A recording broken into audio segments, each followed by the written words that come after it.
Hello everyball and welcome to our game dev stream. Now we are back finally after a 3-week break because of BitSummit mostly. But yes, we are here.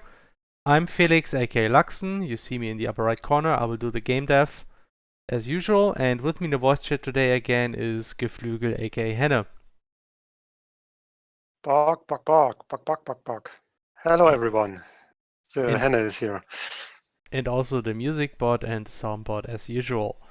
So yeah, has been some time. Cheep, cheep, cheep, cheep, cheep, cheep, cheep. Yes. So Soundbot. there's a lot of stuff we can talk about, mostly because stuff that happened during BitSummit. There's some. You mean Parks and Recreation? Oh, okay. Well, that too, I guess. But like I can talk about like the movies I watched during the plane and stuff. I don't know, during the flight. Yep. But yeah, there's a lot of stuff to talk about. Also, game development happened, though admittedly not all that much because these events are actually a huge distraction. I once again realized, but. And apart from that, the stuff we worked on is stuff we don't want to show because it's mostly very spoiler intense stuff. Like I did a lot of cutscenes recently, but I don't want to show those. So not really anything to show today. What we'll do instead is probably jump into game development pretty early and do some drawings at the end. I just hope I will be able to stay awake long enough because I currently have a pretty early sleep rhythm. But we will see how it works. I mean, I probably can push like a few more hours. Should be fine. Anyway, so if you have any questions, always feel free to ask those questions and make sure to write at Radical Fish Games when you ask a question. That way we are less likely to miss it. Yeah, and even if you write that, we might miss it, and if that happens, just ask it again. Eventually we will spot it, hopefully. How does quantum physics work? I don't know, I'm sorry. And so, did the trip to Japan set back 9.5 or are we still getting it in early June? Asking again since I didn't get answer before. The thing is, no, we will still get it to June. I think that will still work. Because honestly, kind of like BitSummit is part of the reason why we set it back to June. Because we did spend some time there, and that's why we haven't been able to work on the game for a week about that. But who's not that much at least. But who's June and why is it so important that she gets CrossCode? Yeah, so we get it ready by June. That's what I mean. I hope you got nice inspiration from Japan. Yeah, well, I mean we don't need inspiration for CrossCode honestly because most things are already planned, but it was still very nice to be there, mostly because we could talk to a lot of other game developers and make some good connections. That was actually Nintendo. A lot of Nintendo employees there. That was pretty nice. Yeah, and Square Enix as well, I think? Not that much, I think. Sony was there. Okay. Like, talk to the CEO of Sony Entertainment. That's a story. Yeah, I'm gonna talk about this later. Okay, yeah, Crazy Freddy. I actually answered that now. All right, so yes, I saw your question. Right. Anything else? Yeah, I guess that's all the questions so far, unless I missed anything from earlier. But no, doesn't look that way. No, we didn't have as many. Okay, there is a usual question: CrossCode on Switch, 3DS. 3DS, no. I can already say 3DS not gonna happen. Switch is maybe possible, but complicated. Actually, the funny thing is, I can already talk about BitSummit. Actually, one Nintendo employee went to our booth and looked really interested in CrossCode, and but he also confirmed, sadly, that Nintendo Web Framework is not really a thing anymore on Switch. That's something we actually thought may be the case, but actually Nintendo also visited our publisher in Germany, Deck 13, and they also said the same, like Nintendo Web Framework unfortunately not really developed anymore for Switch, which was kind of what I was expecting.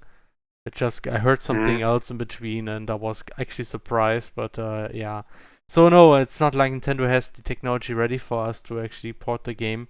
So we have to essentially do that ourselves. That is that is unfortunately not that easy. You would love to do that, but it's probably something we'll do after we release the game for PC and Mac first. How does particle physics work? Maybe? No? Okay. I can talk about how our particle engine works in CrossCode, if that is close enough to particle physics. But apart from that, no. I can't really talk about generic particle physics. Not that much. How does game development work? Oh, question. How do you guys make your Twitch HUD in stream? It looks super dank. Thank you. It's actually composed out of several images. And yeah, we just use normal OBS Studio, so no fancy software required here. I can quickly show you the images if you want. It's not a big secret. Give me a second. Actually gonna enable streaming for that. First I gotta close our Twitter tag here. Alright, here we go. Twitch, new layout. So like we got some images, separate images for like for the web cam, one background image that you can see here. Actually most of the stuff is integrated in the background. And then some other images. Like there's a background, then there's like the screen and some other images placed on top of the background because I thought like a little bit of overlapping looks nice. Makes it look more dynamic, I thought, but yeah, not too much. Yeah, nothing special really, it's just custom-made graphics. Okay, how's Ripoff CrossCode doing? I actually have no idea. I mean, like, do you mean oh, you mean probably no? There's two. Do you mean like the rip-off by DK, or do you mean like the other game for Nintendo Switch that people say is essentially CrossCode? No, I'm not sure. Which one was that again? I don't know. I forgot the name already. Damn. Dang. Yeah, but I'm just horrible with names, so maybe I should. I mean, if I Google CrossCode for Wii U, will I find this? I wonder. I don't think so. But I mean, how was DK's CrossCode bootleg called again? Leia and the Secret of the Secret Forest or something? It had a really bootleggy title, and I really liked it. Yeah. Looked like something I can't read. No, if I Google CrossCode for Switch, I don't see that game. So it doesn't have that reputation yet. I guess that's no way. Why are you searching for football players? Okay. Last one for now. What is life? I probably eating good food or something. Most likely. Those are difficult questions. Does the Game Dev network even exist anymore? When was the last time they hosted you? That's a good point, actually. I don't think they exist that much anymore. Probably should send in a mail. Oh wow, really? I mean, that was kind of like a thing. Like, yeah, we can do that. I mean, it doesn't hurt much. I'm not sure if it does much. And let me just put the logo there. And then decide to host us. But it seems like they're not that active anymore. It didn't really seem to take off all that much, really. That's a shame. So if we need the space, we might remove it again. There's no loss. Yeah, I mean, it's not like... There's no loss for us. I mean, you should maybe ask them before. Yeah, before I remove it, I will definitely send in a mail and ask about them if that's still a thing or if we should just... if it's okay to remove it again. Yep. And just... Kamiko? Was it Kamiko, maybe? So Super Mike was talking about the great art from last year time. Yeah. I mean, I know DK is still working on it, and he made some pretty amazing progress. So you actually have Leah running around. And it looks really bad, which is great. It really looks bad, which is exactly how it should. And yeah, it looks. Actually, I really loved like the food stuff you could eat. Yeah, it's amazing. Like bread, or what was it? Bread. Red, and I think what was the not sandwich again? Wasn't that the bread? I know. What was it again? I need. Somebody Damn says it, music is missing, and that's true because I didn't Yeah, start music the is music missing. bot yet. Let me That was one do of the that things I now. wanted to say, and also Rylog99 says the ripoff was Kamiko, and I think it's Kamiko, true. right? I mean, Yeah. it, It's not a rip-off, really. It's just. it's not a ripoff. It's just. It looks much It more like has Hyperlight horns. Drifter, honestly. It's just Yeah. blue hair protagonist with horns and just one of three, I think. So, And the graphics are much more. Yeah, the graphics are also much more like a cutesy Hyperlight Drifter. yeah, it's. I mean, even those symbols with the blue colors, those Yeah, rhombus yeah. symbols, are Yeah, very like, Hyperlight Drifter. You don't see Rambo symbols in CrossCode, right? So. Not at all, but I mean, Never, it's kind nowhere. of different. Yeah. I mean, rhombus symbols seem to be pretty popular in sprite Yeah, games. they're nice. Like they have clean dynamic diagonals, very easy to sprite. So it's great, great stuff. Rhombus shapes, nice. Okay, volume is alright. Okay. Oh, it's like one of those. Last question: things that- Didn't Taro really didn't move when you were packing your suitcase in the last picks before your comeback? Yes, he wasn't moving, and we left him there, and now he's still in Japan, and he enjoys it there very much. I heard. No, of course not. Like I mean, Didn't you get? that was kind of like a small thing. Like whenever we took the picture, actually, Taro had the idea. Let me sit there where I was sitting like all the time. He had like the same. But it was photos a of me. great. It was a great illusion. I gotta say. Yeah. He was very precise with his pose. So Yeah, he's a perfectionist with music Yes. and photo pranks. he's always a perfectionist. So yeah. Kabuki Image said, Mhm. "Hey, what's up? Remember me?" And I think I do. I remember the name, but I always forget the exact. I remember the context. name. I remember somehow, yes. And I I think we think should if make you a ask this document make another 10 times, I probably remember for real like who you are.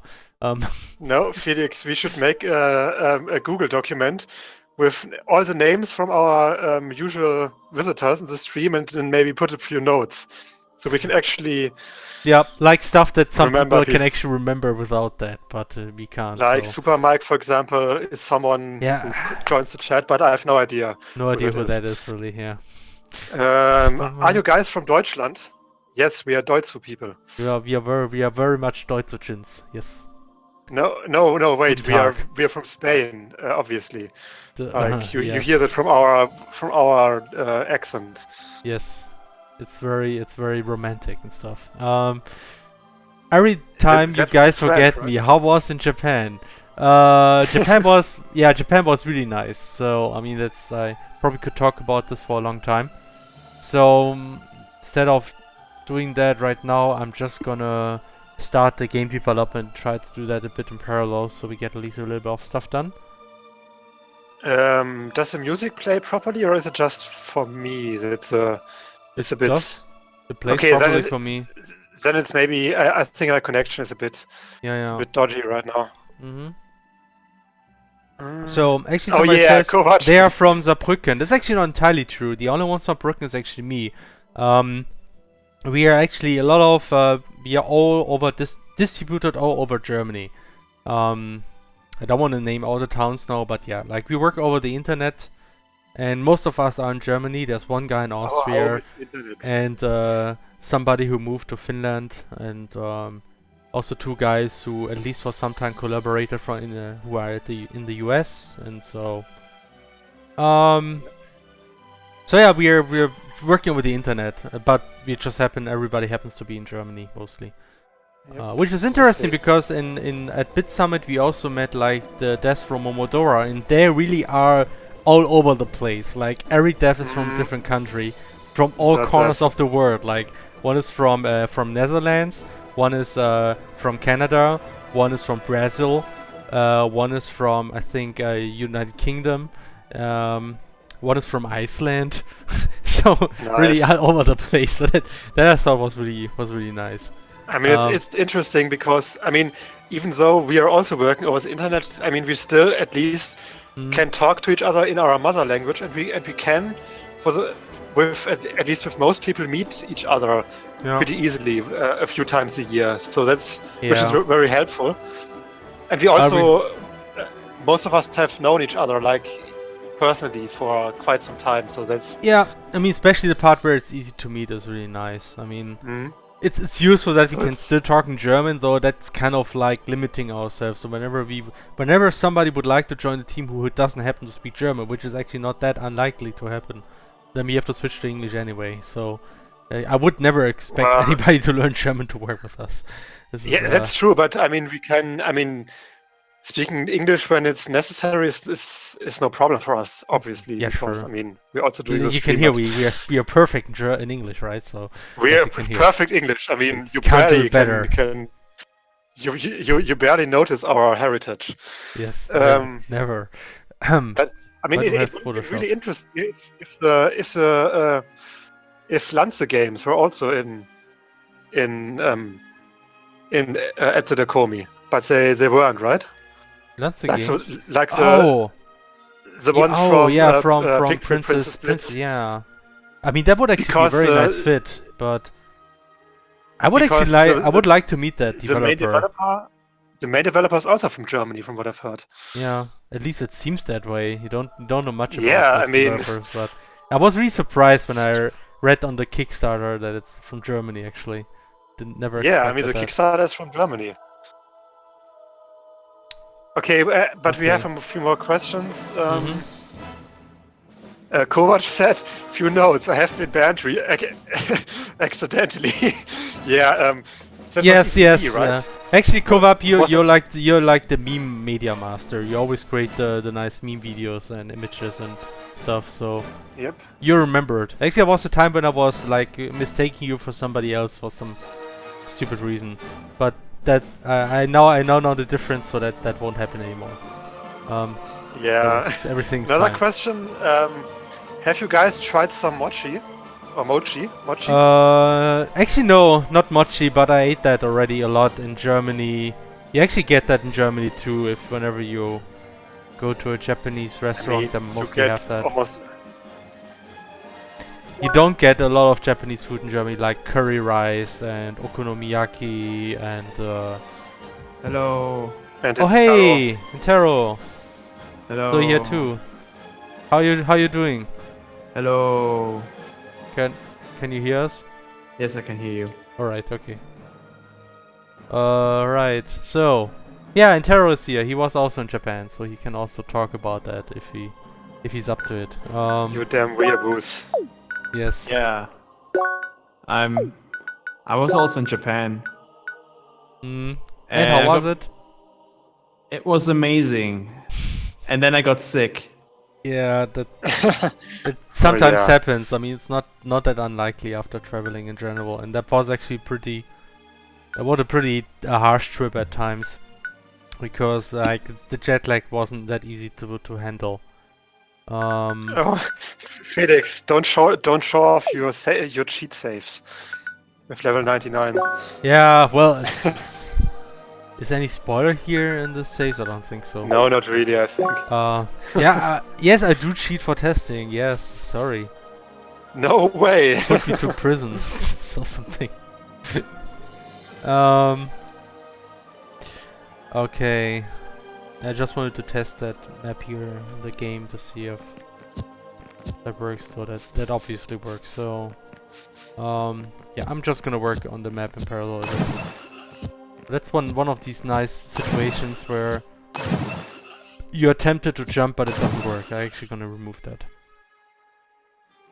Oh yeah, that's always one of those. I always try to avoid these, but it's really difficult. Like when you do it yourself, you actually don't notice. But what helps is not looking at the map and then playing it, and then you notice these things sometimes. Anyway, so I think we actually had another question. That's interesting. Do you find that working over the internet rather than in an office? Wait a second. Rather than in an office, is beneficial or harmful for productivity? I mean, we basically have both experiences in a way because of our cross weeks. That's a good question. A little bit. I mean, it's. I think cross week is a bit different from having like a normal office where you arrive at like for a certain time frame. So I can't really say how much more productive we would be if we had an office. It might be more productive in many ways. but there's also a huge cost factor involved when you do that, unfortunately. I mean, renting a place is really expensive, and that would increase our costs I a mean, lot. to be perfectly honest, I mean, it's hard to say if you're more productive. On one hand, yeah, it's much easier to work on certain things together, because you can explain things much better to each other. But there's also the risk that you get distracted a lot I mean, by other people. But you get, But then again, if you have everybody sitting in one that's room, yes. I maybe- mean, that's the kind of setting we have Yeah. at CrossWeek. Like, everybody's sitting on one table working, and then you easily get Most of distracted, the yes. time. But we don't have, mean, you you can don't also have go that to usually different in rooms. office. Usually you have a little bit of more space in office. You have your own desk, Yeah, there's a little bit right. more distance, and you have those distance that helps to focus on your own thing a bit more. The thing is, like, an office makes sense if you have a lot of people working full-time, but we actually don't have this. We only have 2 people working full-time, strictly speaking. That's me and Stefan. And just for the 2 of us, I don't really think it's worthwhile to have an office. That's kind of like the thing. Like, everybody else is working part-time, and for those people, I cannot even expect them to show up every day for a certain amount of time at an office. That's why it doesn't make sense right now. I always want to try working in an office too, because I'm kind of thinking that being like with the other developers makes you more motivated and inspired That's to true. work on the game as well, because you can look over everyone's shoulders and see what they're working on. And I think I'll get really fired up if I see something really cool the artists are brewing up. And but if you have like someone like me, a sound person or a music person, working in an office, I think someone like me would need their own room, because I think working on sound, you have to avoid as much distraction as possible, especially when it's about like sound. Like if everyone around you is talking, you can't really concentrate on making music. Yeah. I mean, we have this problem at CrossFit too. I mean, even I have sometimes this problem that when I want to get stuff done, sometimes I actually move to a different room to actually focus on work. Yeah, I mean, I did the same when I was trying to get like dialogue done, because dialogue is absolutely it's almost impossible to do when you are like when you're like surrounded by talking people. Yes, that is also noticed But during also your stream. But also on a more cynical note, I guess you're also more productive when you're in like an office, because you feel more of the pressure to not like slack off, which is a thing that happens a lot in. I mean, even if you want to be more nicer about saying it, if you're working at home, you have much more of a you have to be more disciplined. What's the word? You have to be more disciplined because you usually you have like all those nice places that you like to be on or in or at. Yeah. Like right next to you, like your toilet, your bed, your kitchen, your couch. You're always like, I need the words. You're always tempted to do something else at home, and that's not as big of a problem in an office. It's kind of funny you're surrounded by other people. It's kind of funny though, because I do have this kind of thing where I'm at home and I work here, but I also moved to university, because I can still go to the office I used to sit at when I had my job at university. For some strange reason, my professor allowed me, you can just go there, because honestly our chair is empty, like there's no students. I don't know how long I can go there, but so far it doesn't look like I have to go anytime soon. So I just used that office. I mean, they still have like some display there for me. Nobody else needs it. So, and I know how the difference. And the funny thing is, I still tend to be more productive at home. Strangely, I don't know why that is. I guess I just got so much used to that working at home that I can actually kind of like focus on that enough so that I don't get too distracted. But Felix, the big question is, Hmm? do you also get still get like your students discount or what, or like your Yes, working there discount on food? yes, I do. Psst, don't be so God loud damn it, about Felix! I'm still a registered student. How Look, does this even work? I know, nobody looks at it, so I guess. That's great. Oh, come on. I pay the state good money for all the freaking taxes, so that's the least I could do for me. Yeah, it's true. How do you make your in-game sounds? Which programs do you use? I mean, that's something for Teflo to answer, I guess. Yeah, But maybe Intero maybe knows someone it. Intero also Well- did some of our sounds. Yeah, I also make a few sounds. I usually use Cubase and when I work with sounds. Huh? Sorry? Because you said Cubase, wasn't that the cute contract being from Madoka Magica? Huh? Cubase? This evil bunny. Oh, Cubase! I just heard Cubase. Cubase, like the Oh.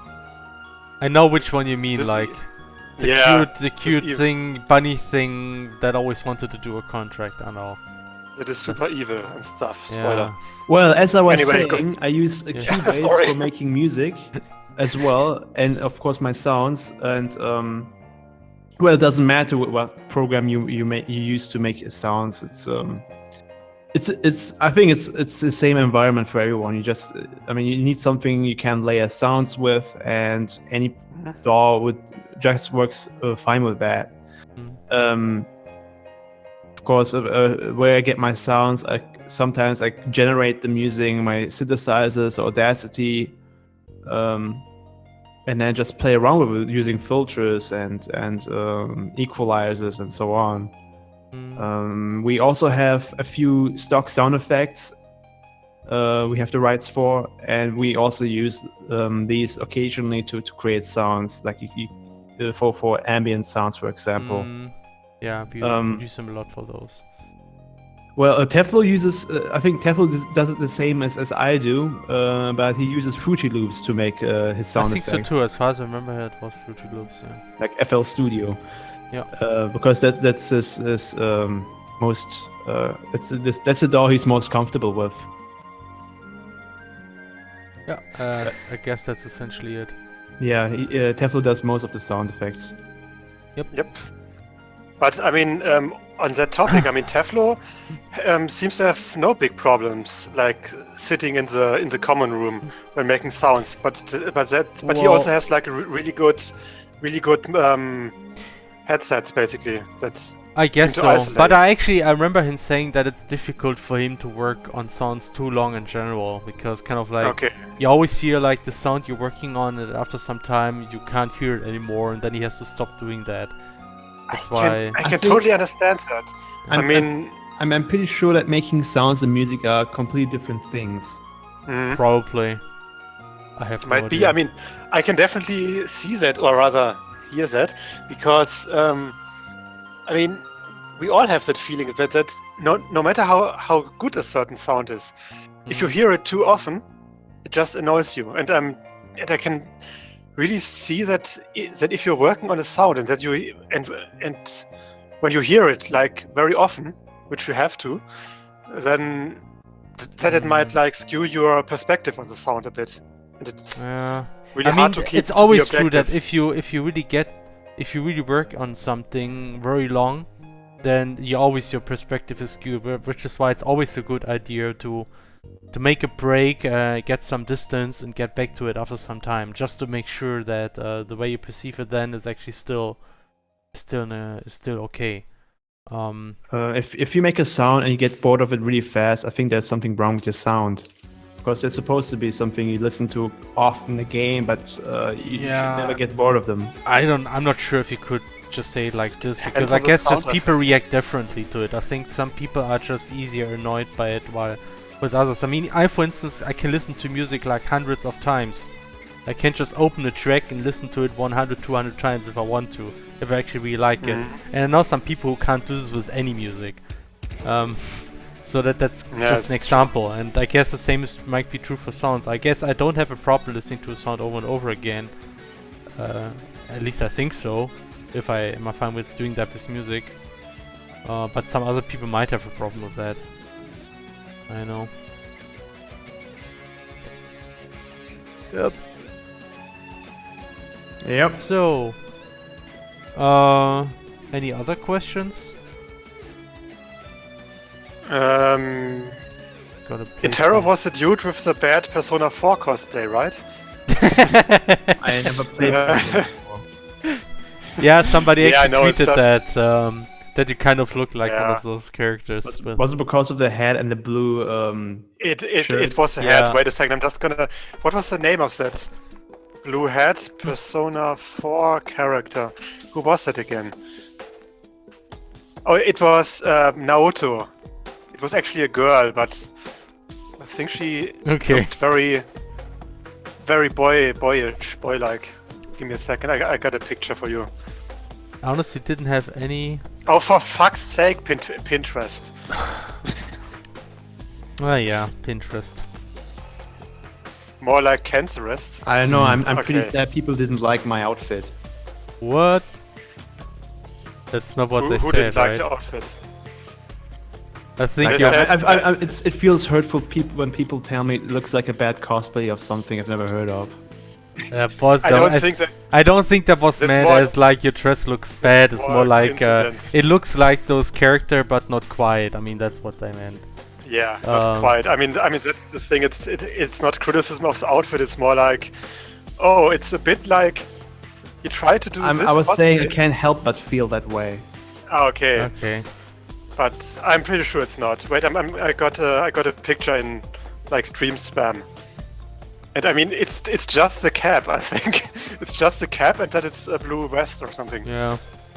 I mean, actually, Intero's outfit was really great because he always sticked out like Intero's that. outfit. Yeah, it was very easy to see, and everybody remembers him based on this outfit. Like mostly like the head, because you always also see it on his avatar. So that's great. Yeah, and I also was surprised how many people recognized me right away. Yeah, I mean, there were so many people everyone met, and remembering faces and names is kind of hard. Yes, if you see someone like who wears a specific thing, it's a lot easier to recognize. Yep. Mm-hmm. Maybe next time I will just arrive with my new hat. Oh, actually, I could show that. With your sushi. Yes, let me see if I have it here actually. Yeah, your Tenugui sushi hat thing. Yes, there it is. I think that's a good idea. Yes, I put this on now. I will I make saw that someone a thing. else who was. I met someone else who was wearing a black one. I have to wear it over my headset though. Like I first have to put off the headset. Give me a second. You have to wear it every time you make onigiri. Oh, you don't have the headset on. Damn it! I gotta say it again.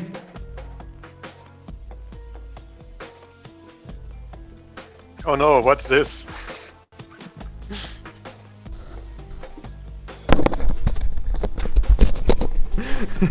So there you go. Yeah, you gotta wear this every time you make onigiri. Yes, I plan to do that anyway. That's like the stuff that people wear in Japan when in restaurants when they're cooking. It's a good way to keep your hair out of the food. Yes, I know. Like, I mean, you see that so often, like as almost a stereotype in like. You see that in RPG manga. Maker. I think there's at least one RPG Maker at the P phase that has this kind of headdress thing. So it's like it's a very Japanese thing, to some extent at least. Have you ever shown that pattern though, with a horny looking fox on it? You can. I just make a really stupid pattern. It was like a very very impulsive, like, oh that looks weird, I'll just buy it, so I have something. There's a very pervert looking fox on it. But unfortunately you can't see it when I wear it. I'm pretty jealous of it. It's a pretty great. Oh no, Lux is committing Sudoku. I don't think that's what it looks like when you commit Sudoku. For that I actually have to play some puzzle game. I think it's maybe how Weeaboos would commit Sudoku. Yes. Because they want to be at least be very Japanese while doing it. Yes. Or because they think, man, that's what I have to do when I do it. When I fill out those numbers, I have to wear this hat. By the way, there's a great tweet in the Pokemon Vietnam bot. Fish it. Oh boy, fish it. It's just fish. I should retweet that, I guess. Definitely. With the Radical Fish Games account. Good idea. There's actually a picture I want you to see. I'm gonna put it into the stream chat. It's in the stream chat. Okay, let me check. Yeah, alright, yeah, that's what I meant with committing Sudoku. Exactly. There's a lot of pictures like this actually. Is there? Yeah, it's not the only one.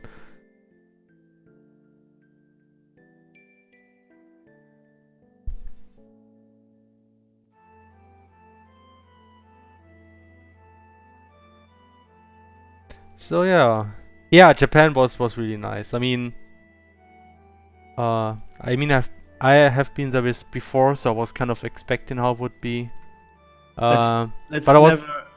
Let's just take a day off after we like.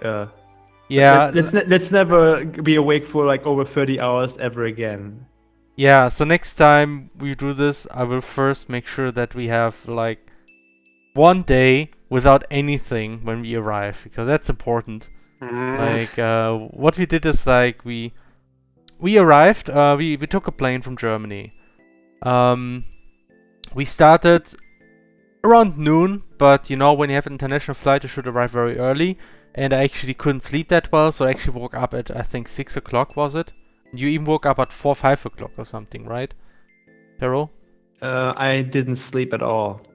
Okay, that's even worse, I God suppose. damn it. Anyway, so we didn't sleep much. Oh, you mean like before we went? Before we got there, I mean, yeah. Of course, I woke up at like 5 o'clock, right? And I slept like 5 hours or so. Yeah. So then, we got there. We took the plane. The flight was 14 hours long. It was not the shortest flight because that would have been too expensive. We actually made a stop in Amsterdam.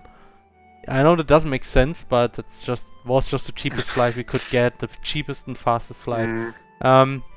So and then at the end, when those 14 hours have been over, it was 2 o'clock in the night in Germany, but 9 o'clock in the morning in Japan.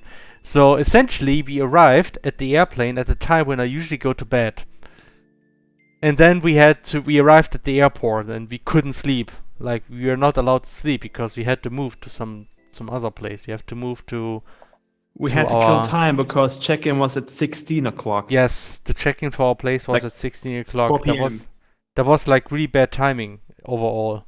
So that's why we just stayed awake until 16 o'clock. And then our publisher had the idea to have like a dinner at the same day in the evening. So we had to also stay awake and go to this kind of dinner where we met a lot of other developers who are with Dangan. And then we stayed there until like 10 or 11 o'clock in the evening. And then, like, I think around 10 or 11 in the evening, we went back and we finally could sleep. And I think I counted like 35 or 36 hours. That's how long we have been awake. We essentially skipped the night. Yeah, I counted too. Like for me, it was 36 hours. Yeah, essentially just skipped the night, and then we finally went to sleep. That was pretty rough, and we didn't even sleep a lot. We had to go out early again because there was an interview that was postponed. Because yeah, that was also great. Our publisher like an interview. Yeah. They actually announced an interview. Like at the beginning, they had like some schedule with us, and that was like the first day. Yeah, we will meet for dinner, and that's it. And I thought, all right, that sounds good. Then we have some time before the dinner. We can try to do some stuff until we check into our flat. And then when we took our plane, like right at the moment when we entered the plane and we lost our internet connection, you know, they sent out a mail to all the developers. Hey, let's make interviews on that day. Like Oh, like a few hours nice. before that. And I didn't have internet, and I didn't check the Slack because I didn't have it on my mobile phone. And when I entered the flat at 16 o'clock, the first time I read about it, we have been so exhausted, and we had to move like immediately to them to do that. And I said, no, that's not gonna happen. And then we decided to do it on the next day instead. But Oh that's yeah, the we work. also like we're still many, like we landed in Kansai International Airport, and it was like 30 minutes by train from Osaka, and then a few hours away from Kyoto. Like we still had to spend a lot of hours driving the train to Kyoto to our Airbnb home. It takes about 2 hours to get from our place to. And who would have known we have to take like if we went to Osaka for Denden Town looking for some shopping and all that. Yeah. Who would have known that if we went from Denden Town to Kyoto that we have to like take many trains, and every time we changed the trains we had to go up and down these long stairs. Yeah, we made the clever decision of traveling through Osaka with our luggage with us. We tried to send it actually, but it didn't work because of that stupid meeting in the evening. Like, if you wouldn't have this dinner, we could have stayed at our flat and just took the luggage. But no, we had promised to go to this dinner, so we wouldn't have been at our place. There was nobody there to pick it up. We had this great place rented with Airbnb, where there was like absolutely nobody. We met nobody who was responsible for this flat. We just got there. We put in like some secret number to enter the place and to lock it, and that's it. So they just said, yeah, you can move there from this time to this time, and we just did that. And I wonder if they actually changed the number. I don't even think they changed the number. So if we in Kyoto again, we could just go to this place, input the number, and go into this flat, even though we didn't rent it. But yeah, so that's why we couldn't send luggage, and so we had to carry it, and that was really exhausting. So yeah, Dang.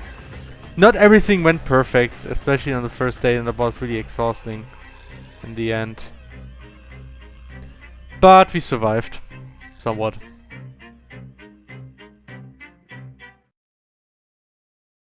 And Well, yeah. I mean, such travels is. Wait. What's going on with the soundtrack? Soundtrack only plays Bastion for the rest of the stream now. Wait a second. Let me just check something.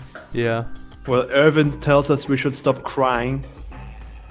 It What did it? it literally played the same song twice. And that we should be happy about our holidays. Yeah, I think he needs to be banned. No. To be honest, I personally was okay with it, and I still think it was very much worth it, despite being so exhausting. But it's not the first time I do this, so I'm kind of used to this kind of stuff a bit more. And I mean, it's just funny. I know. You always like to talk about stuff that sucked for some reason. It's kind of what and we only had one day for sightseeing, and we kind of overshot the mark with it. Yeah, I know. On one hand, I so agree. much sightseeing, we were all broken down in the end. Yes, we spent 5 hours in one temple. I mean, it was a huge temple, but yeah, after 5 hours of walking, we have been already exhausted. Yeah, we only spent 1 day of sightseeing.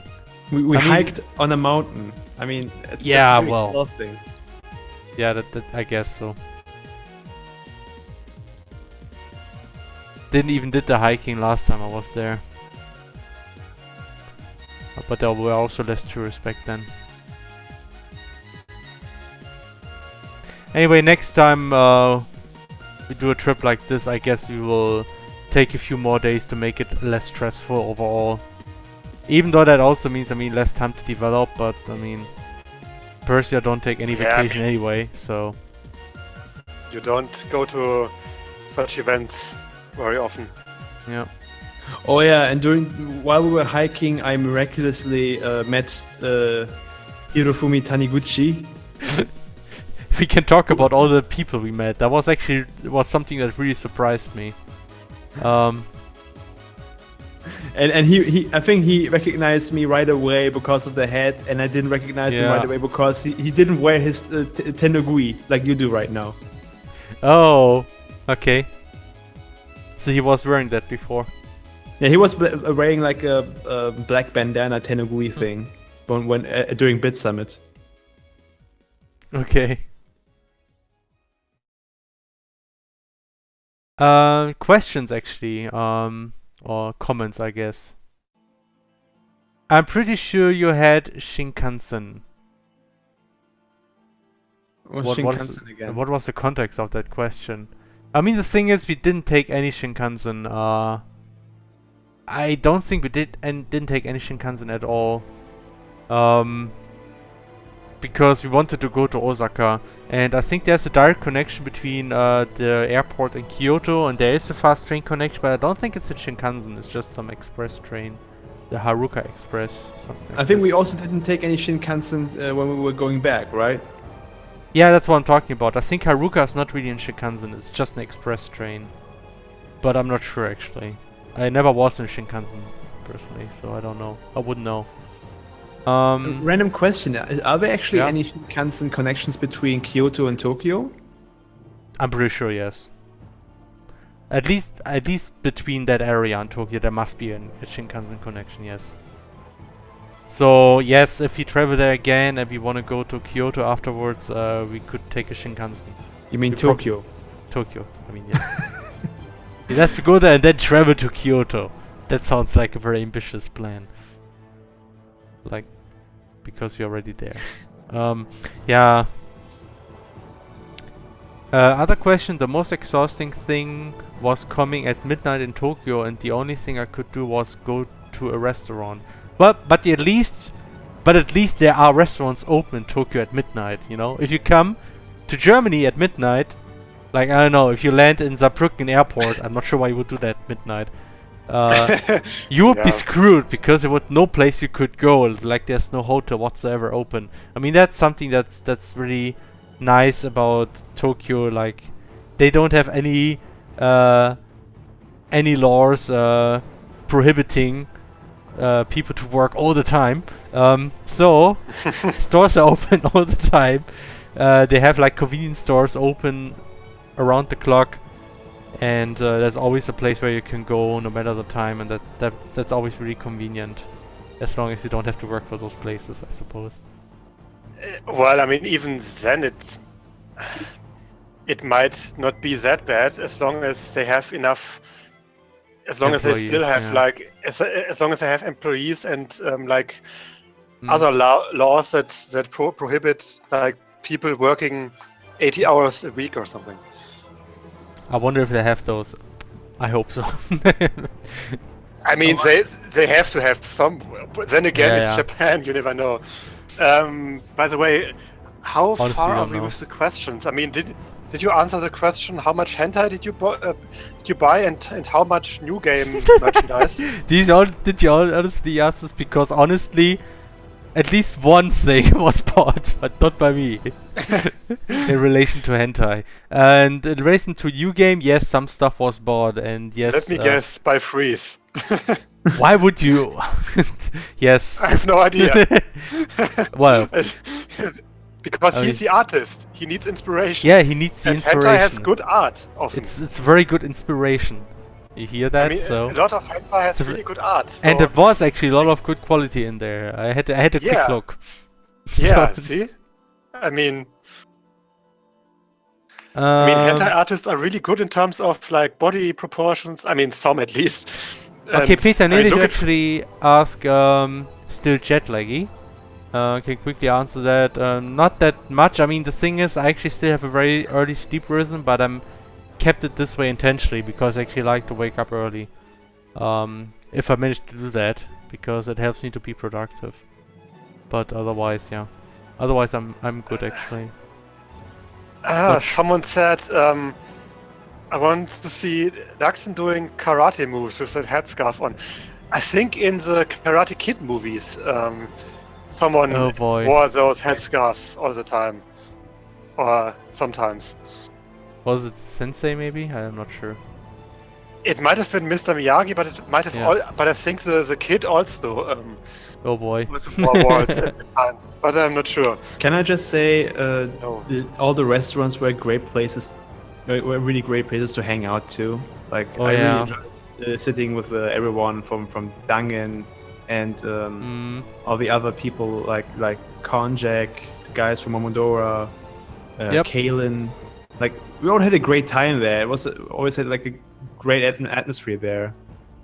Definitely, yeah. Even though these places were kind of small when sitting down. I mean, but that's kind of what I actually like about Japan. They have a lot of small restaurants where not a lot of people get in there, but you get in there and you also get your food pretty fast because of it, at least most of the time.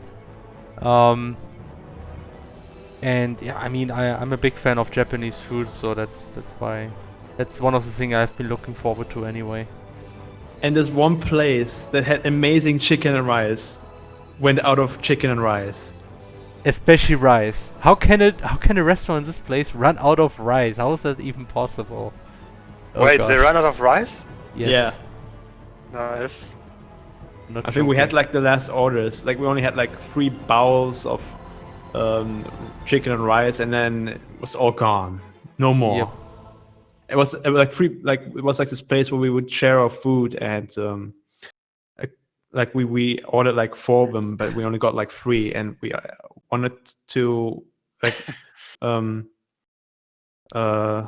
we were asking about it, and we all even wanted a 5th one, but yeah, no more. Yep. The chicken was really, really good, yeah. But there was also this nice buffet, and they also had really nice chicken there.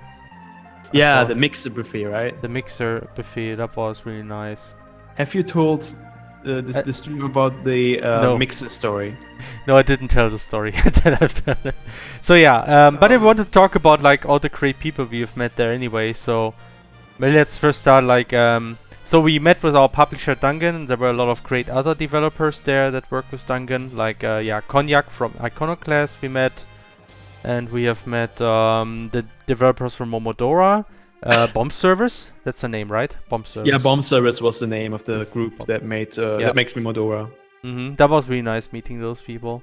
We met like the developer from I Wanna Be the Guy, who now works on Brave Earth Prologue. Right? Did I get that right? Brave Earth Prologue, yeah. Brave His Earth name is Kalen. Prologue. Kalen, right. I still don't remember all the names, I'm sorry, I'm just really bad with names. But anyway, was also a very funny guy. So a lot of cool people we met there. I think that was all. Yeah, that was like the Dangan developers essentially. And a lot of other developers, and also like a lot of people we didn't expect to meet. Like one person I didn't expect to meet at all was like the developer from I forgot the name already. I'm impossible. What was help me out, what was the name of this mecha game? I talked about. Oh, you mean Brigador. Brigador, right, that's the one, yes. Yeah, I was really surprised by that. Yeah, the thing is like he actually went to our booth and said hi, and I said also hi, and he was Miss Dangan, and it was kind of like we were supposed to meet with other Dangan developers, and I thought that was something only for Dangan developers, and that's why I said sorry, we actually have to meet with those people, so we have to go again. So we went, and then I just kind of like followed, and turned out it was like an open thing, so they just joined us, and then we went together. And nice. we're like a pretty big group trying to get into some kind of restaurant together. Which doesn't work because we are just too many and all the restaurants have been full. It's really busy at night there. So we kind of split up and just ended up with this guy, and in the end it was like, I don't know, 8 people or something like this, running into this okonomiyaki restaurant. And then we just talked. And then he actually, after I spent all the time with this guy already, he taught me, what are you working on? Yes, this Brigador game. And then I actually didn't know the name back, and then he complained, like, then he described, yes, this kind of mecha game, where you kind of, they already released some like time Gundam. ago, and now they're actually trying to re-release and stuff. And then, wait, did you write this kind of news article? He's like, yes, yes, yes, you wrote this kind of like this is kind of like almost like a little bit, yeah. So, and then it kind of turned out that really was really funny because they became much more well known because of that news article. Yeah, because of that Imgur rant. Yes, exactly. So that's kind of gives them some publicity, and then we talked about that a little bit, and I also played the game on the next day, and I can see why some people might have issues with them, and I can also see why it's actually a cool thing. But it's kind of like it's a very unique control scheme, It's a niche thing. A lot of people were not up to actually adapt to it, and that's kind of the thing. I mean, the control thing. I mean, I have bought the game, but I haven't played it so far. But from what from how it looks really very much like those old helicopter games, or I think there might have also been like tank games on the Super Nintendo in the Super Nintendo era, like. I think Desert Strike and Jungle Strike were two examples of those, where you basically control it in this isometric perspective, but you have to basically rotate your vehicle in a it's relative control. It's not absolutely the screen, but relative to your view direction. It's kind of like micro racers have played in the past, you know? Yeah, like or rock and roll racing. And the thing is, it gives you a lot of precision, which is kind of like the point for this kind of game, because I think it's a lot about precise gameplay and having full control over your vehicles. But yeah, people didn't like it, and now what they actually did is they actually did do a re-release. Yes. Actually, it has overwhelmingly positive on Steam with 95%. Whoa. So by the way, I'm just gonna post the link. Brigador on Steam. Just post it again. Oh, the so I guess game we are talking about. So they actually also reached 500 reviews, so that's actually not too bad. Yeah, they did. I mean, that's actually something they thought about. Kind of like over time, the sales actually got better. So that's actually pretty positive. Yeah, that's pretty nice. So yeah, they're not doing that bad now. If I think about it. I bought it, but I haven't played it so far. But it's more like, and they have a 70 on Metacritic, which isn't that good. But I mean, Metacritic. Yeah. I don't know. I mean, it's an acquired taste, that game. I would assume. I mean, it's definitely not mainstream. But anyway, now they tried to do a re-release, and they added a couple of options. Kind of like you can actually enable controls that work with the gamepad, which are more like traditional dual stock controls. Like it doesn't work right now. Okay. You can kind of like you move in relative to the screen. So they added all these options, and they hope that they kind of like can appeal to more players that way, and re-release the game then. So that was a real surprise to meet those people. Yeah, definitely. I mean, did you also talk to them about CrossCode? And wait, I also have a question. Yeah, I showed them CrossCode, definitely. Yes. Yes. And they liked it, or can I ban Irvin? What? Why? What is it? Because of Stop crying! I don't take Irvin seriously. He just wants short go all the time. He's just trolling. Yeah, he's just ignore it. Stomach flu gets me in a bad mood. I'm gonna ban someone. Irvin, I mean, you can ban him for a second or something, but I mean, please unban him afterwards. 5 minutes. Okay. Okay, Irvin. Me. Too much. You angered the Intero, so you get a timeout for 5 minutes. So. How do I ban someone? You have to. All right, there we go. Okay. Okay. Now remember, 10 after. Like, I have no idea how long I've banned him, but. Oh boy. Let's not forget it, okay? Please, guys, remember. Yeah, let's unban. Let's put a pin on it. Yes. No worries. So we can pull him back from the Shadow Realms. Right. Yes, the Shadow Realms. People here don't get banned; they only get sent to the Shadow Realms for like 5 minutes. So I want to ban another one. No, don't. No. He tasted the blood. Now he wants more. Your blood will please my throat, or what was it? No. How do you probably translate this? It's really hard. Wait. Yeah, it's wrote. Gut tun will make Pleasure. It will pleasure my throat. I guess it would pleasure my throat. Oh no. I guess it would also work like, if you want to translate it more literally, it would be like, your blood will do good for my throat. Or something. Yeah. Man, we are making like references to stuff that no one knows. Yeah, I know. Anyway, so I'm making Moving great on. non-progress here. So we were talking I mean, about... did they actually? Did they like CrossCode? Did they say anything about it? I showed them a little bit on my smartphone. I don't think they actually visited to play the game, but Okay. I can understand that because everybody has been very busy and there was so much Yeah, of stuff course. going on. So I barely managed to play some of those games, and we have been 4 people at our booth. Yeah. That's why I actually could afford to just go around and leave it to I mean, what some other really people. surprised me is that I mean, if they went to BitSummit, were they invited? I actually think they went there by themselves. I mean, But I'm not because sure. that's expensive, of course, to a degree.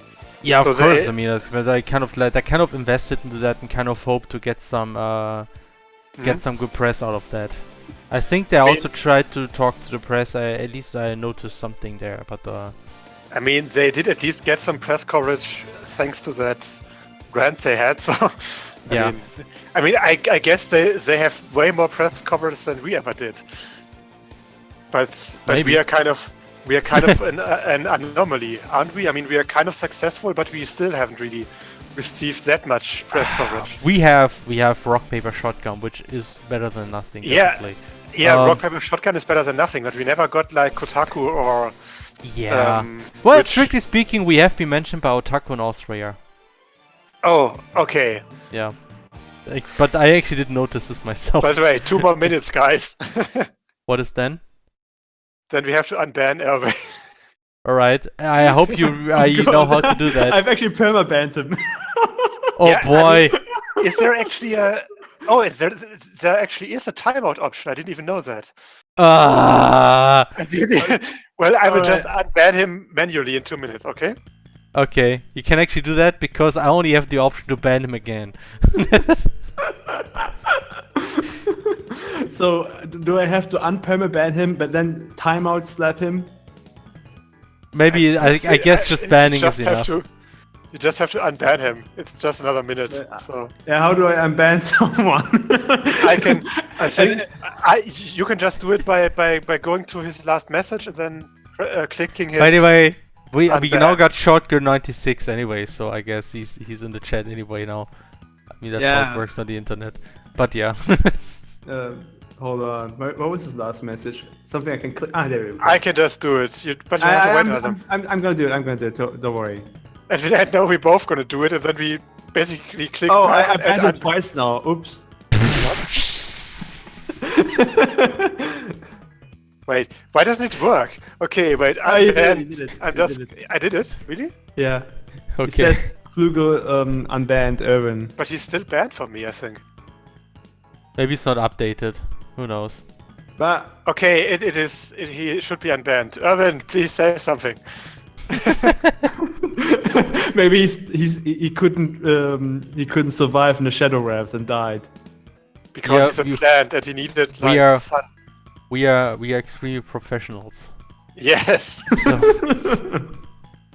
Oh man. Yeah. So, Anyway, so we were talking about like guys that we have met. So I was talking Yeah, about Felix, the Brigador devs. you have met this one small fry that talked to you, and you didn't know his name because he was such a small fry. Wait. What?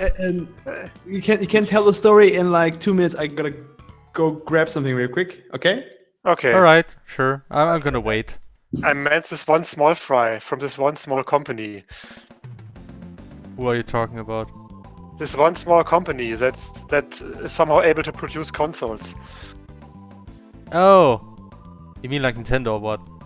No, the one. Oh, you the talked other to. one. Yeah, I want to Other- take this one for the end. That's why. So- Oh, hey, Teflo is there. Hey, Teflo. Hi, Teflo. Erwin is back. Erwin is back. Whoa! But welcome back, Owen. say short girl one more time and we're gonna ban you again. No, well, I mean, we have to test No. the timeout option. yeah, we are yes, short girl for timeout. They are growing in numbers, you say? You mean...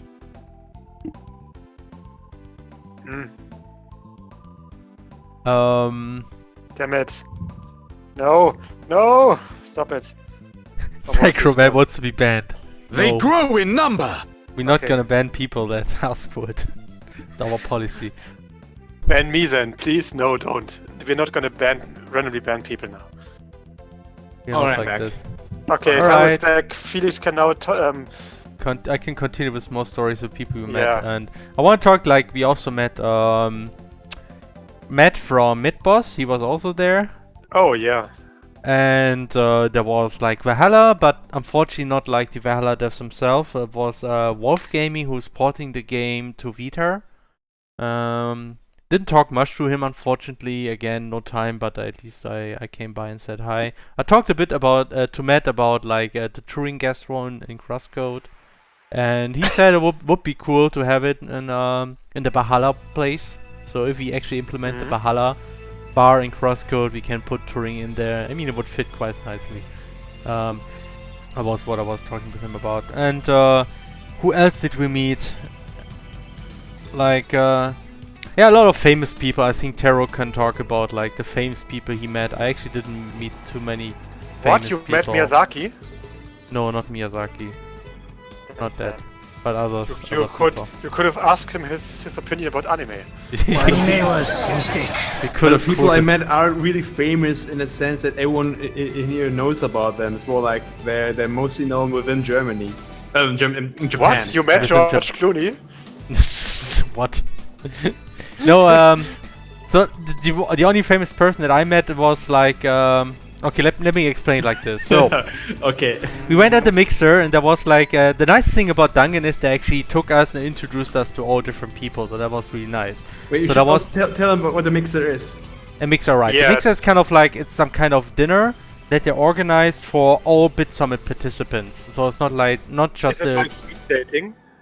Well, no, it's just one room and people standing around eating and talking to each other, and that's it. So there's like Okay. one. There is no place to sit. Everyone's standing. It's like a Yeah, an there's also event no where place to people sit, are yeah. supposed to like. These get kind to of know events each are other. notorious for that you cannot sit, and it's like you cannot sit on BitSummit that much. Like when you say dinner, it's more like you sit down, eat with dishes. I'm not sure if that applies, but anyway, it's just you stand, you had finger food, and you talk to people, and there's some people on. There's some kind of show going on there, and people talking.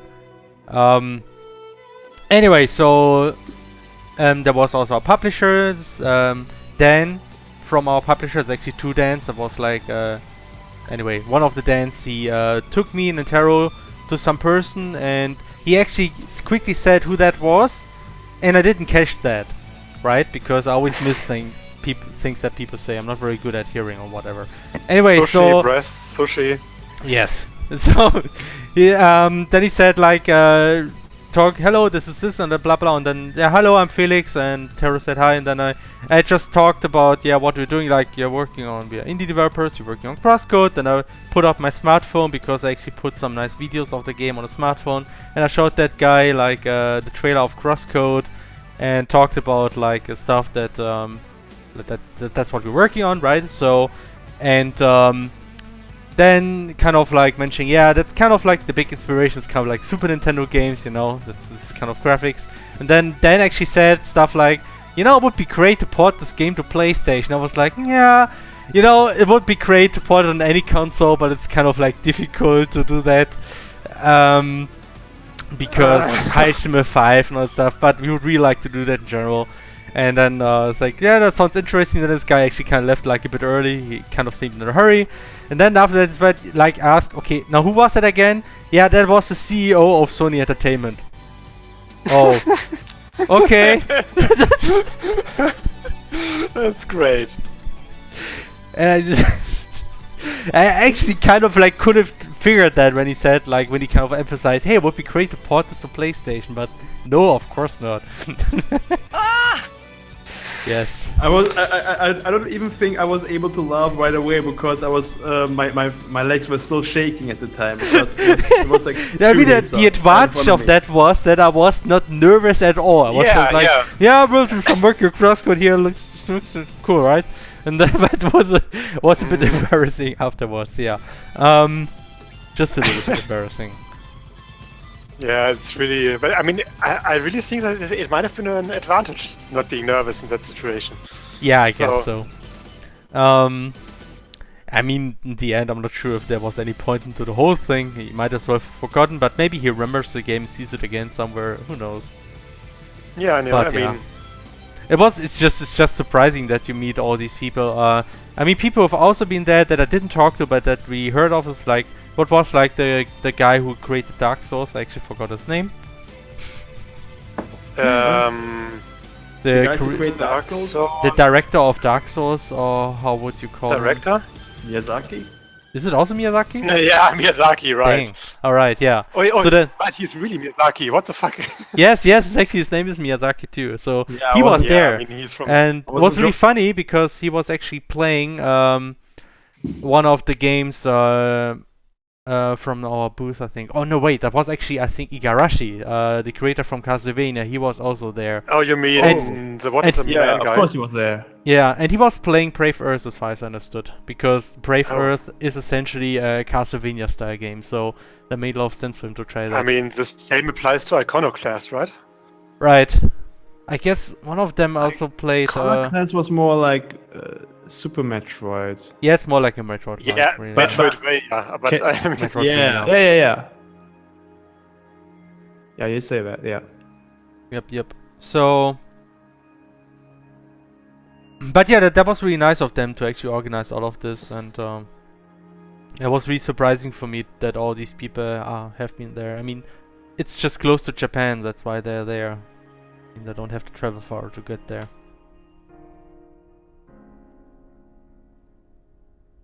So yeah,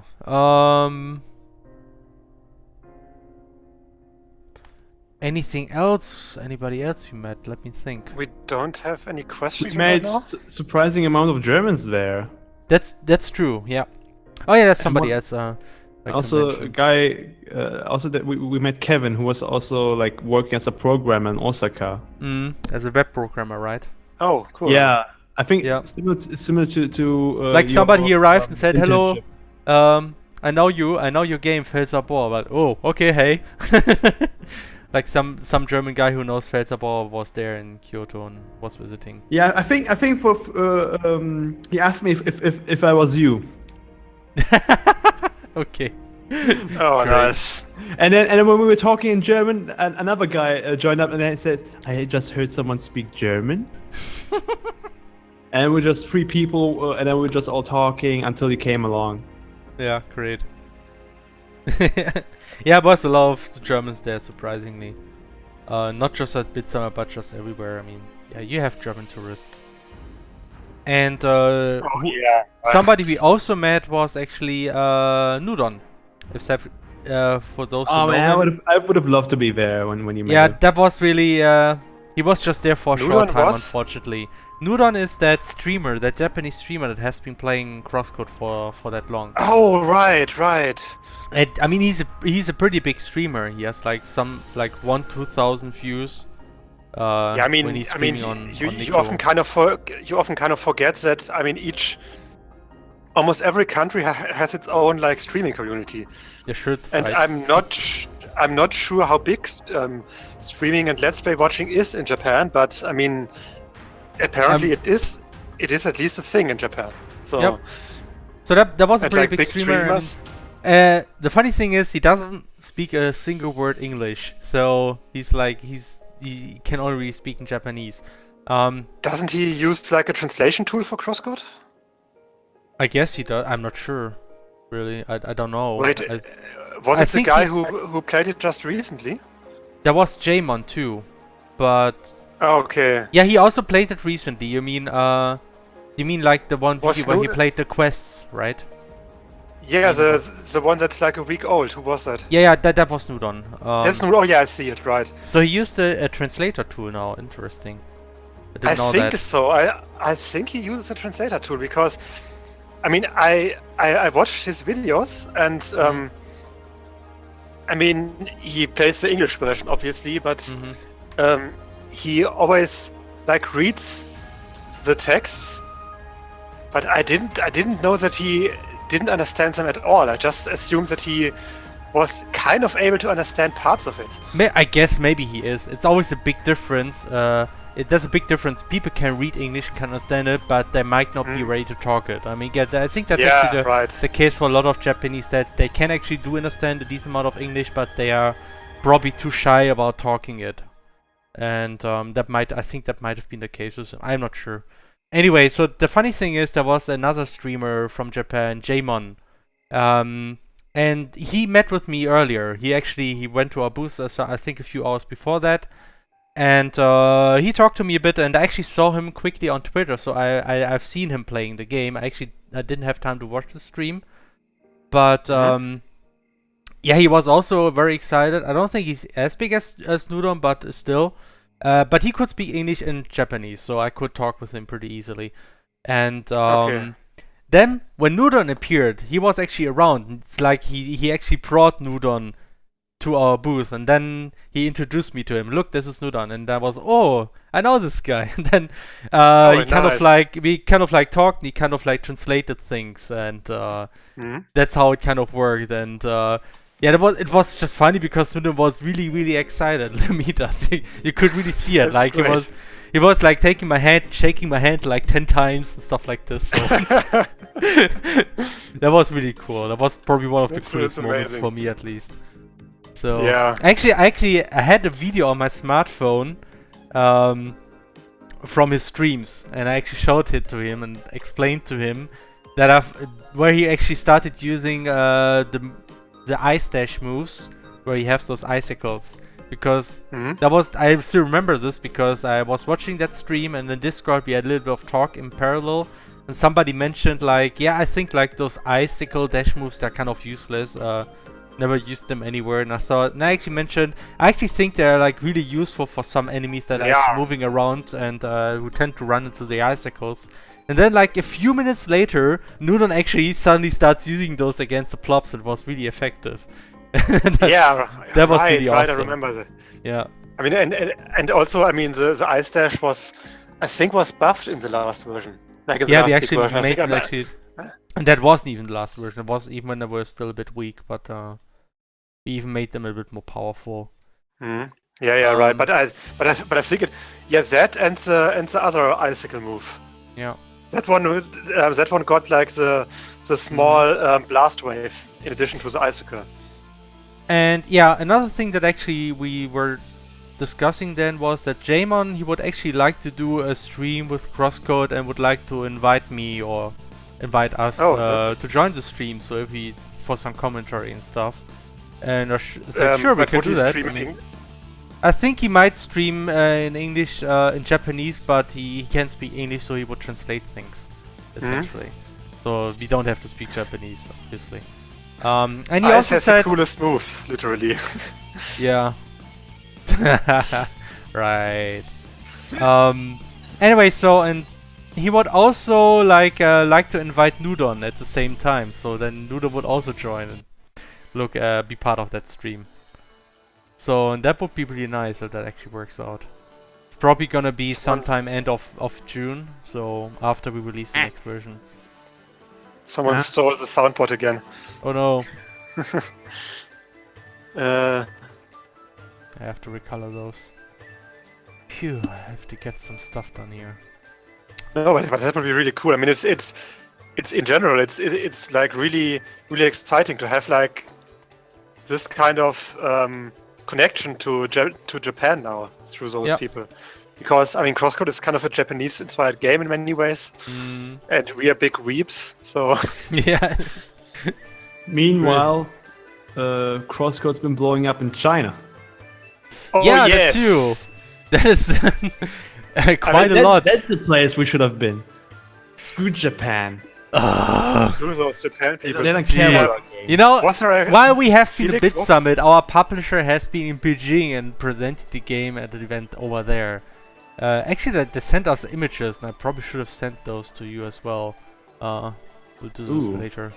Yeah, Felix, is there a Yeah? command in chat to have our bots like show the Steam page?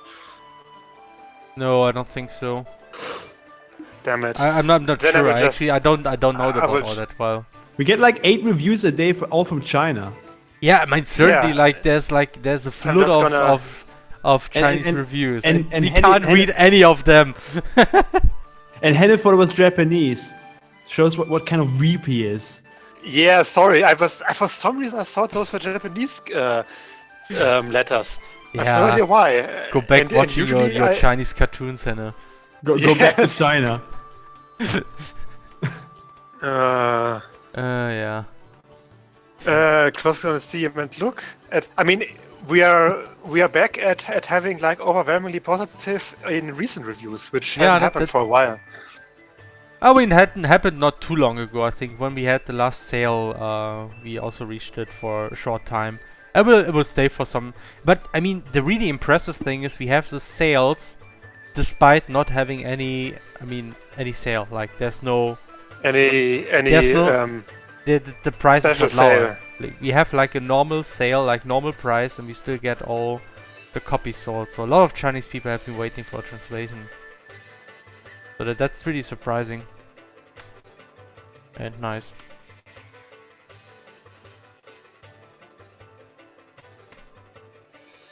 So, yeah, and we hope yep. now. I mean, it's not a secret anymore. We are working on a Japanese translation. That's why we have been in Japan. We're working with Dangan. They're doing the translation for us and also the marketing over there. And but we actually don't know yet when exactly the translation will be released. It kind of depends on how fast we will have progress. And yeah, hopefully we will be able to have a Japanese translation before the final version, but I think the latest time would be with the full version we will have a Japanese translation. I mean, it would make sense to kind of like try to push the translation a bit and release it, the first version, sometime during early access. Jeez. Looking for some tiles, but I don't see them. Looking for freedom? Tiles. Ah, there. Yeah, got them. Found them.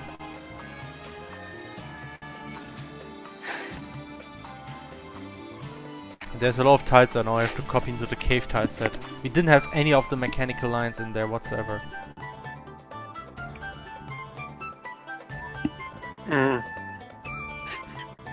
By the way, Felix, I'm being watched. You're being watched? Uh-oh.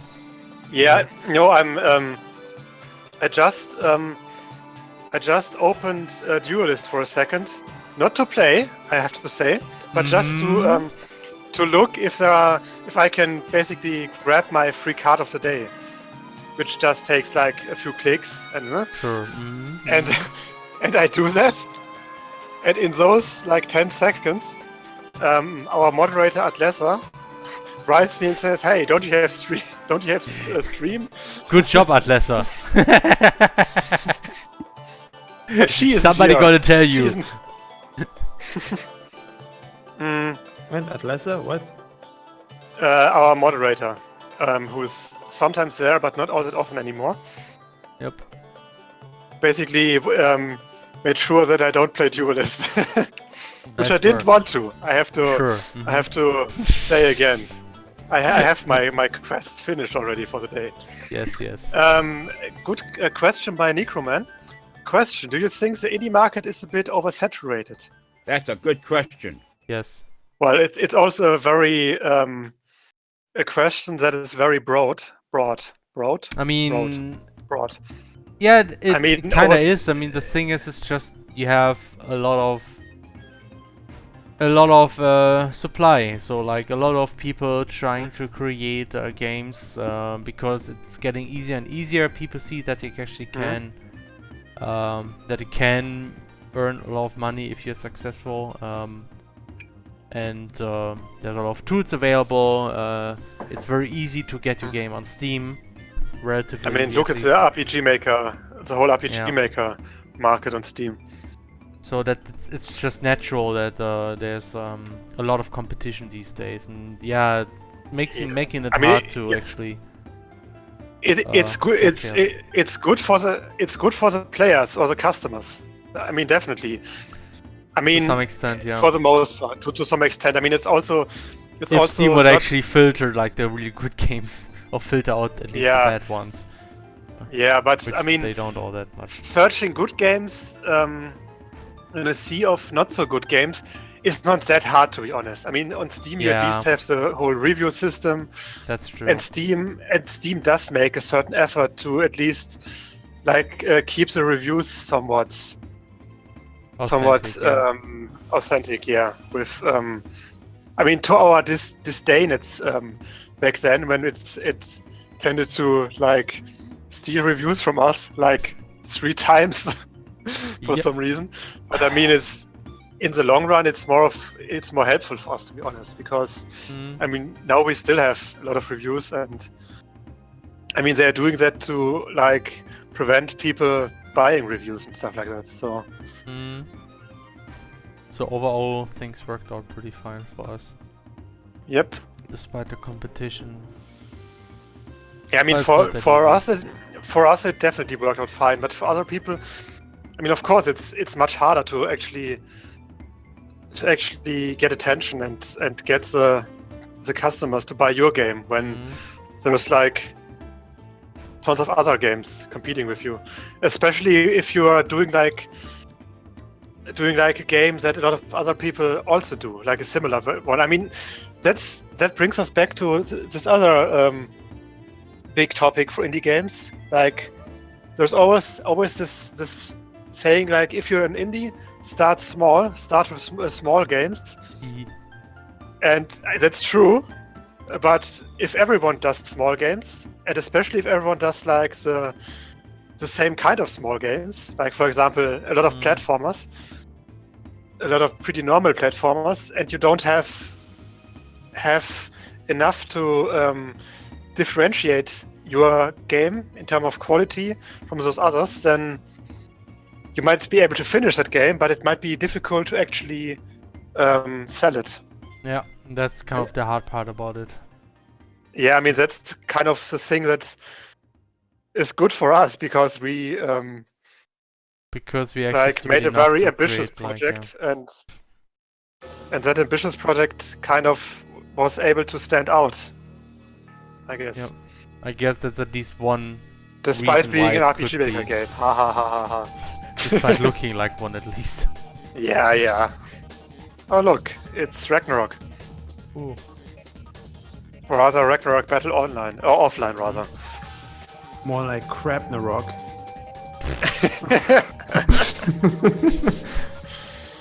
More like Grindnarok. Grindnarok. I did play a lot of Ragnarok back in the day.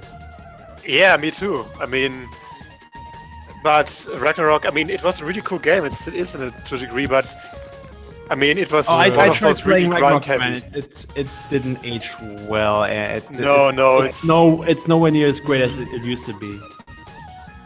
Yeah, like the control scheme is really there's a question there actually that I could answer. Oh, really? I'm sorry for interrupting. Is this the Uterus map too? No, not that one. That one, yeah. Did you play To the Moon and did you like it? I actually did play To the Moon, yes. What? Did you play To the Moon and did you like it? And yes, I did like it. It was really nice. I haven't played it. You haven't? I own it, but I haven't played it so far. Alright. I mean, it's not that long. I know. Actually, the funny thing is, my brother is a big fan of that game, and he wanted me to play it for a long time. And when I visited him, like I think around Christmas, he actually convinced me to actually just try it already and play it, and then I just sat down for 4 hours and played it. And yeah, it was really nice. It's essentially, it's a very story-driven RPG Maker game, which it has a focus on the story and not so much about gameplay. Isn't Sarah also big into To the Moon? I mean, I would... She liked it, yes. As far as I know. Okay. Because I would have she thought was disappointed to hear that I didn't cry, but I don't cry for games really a lot. It only happens very suddenly. You only cried in... You only cried while watching a New Game with us. No. Because it was such actually a one touching movie story. where I was almost crying for some strange reason was What's going on, Irvin? oh Jesus, what is the name of this movie? I think he wants to get banned again. Can I Oh, ban for him? fuck's sake, what's with all those short girl accounts? What the fridge? Why do we have so many short girls? Guys! I'm Oh gonna no. ban him again. But this They must be grew like in number. but it must be like like heaven for Irvin, to be honest. So why is he complaining? I don't get this. Because It's it's doing. short. We have, It's we, short. we have to get this from the root and ban Irvin. But he didn't do those apparently. But why are you complaining, Irvin? Didn't you like short girls? So now you get all the short girls you ever wanted. So isn't that great? Hey, one short girl gets a short harem, for God. Okay, That's so a question honestly, for- what was the name of this movie with the tiger on the boat? Holy Tiger on the boat? I have no idea. Tiger on boat movie. Pi, The Life of Pi. That's the name. So Oh, that one, okay. I actually got slightly emotional with that movie. Actually, You cry? I get didn't emotional? cry, but I actually was kind of like getting teary a little bit. And that's like as far as it gets with me. Wow, a robot. Didn't Parks and Recreation make you sad? It made me laugh so hard that I cried a little bit, maybe. So And you told me that you always get sad after watching it because you yeah, were but so that's happy not. before that. Yeah, that's kind of like a strange effect, but that's not really, not this kind of sadness that people mean. I think. We actually had a question for Taro and me. Did Yeah. Geflügel and Taro cry in a video game? I mean, I've never been in a video game, so no. Me either. Nice touch. But did I ever cry at a video game? That's a good question. I'm pretty sure it did. I me didn't even cry when Eris was dying. So Yeah, I mean that's like a cliche. It also is overrated. Yeah. I might have cried when... I might have cried, or I mean, not really cried. I was somewhat sad at some point through Undertale, maybe. But it wasn't even a sad scene. The thing about me is I don't really get teary-eyed or sad during sad scenes all that much. I get more emotional during like certain touching and heroic scenes, I think.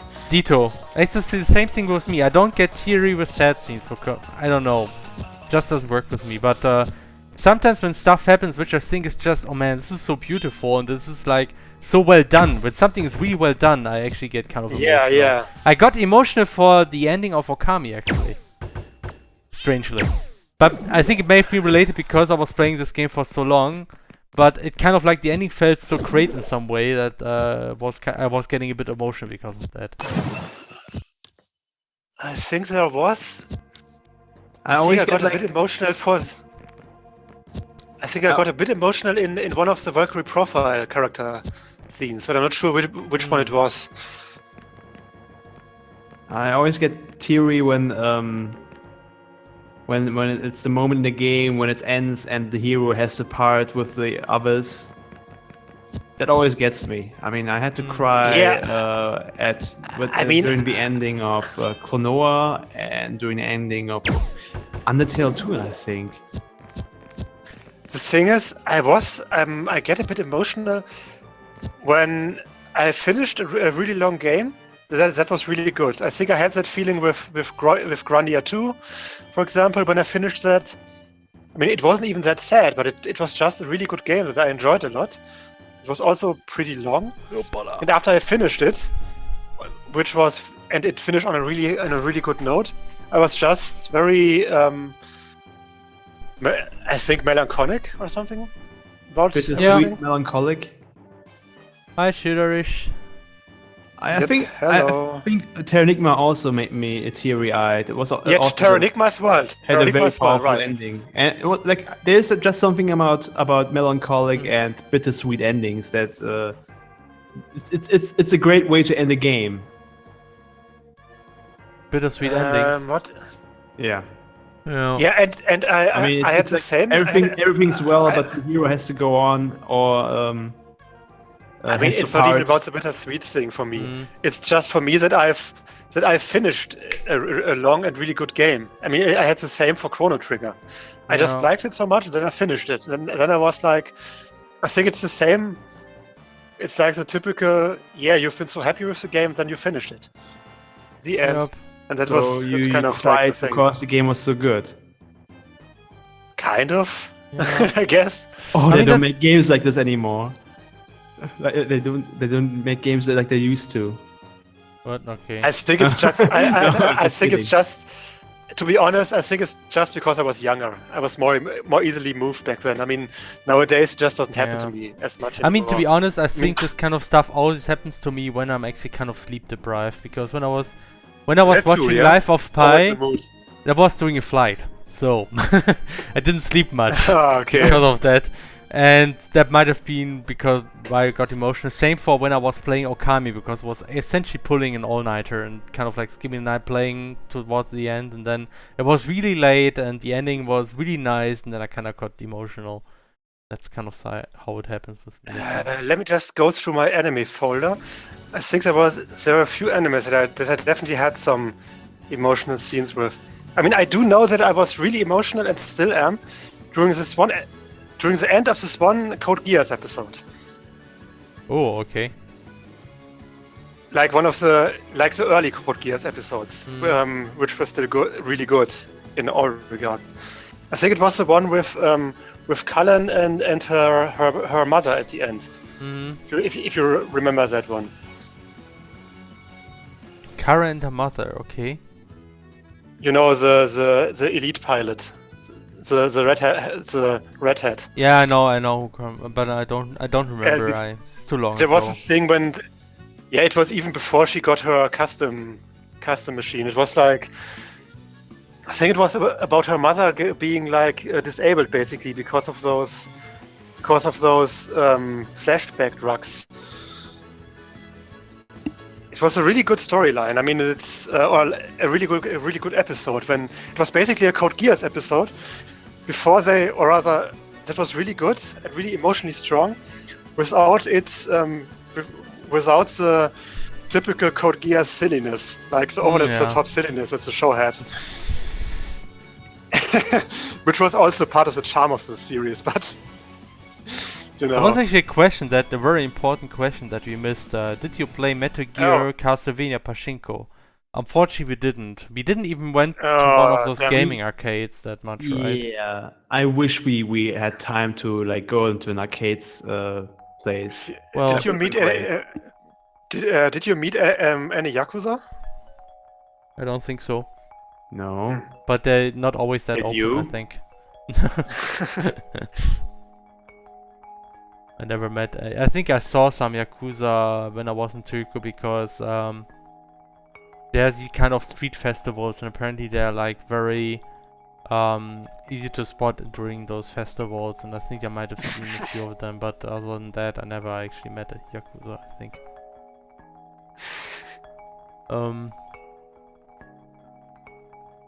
Right. Okay, I'm slowly actually making progress, but it's slow as always.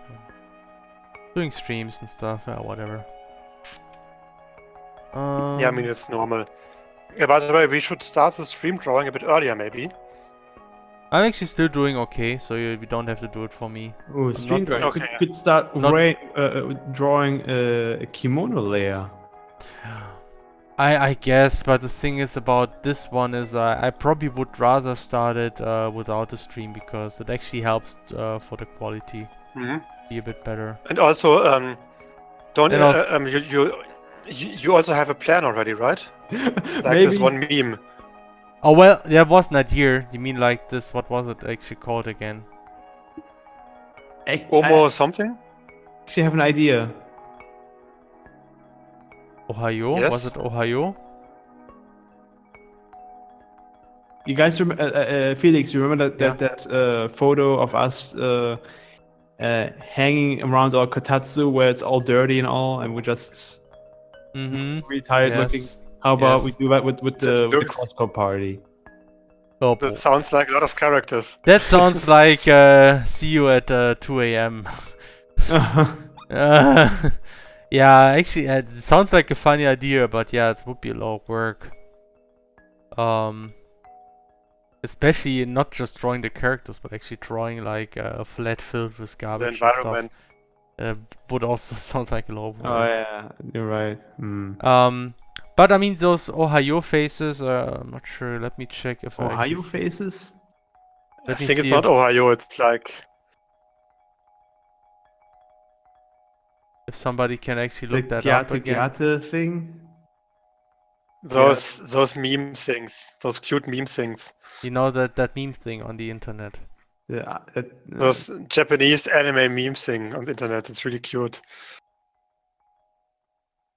Where people like have the mouth open and look in the really cute. yeah, so you Cute Ohio way. face. Or Gyate. Is it really Gyate. Ohio face? I think it has. Type it in the. I think it's type Ohio it in face, chat. isn't it? Okay. It really. I remembered correctly. Ah. Yeah, Yeah, it's it's Ohio chat. face. That's the one. Okay. I mean, I would just go with Gyate. doing a poll and people can vote for it, and we can add like the trashy ones that no flat one as one votes of the for. options. We can add the trashy office, the trashy Japanese room, as a drawing idea, and if people vote for that, I will draw that. But let's just do a vote again. And the Ohio faces should be Alright. one option, because that one is simple. I probably can do a lot of them if I get a reference. Just copy. It's modify. not even Ohio. In the original, she says "konbanwa." What is it? What? No, wait. I can't read this. Konnichiwa. Konnichiwa. I really love that we have like someone in the forum speaking Japanese, Yeah. and his nickname is the secular bird. I mean, Okay. it's a really funny nickname for like a Chinese person. I think. Secular. Well, and he has 51 hours in CrossCode. What the heck? Whoa, nice. Nice. Yeah. What should Felix draw today? He'll draw a CrossCode Rabbits crossover. What? That Rabbits? reminds me. You know, from Rayman Raving Rabbits thing. Oh Oh, no. that one. Oh no. I bet that news went over your head. I think I saw something a little bit here and there, but I might have missed most of it. What was it about? There's gonna be a Mario X Rabbits crossover game. Oh yeah. Wow, And it looks okay. it looked really dumb. And I didn't And get the- what it The poster of it had like one rabbit dressed as Peach doing like Yes. a really cheesy selfie duck face thing. Like, it also could be- didn't it have like Mario as Mario having like a Mega Man blaster arm or something? I think a gun, and Mario looked kind of weird too. Like, Yeah, okay. His lips are strangely pronounced. That's what I remember. What the heck is going on? Oh boy. Somebody somewhere thought that was a good idea. Let's do that. It was actually leaked a year ago already. I guess people kind of didn't take it seriously, but now it's here. Oh boy. And I guess Nintendo really wanted to take all the chances that they could get to have as many third-party support, have as much third-party support for the Switch as possible. Okay. Yeah, there we have it. Whoops. Oh, we'll see. Drawing. I mean, it's Switch the is game- doing pretty good though. The game, yeah, Yep. it's doing really well from what I understand. It's really good. I mean, it's a good It's system. doing so good that it's- you can't get it. It's like it's Yeah, always in sold Japan. out. Well, but that's also a Nintendo thing, like controlling the supply. It's like a really Yeah. bad idea, but they do it anyway because they want to keep the prices up or something. I mean, they did that with the amiibos. I guess they're just really conservative with producing stuff because they don't want to have high risk or whatever. I have no I don't idea, know. but I don't I mean, don't know how Jim business Sterling works. makes a lot. Jim Sterling makes a lot of videos about it, and Yeah, I'm not sure if he's the business expert though. I mean, yeah, okay, sure, but I mean, he has a I lot don't of know experience how with big- the business. I don't know But, how, I mean- how hardware production really works and how all these things are done. Yeah, that's true. Hardware production is another. It might be about hardware production, but still, it seems very unusual in today's place to do that. Mm. Leia and the other CrossCode characters get mistaken for Mikos, shrine mates. But how would that happen? Was there any else we could talk about from our Japan trip? No, nothing probably. Nah, it's just let's think. Yeah, we also met like Las and Rico from Stellar Null. Stellar Null?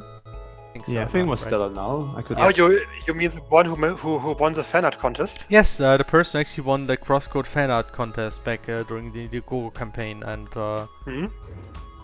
and yeah, so yeah, we met them, and we actually did some sightseeing together. That was pretty fun too. Hmm? Even though that was really exhausting, as you mentioned, like so much walking, too little Yeah, time. we really overdid it. Yes. Oh yeah, I also have I collected like 50 business cards. Yes, Taro's like the master of business card collection now officially. He was really good at getting all the business cards too. He had like more than all of the rest of us together, I think. Dang. Probably. Which isn't saying much because like T3 didn't even bring business cards. Yeah. I told you guys so many times, bring business cards, bring. And I actually didn't bring. I didn't bring enough. Oh, actually, something else I can show on the webcam actually is we have several pins printed, and we have Your buttons. CrossCode pins. Look here. I think I'm gonna now write to Stefan that I got like 50 business cards, but whereas he told me before, Yeah. I'm probably only gonna like collect two of them. Yeah. I'm like, Yeah, I mean, if you really try, Japan has this kind of culture where you very quickly exchange business cards. So we got pins. So here's like an Emily pin. So here we got like the Shizuka pin. Look how shiny they are. You can actually see my display reflected in the pin. And there's also an Apollo pin. Doopy doopy doop. Yay! And a Leia pin up there. Like Will we Leia also pin. have Of course, the Leia pin was by far the most popular because people played the game, and for some reason, everybody took the Leia pin. will there also be will those pins also be on at the Dokumi? Dokumi next week? Yes, there will be on Dokumi too. Unfortunately, only though leftovers. So, mostly Emily and Apollo. Shizuka and Leia are essentially almost gone already. Those are essentially like I got the last Leia pin, and I don't want to keep that one for myself. You should have produced more. I know. Well, I mean, we didn't produce them. They were actually done by our publisher, but we probably can produce those ourselves as well if you want to. I got some other pins too, like from other games, if you care. Like I got this one from Iconoclast. Yeah, there's plenty of Emily pins. Amazing. Of those. And I got this Valhalla from my favorite Valhalla character. Doopy-doopy-doo. Look, in case you know. Oh her. yeah. I'm really jealous of your Momodora pin. Yes, and I got the Momodora pin, which is really cute. And I got the last one. When I asked them, they told me that they were already out of them. Yeah, They lied but I to guess me. then another one appeared. I know, like I also thought that our pins are empty, and then I found a bag where there has still some. There were still a few in there, so wasn't necessarily lying. I also got this pin here from Dual Gear, which is a very nice looking mech strategic game. Oh, really? Kind of like Please Valkyrie send it Chronicles. to me. Dual Gear Please is send it to like me. Valkyrie Chronicles but with Max, and it's really Yes. it's really good. Yes. Send like me it, link to Heather. it. I want to look at it. No, Or post a link in just in Google. chat or something. Google. I know. I actually don't How's know it the called? Dual webpage. Gear? I'm sick. Dual Gear. Google it. Dual Gear. Is there a webpage? Actually, I Like don't see. Dual. Oh yeah, I think it's Dual Gear game. Yeah. DualGearGame.com. That's it. Yes. Okay, I'm gonna post it real quick. You know. But I mean, BitSummit was only like for industry and press, right? No, it was for the public It too. was Everybody public. could Okay, enter. Yeah, I like- wasn't And actually, somebody from our Discord did visit us. Villager, nice. Outlaw Villager. He actually dropped by and Oh, said hello. really? That was Cool. really nice. Is, it, Yeah. is he living in Japan? Yeah, he was in Kyoto at the time. He's visiting some Didn't school know. there, so that's why he's there. So that was a funny coincidence. Okay, gotta save myself some bookmark. What's the next update? About CrossCode, the next CrossCode update will add a lot of story, and it's scheduled for June. We hope to be finished in June. Original plan was May, but we will not make it in the next few days. There's still too much stuff to be done. Sorry. So. Oh, this cave looks already pretty nice. I'm gonna move to the next cave now. Some of the coolest business cards I got. I actually got business cards by 3 people who work at Game Freak, the guys who make Right. Pokemon. Oh, He got like That's the most nice. special Pokemon collector's cards. Oh man, amazing. Oh, I see. Dual Gear also had like an Indiegogo campaign, and they reached. Okay, they reached like 21,000, but that was like 226% of their goal. So it was a really modest campaign. Yeah, Yep, they only and see that's- five people and I that think made it I from think the it's an ongoing campaign where you can still donate if you want to. Oh yeah, They yeah, actually use that right, option. right.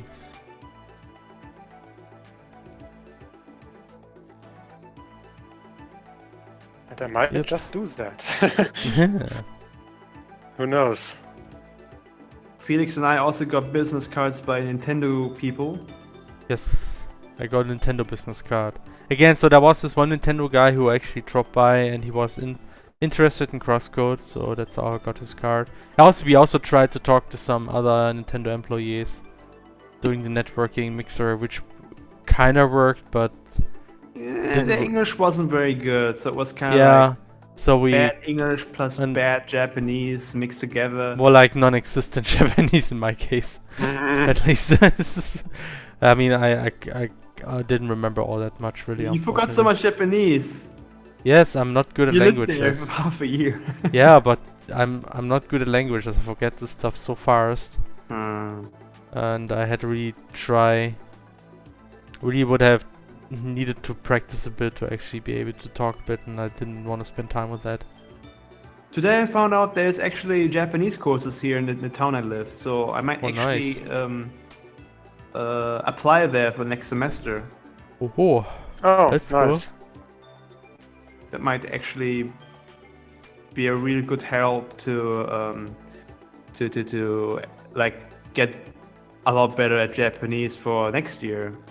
So I definitely want to go to BitSummit next year again. definitely, if possible, I would like to go there as well. I hope there's like a good occasion, or we can argue that it makes sense to go to BitSummit, or we can just go for the heck of it. I don't know. I can also go there as visitors, so we don't have to watch a booth all the time. and go to get interviewed. I guess so. Kind of like how we want to do stuff with Gamescom actually. We also want to go there as a visitor, not as somebody who's having a booth. Mhm. But then Oh. we don't get our sweet industry perks. Well, Like- we do get them. We can get a business ticket still. Well, that's true. We Mm. just have to ask By the our way, publisher in time. About the drawing poll, right now I have Yate Ohio faces for CrossCode characters, CrossCode characters in an untidy Japanese apartment, like the BitSummit photo. Yeah. A Daft Punk Leia. Ah, yeah, that thing. Leia or Sergey or any other character really, playing Endless Minesweeper or Minefield. Oh no, not that thing. Don't remind me, sure. Then I also added again the crappy Fate references, Gate of Babylon, because no one will vote that. And what else could we have? Some CrossCode characters texting each other, CrossCode character memes, stickers. Okay, that's too. So what else do we have? That's annoying. Draw Lemmy Smash Leia. What? What is this? I don't get this. You know what? I'm just gonna add the fighting the Dust Force thing again. Oh, you actually put Pokemon Mystery Dungeon music in the playlist. They have because managed to miss my comment 3 times now, and Okamijo asked the question without the ad prediction gets answered immediately. That wasn't really intentional though. What question was that? What question was that? I just wonder what Okamijo was asking now. What was he asking? I don't even see him.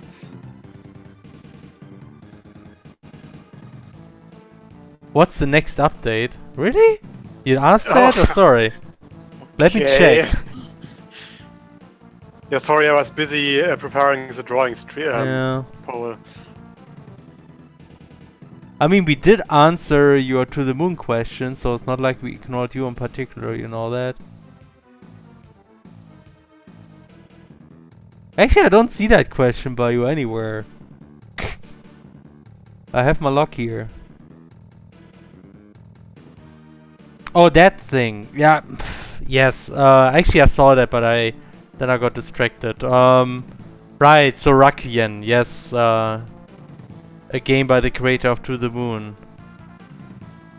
Daft Punk, yeah. Ach, by the singer of the To the Moon song. Oh, it has a song? So it's by the singer. It's not by the creator of To the Moon, but by the singer who contributed to the moon. Okay, I'm gonna post the drawing poll. Drawing. I also added like an Overwatch choice because Overwatch always sells. Also, something worth to mention is some people mentioned one shot in our Discord, and there was also a one shot at BitSummit, right next to us, essentially. The game one shot, which is some kind of puzzle game. It's a puzzle game, I think, created with GameMaker. Kind of looks a little bit like Undertale, but actually looks pretty nice in terms of colors from what I saw, and it has apparently a very touching story, from what I understand. Oh, I think that booth was like right opposite to ours. Yeah, opposite to ours. Yeah.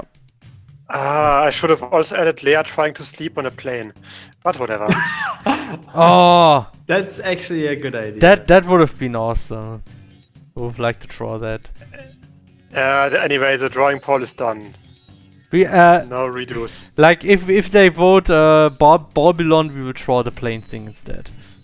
I removed Babylon. I put Dust Force Leia instead. Oh well, Dust Force Leia. I don't want to draw Dust Force Leia. Oh well, maybe next time. We can just. But it won't be topical again anymore. I mean. By the way, Felix, I think you should also tell people again about our next convention visit. Yes, next week on Saturday, we will be at Dokumi. And Sunday. And Sunday. And Sunday Dokumi. too in Düsseldorf. Düsseldorf. Düsseldorf. Something like this. And yeah. There will be a booth and you might get some of those leftover pins because we stole them from our publisher. And this important Leftover package. Japanese swag. Yes. And we also got still a lot of we still got a lot of stickers left, so there will be at least some stickers. Yay. And also I will gonna print a lot of posters, though I'm not sure if there will be a good quality. So it was kind of like just a very rushed thing to be able to get them in time. So I'm not sure if they're gonna be good, but yeah, you can get some kind of A2 sized posters. It's just gonna be you exhibiting, right? Or is it also gonna be Teflo? No, Henne's gonna be there, Teflo's Henne. gonna be there. I'm Yeah, there, Henne. Teflo's there. Yes. And I'm only gonna be visiting and gonna be looking to get some of them bento. Bento. I think they have bento there, don't they? They have a Japanese food festival, yes. Yes. Yeah, definitely. That looks actually I'm not pretty sure how amazing. expensive. I Yeah, will, we'll I will definitely go spend my there. time. Probably there. gonna be expensive, but oh boy, I'm not gonna care. I'm just gonna get there, go there and waste all the backers' money. We're gonna eat with the backers' money. It's okay. Yes. By the way, we our booth will be in Hall 4, Uh-huh. and the booth will be L14 or something. Wait a second. L2 I think think it's- was it? I think it's L12. L12, that's possible, yes. I just think. had a rough look at it. It's really weird because I mean, first off, And there's a lot They of kind of- places. I'm actually surprised how big that thing is. I mean, they have like Mhm. 3 or 4 halls where everything is distributed, so quite a lot of stuff there. it's like it's L12. L12, right. Booth is in. And that's another weekend of distraction. I don't think it will be as bad as BitSummit, hopefully, but yeah. Yeah, I mean, at least you won't have a jet lag. Yeah. Oh yeah, Felix. Mm-hmm. There's gonna be Monster Hunter XX for the Switch soon. I heard that, yes. I actually saw a trailer. I didn't. I only heard it so far. But yeah, another good Yeah. reason to get a Switch. I can play Monster Hunter on a big screen again. Woohoo! A big screen I have yet to buy still. Then better compose fast. Forest. Oh, and Schilderich is also there in the artist Yes. alley. That's apparently. Yes. Um, Schilderich is also there. Gonna meet some Schilderich. I mean, So, but it's really funny because our entire presence in the program, in the program basically, because we got like in this the huge beginning- page, right? yeah, and it's like page 45 or in the PDF it's like 28, I think. Mm.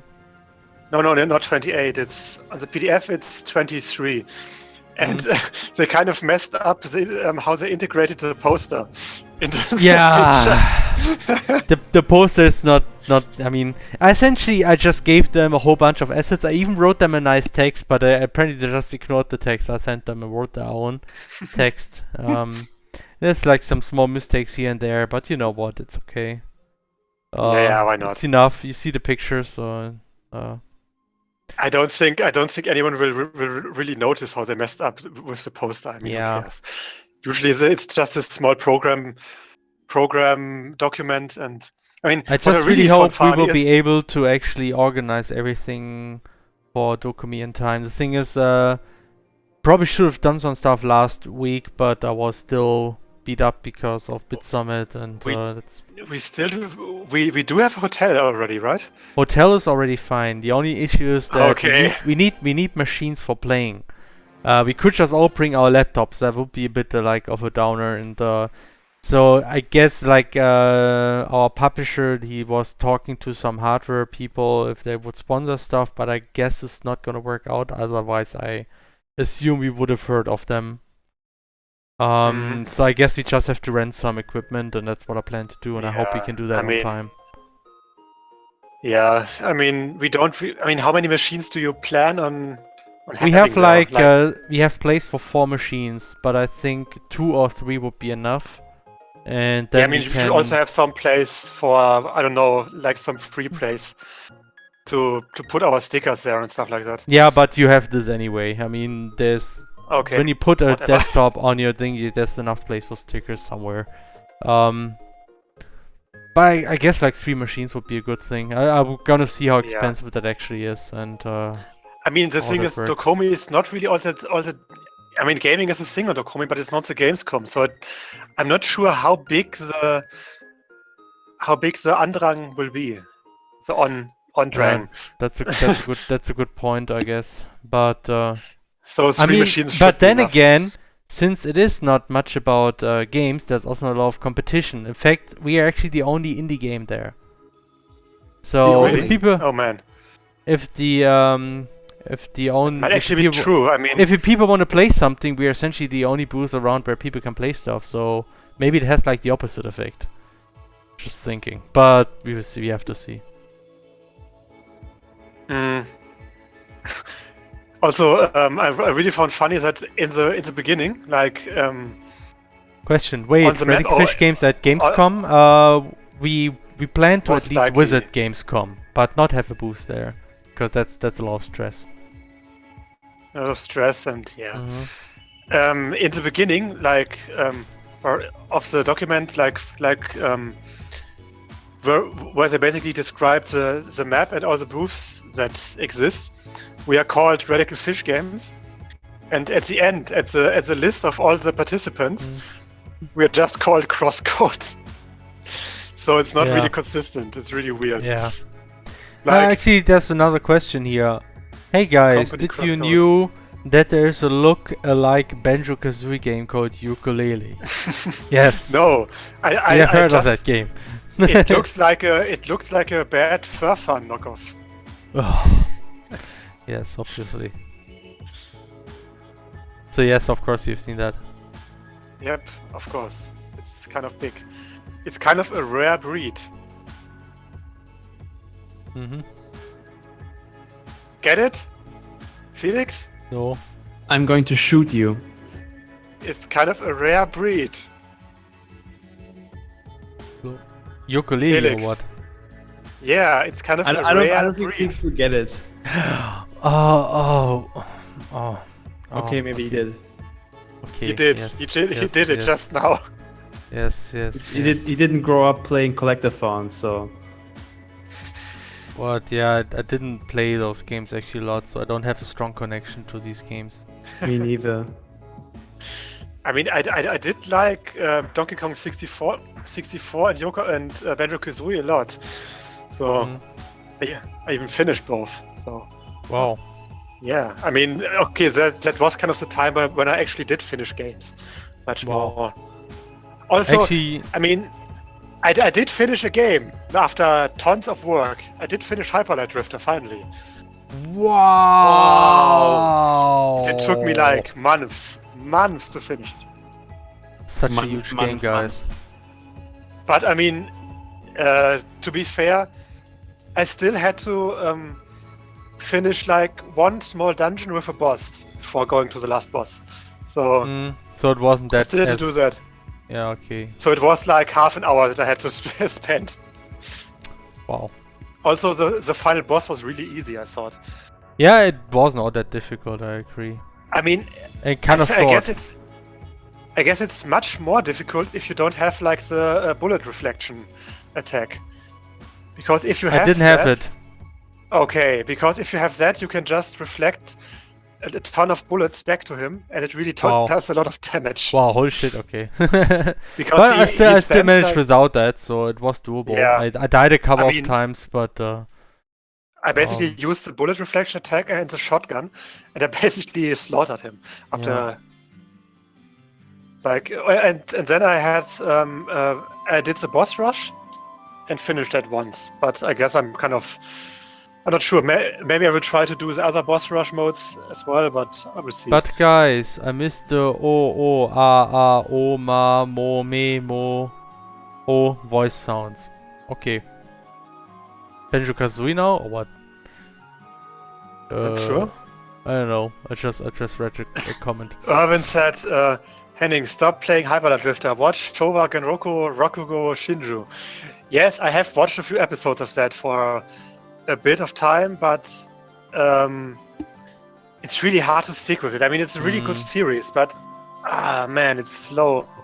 Ichnicero says once you learn the patterns, all of the bosses are easy emo. But Yeah, I guess it's that's true. the case for most of these kind of games. Like when you know the bosses well, it's usually easy. Like all the we have a bosses in question. CrossCode are so freaking easy because I know the patterns already. We have a So- question. Yeah. Hey guys, what engine are you building this on? And what are you using here What? for spriting? I'm a beginner and I'm using Tiled, but I would like to level up. Okay, so I gotta open I put the the image. the language. But I have the, my special the image that I language have command. to open. Oh yeah, you have Yes. your special image. I have the special stuff. So, okay, let me loop this. Loop, loop, loop, loop. Ah, I forgot to loop it on time. And now this player is really stupid. So, okay, that works. Alright, so CrossCode is being written in JavaScript. That means it's all based on HTML5. The engine is derived from Impact.js, but we modified most of it.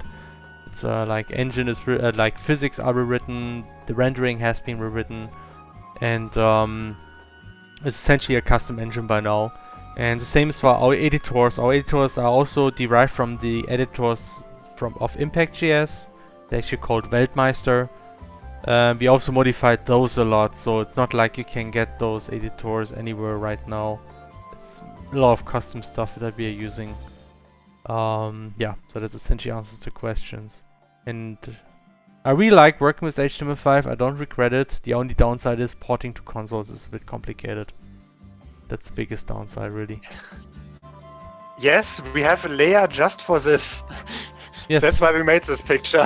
Yeah, because honestly, this question comes up every stream, so it was comes up definitely every worth stream, it. it's Yes. Like literally. Yes. Wasn't it this one fan of ours who made the animated version? Yeah, that was actually created by the meme media master Kovapspak. Oh yeah. don't Oh yeah, know. right. Who does like a lot of those animated things, animated Probably should versions. figure out how to pronounce his name already. Kovac. Yeah. At least it makes Linux support happen.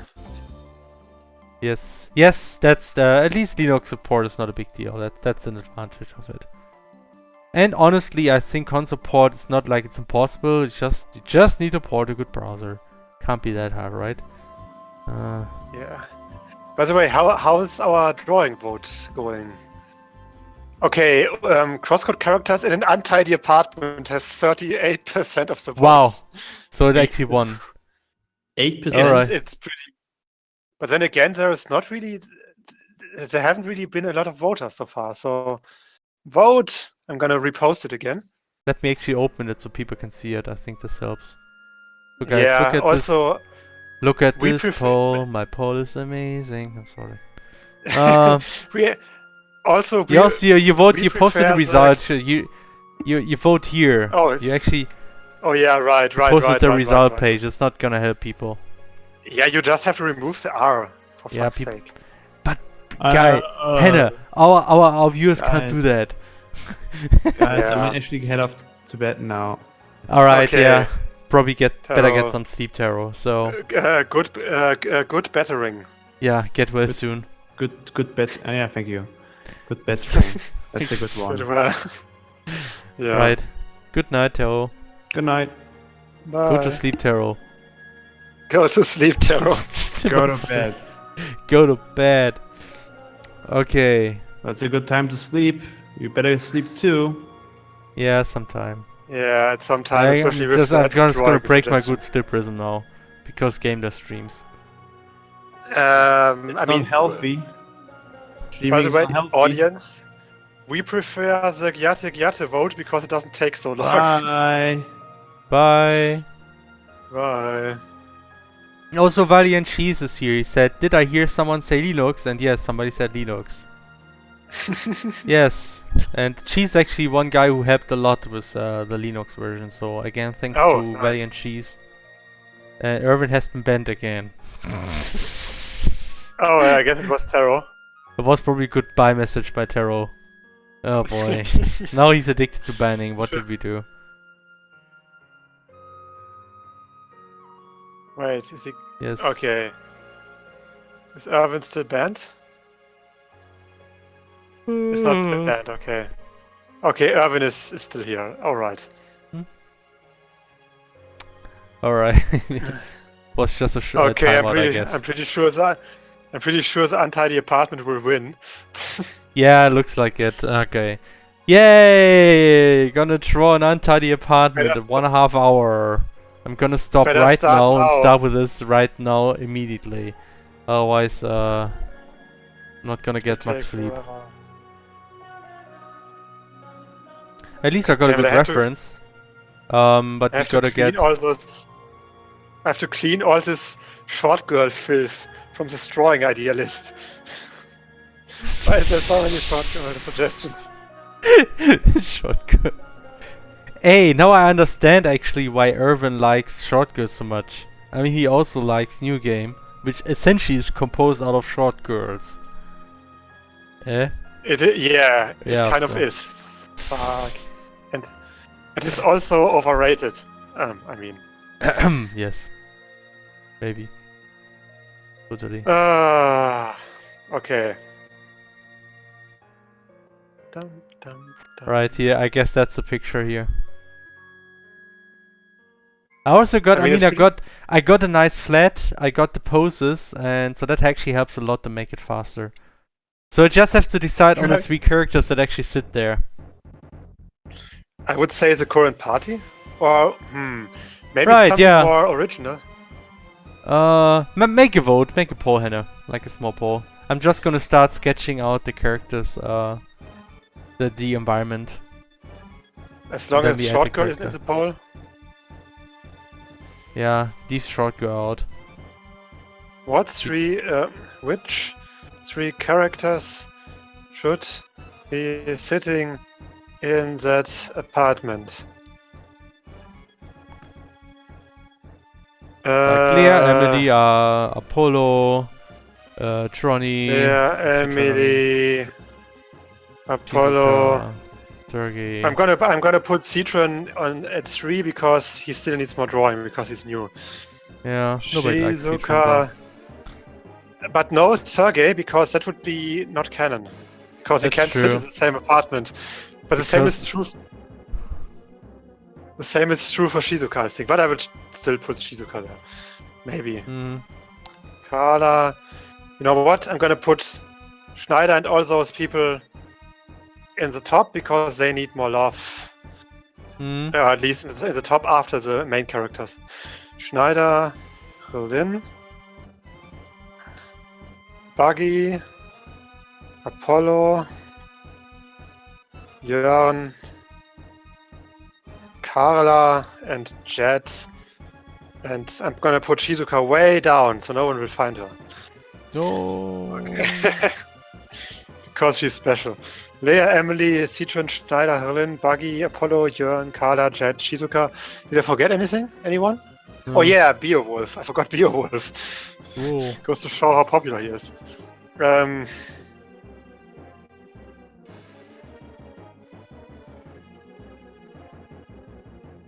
then again, Beowulf at least got his own drawing so far. That's true. Same for Apollo. I mean, not Apollo. Same for Jörn. And Lynn also, kind of. The only one who never got a drawing was Buggy, of all those characters, if you think about it. That's true. But then again, he has the least lines so far, I think, next to Jörn. Yeah. Leia, Emily, Citron, Schneider, Lynn, Buggy, Beowulf, Apollo, Jörn, Carla, Jet, Shizuka. Okay. Create poll. Oh, did I actually... Fuck. Okay, I have to do the poll again. I forgot to make it a multiple choice poll. Jesus, God damn it. But there's no option to edit polls, right? I mean, that's kind of I don't think so. Maybe if you have a... I should make an account. Maybe you can do it then. For fuck's sake. Oops. Okay, Leah, this time I will do it at the beginning. Leah, Emily, Citron. Leah, Emily, Citron, Schneider, Lynn, Beowulf, Buggy. What? I'm gonna put Buggy up there.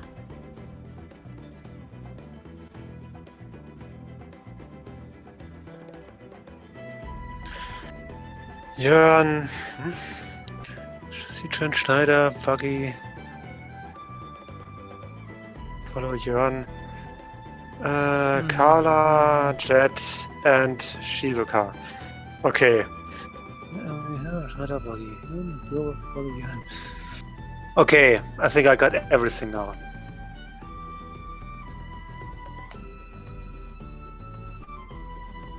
Okay. No short girl.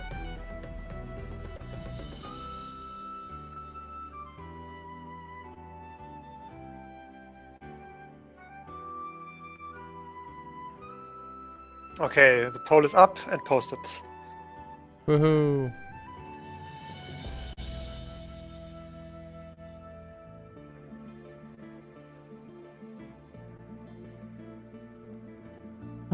Change hashtag announce to hashtag announcements. Okay. In our Discord or where? Is announce not correct?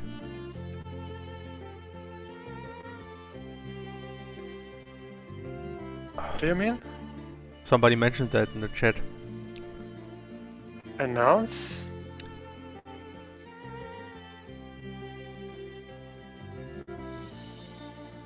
So, how do people vote? Everybody votes Emily. Leah and Apollo. Kind of expected those three.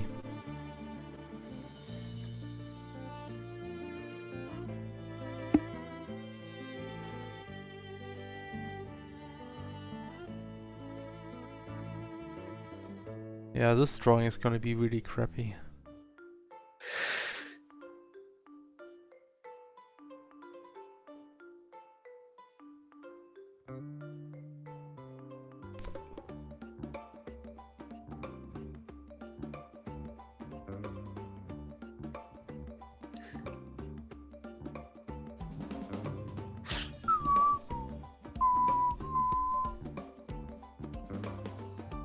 I'm actually kind of starting to notice how freaking hot it actually is at the moment here. Ah man. Weather's way too warm. I hate summer. Summer should just stop.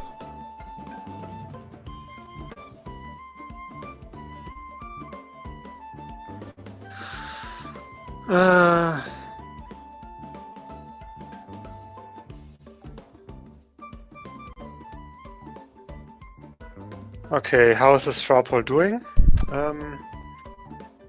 Is it Emily, Leah, and Apollo?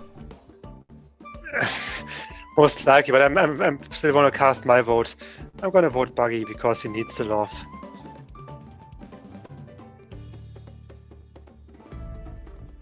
Oh no, actually Citron. What's Citron Citron? the current main party actually. Well, we actually got like And 3 Beowulf people for on some the. reason. We have like 3 people on the same place. Schneider would be fun. I haven't been drawing Schneider too much recently.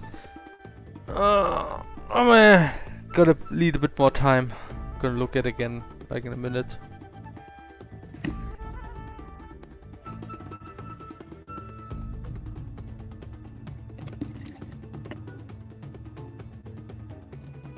But I guess Emily and Leah are pretty clear.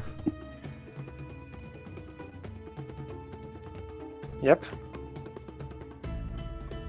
Yeah.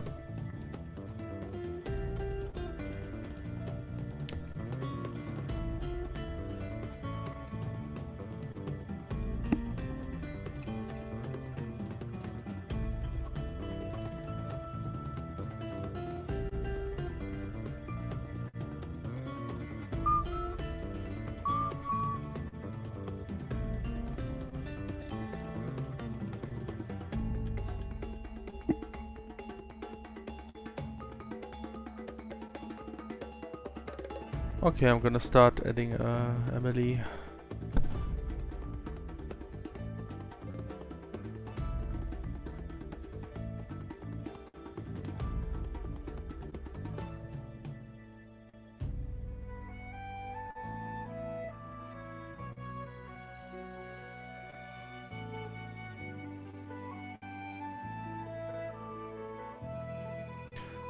Mario Evelyn asked by adding at Radic Fish Games. You Are you are in in America? America. What? No. Where are you guys now? Nope, we're in Germany. Germany. We're like Germany. the Germans. It's really late here. Like almost 11. No, it's 10:30. Felix, did you already start drawing the apartment maybe? Because you can do that I did. without the character. Yeah, I already nice. started doing that some time ago, Hannah. Okay. While yeah, we- I couldn't. I Sorry, already the stream is lagging. Yeah, I was just sketching the apartment. Okay, right now we And, have Emily and Leah pretty clear. Should I make like a tiebreaker for the yeah, third that one? sounds like a good idea. I'm gonna start sketching Emily and Leah, and the third person will be sketched Wow. last. 3 votes, 4 even, if you count my failed vote. Mm. He's the third person. I'm in Germany too, but my heart is by Short Girl 96. What?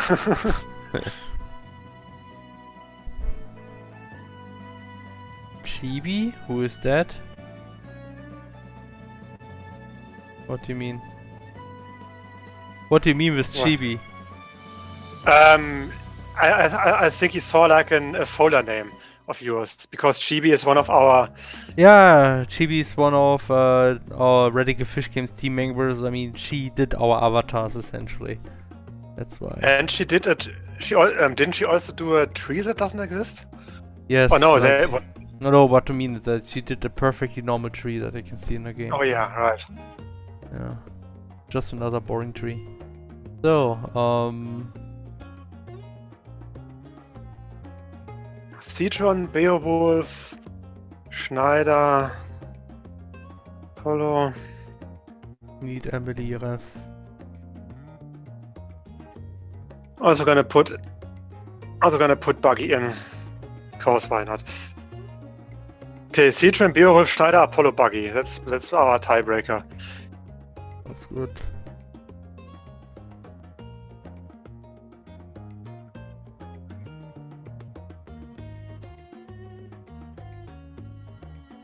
It's not really a tiebreaker because Citron has 2 votes more than the second one.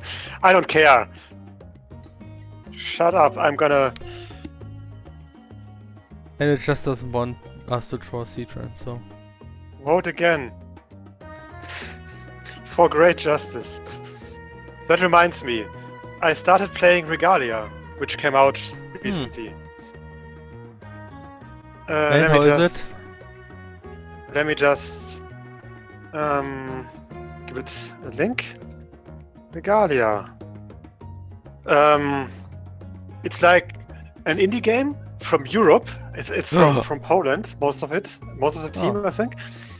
And it's like a Final Fantasy Tactics kind of like a game with a bit of a rebuild a kingdom story. But I mean, at first I was like, maybe it kind of has like an economy system and stuff like that, because it was like about rebuilding a kingdom. But it really doesn't. It really is just a backdrop for your main base, basically, and you go on a mission from your I see. kingdom. Oh no, I don't mean the Regalia anime. I mean the game. And it's not as overly complicated as some of the Final Fantasy, or rather, it's not as overly big as Final Fantasy Tactics games with their class system and stuff like that. But it's kind of in the vein of those games, and it's really good. I mean, it has a great art style. I think the voice acting is really good, and it's fun overall. I mean, it's kind of unfinished, or rather, it was kind of unfinished in the beginning. But they already put out a few patches that fixed some problems that it had. But I mean, it's very playable, and I like it a lot. Mm. And I think I should, to get into the mood, I should. Where is it? Where is it? God damn it! Where did I put it? I wanted to play Der Langrisser. No, actually, I want to play this one. Just realized I'm drawing now the female CrossCode cast in one of the least female poses possible. But you know, that's cool. Felix, that's sexist. Oh, come on. Skip.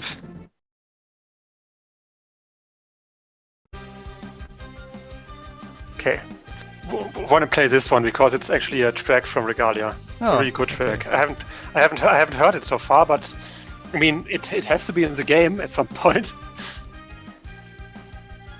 And yeah, I was thinking of Regalia right now because it has a lot of meme humor and it doesn't take itself too seriously.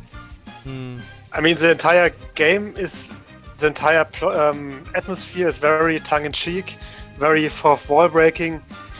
The characters. Yeah, I kind of saw it in the trailer. In the trailer, yeah, just watch the trailer. It's super obvious already. And a lot of characters are like making fun of each other, and of course the main character is super snarky about everything and unmotivated. And his best buddy, or basically his bodyguard, like the knight who is sworn to his service, has "for great justice" as his catchphrase. Oh boy. It's basically the first thing that gets said in the game.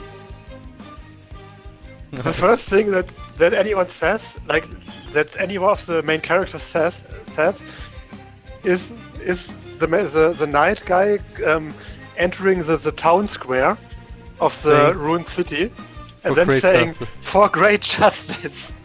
Oh boy. Like the first thing we get is a meme. I mean, it kind of fits him, and I'm not totally against it. But first of all, it was very out of place in that situation, because it came out of nowhere and had no context. It made no sense. And also, it's really a ballsy move, starting your game with a "for great justice" meme. And also, it's basically his main catchphrase that he says whenever you basically put him in your team, and often when it's his turn, he also often says "for great justice," and he basically shouts it. Yes, because he's very much about justice and honor and stuff. But I mean, oh man.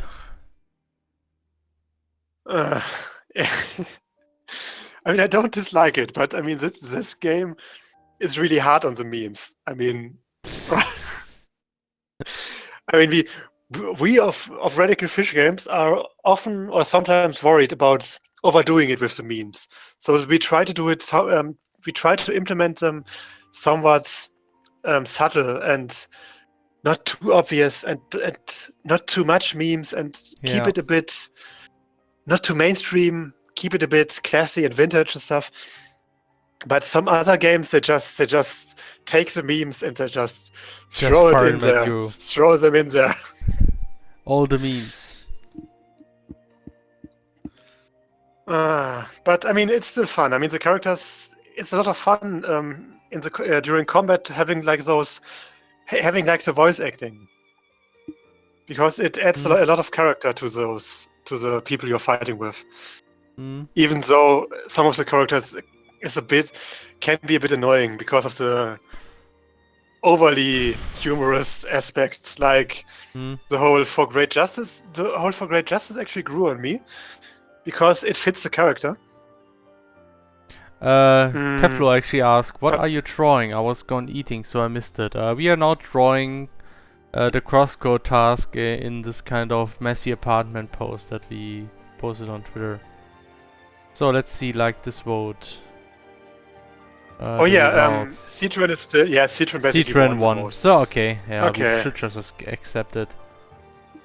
I will put Citron up in the middle there.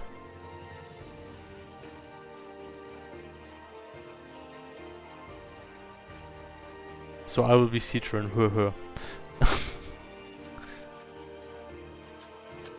Oh yeah, basically right. Basically, you are. So basically, Taro would be Leia. T3 would be Emily. I mean, he's blue, so that makes sense.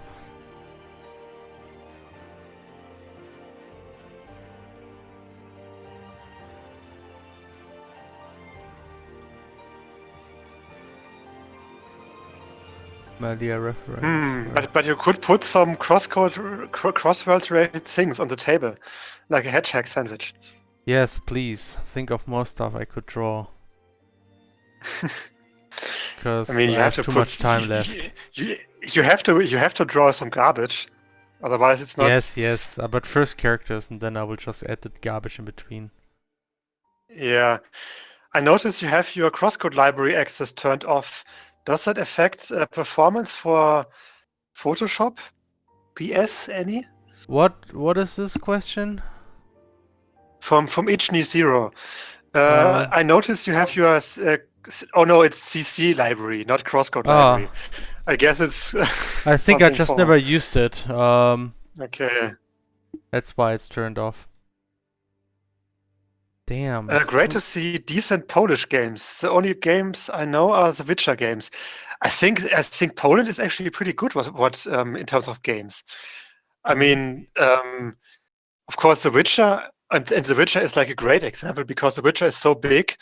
It's really become a national treasure of Poland. I wish there is a game like Witcher for Germany. Yeah, right.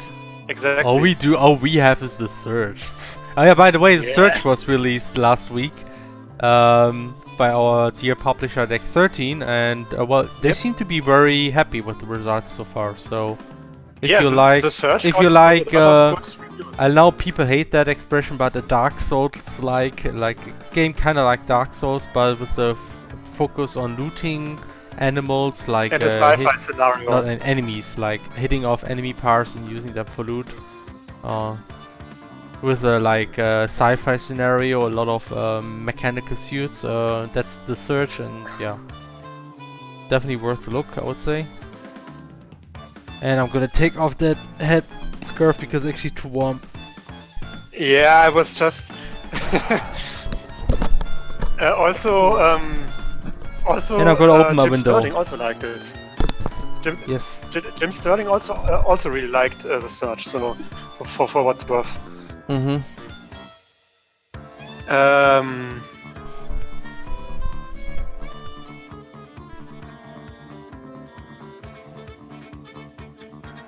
So what was I actually doing? I have no idea.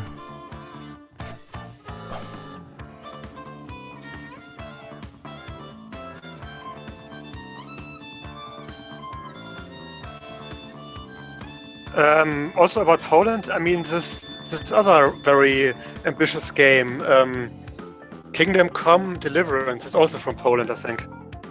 Ah.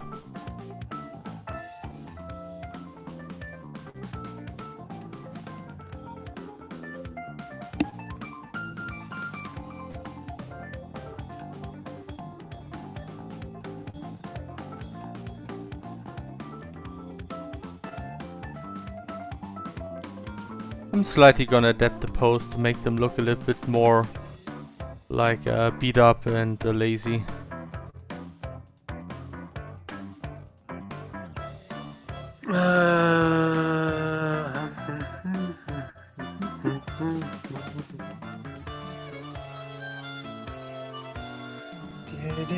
Oh, speaking of Castlevania, did you hear that there's that Netflix is producing a Castlevania anime that has really good art style?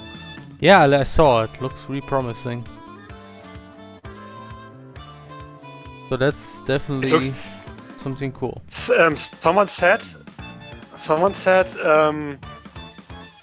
man, that's basically the art style that the Berserk anime needed. But I agree, Yeah. it's so sad. Yeah, it's so sad that Berserk But then doesn't get again, this I mean, kind of treatment. Something good for the Castlevania franchise. I mean, you should be happy for Castlevania. not from Konami itself, but hey. Yeah.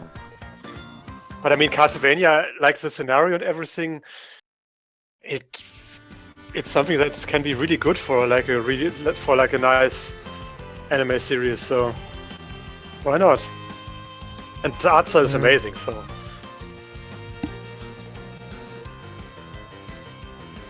Yeah, the trailer was really good. I had to say something else. Netflix, Castlevania, anime. Yes, Felix. I actually someone. Oh, Terranigma. Damn it, we have so much Terranigma.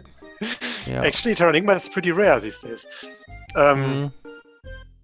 I tried to continue watching ReZero, Felix. Oh boy. And I managed to watch like one more episode before I got sick of it again. Okay. Oh boy. Yeah, I don't like the series. That's good. Otherwise, I would have had to end my friendship with you, Hannah. And fire you. Yes, and fire you, of course. CrossCode anime when?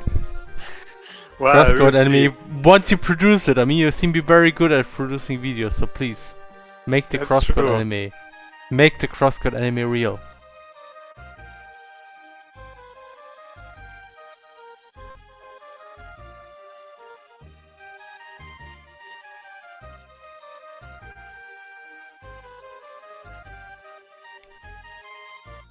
Drawing is fun, you guys.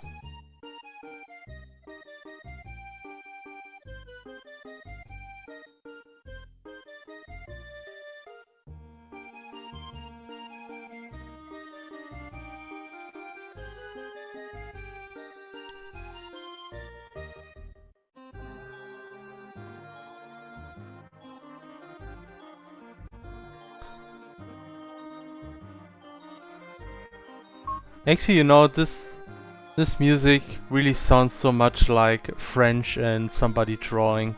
It's actually very nice music for a drawing session. Terranigma soundtrack. Actually, I was like a panel at BitSummit. There was like 2 occasions where I went on live stream and talked about stuff. And there was this one panel with me and a lot of other developers. And they had like this one question about like what kind of game would you like to recreate? And then for some reason I talked so much about Secret of Mana, and afterwards actually Outlaw Villager, he mentioned like, why didn't you actually mention like Terranigma? Because that's one of your I just totally forgot about Terranigma for some reason. I really like that the first thing you said for your first question, you answered like, yeah, it's basically Yoshi's Island.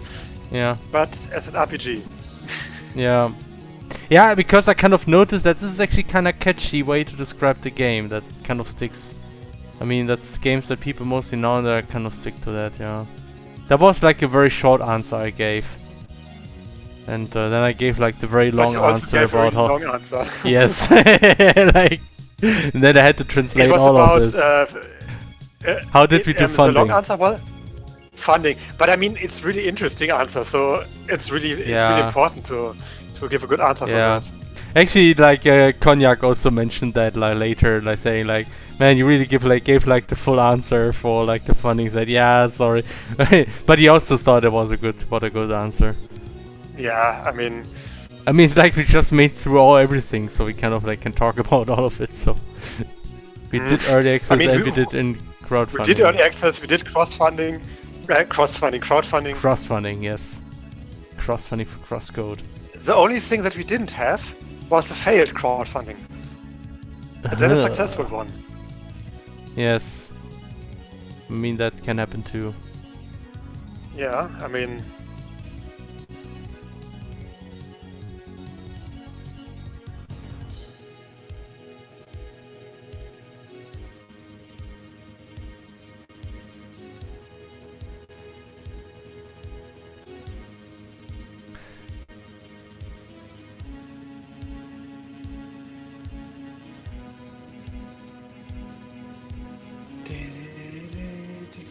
What is this kind of remix where somebody doesn't get the chords right again?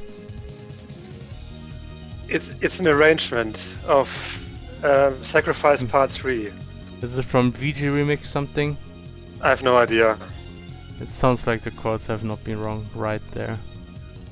Yeah, I can hear that. Well, Sacrifice Part 3 is a rather difficult song, I think. Because it has a lot of repeating with very slight variations. Yeah. I recently saw this kind of video where they analyzed like the Final Fantasy VII fanfare music, and that was Oh, okay. interesting, but actually also complicated because I didn't understand anything. But you could kind of see like you cannot actually talk about chords there that easily because they kind of do stuff where they play notes in chords, but there's also the bass line which actually kind of changes the chords that you listen to. So it's kind of like different. The impression that you get is a different chord than just what you play with one instrument. So that's really, I didn't understand what was going on there honestly, but it was really interesting. But you could see that the fanfare of Final Fantasy VII is somewhat special, and that it kind of like broke with a lot of conventions and did something else. And it is up to this day one of my favorite fanfares of all video games, I think. It is a good fanfare, yeah. Yeah, Final Fantasy VII fanfare was always special.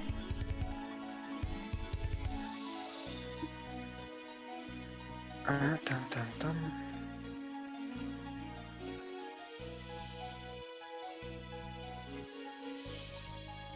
Yep. Question. Sorry,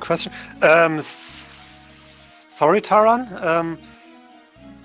Okay, Taran is here and has a question. Had a question. Hi everyone. I'm here just for asking if the dev community started a French translation of the game. So what? Do we have a French translation for the game? I mean, No. there are preparations for it, right? We have a system in place. Oh wait, right, yes, somebody actually started working on the French translation. Yes, it was like a long time ago, but I'm not sure if that makes actually any progress. We kind of have to catch up with that again. The thing is, I still want to start the community translations, but right now I just want to focus on other things because it is actually quite distracting to set this up, and I'm kind of concerned that this might lead to more delays if you do it too early. There are some people who really want to translate CrossCode to different languages.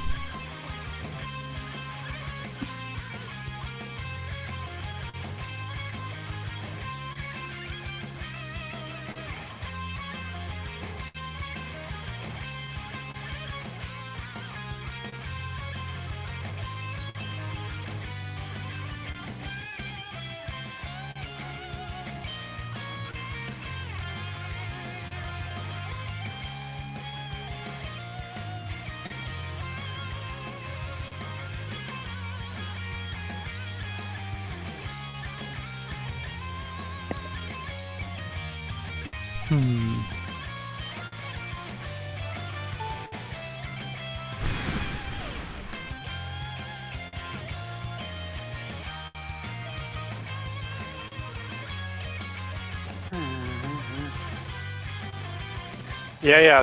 Sorry, I didn't see your question back then, but you also didn't use Adrelic Fish Games, so.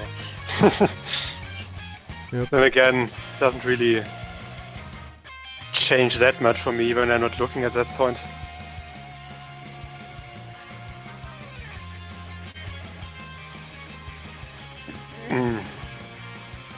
What else did we do, Felix? Felix, you watched a lot of Parks and Recreation. Say something. Yes, Parks and Recreations is amazing. I actually watched a little bit today again, and I liked this show. Give me a second again. I would be happy to know if you manage translation, and I would be happy to help. Felix, say that again about the translation, how it works with French.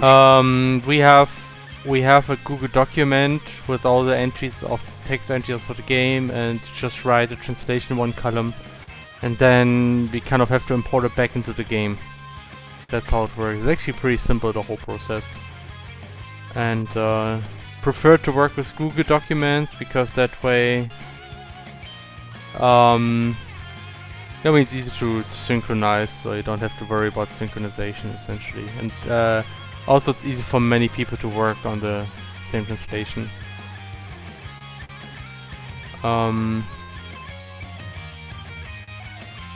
And the thing is, we tried the same thing with our publishers, like the Chinese and the Japanese translation.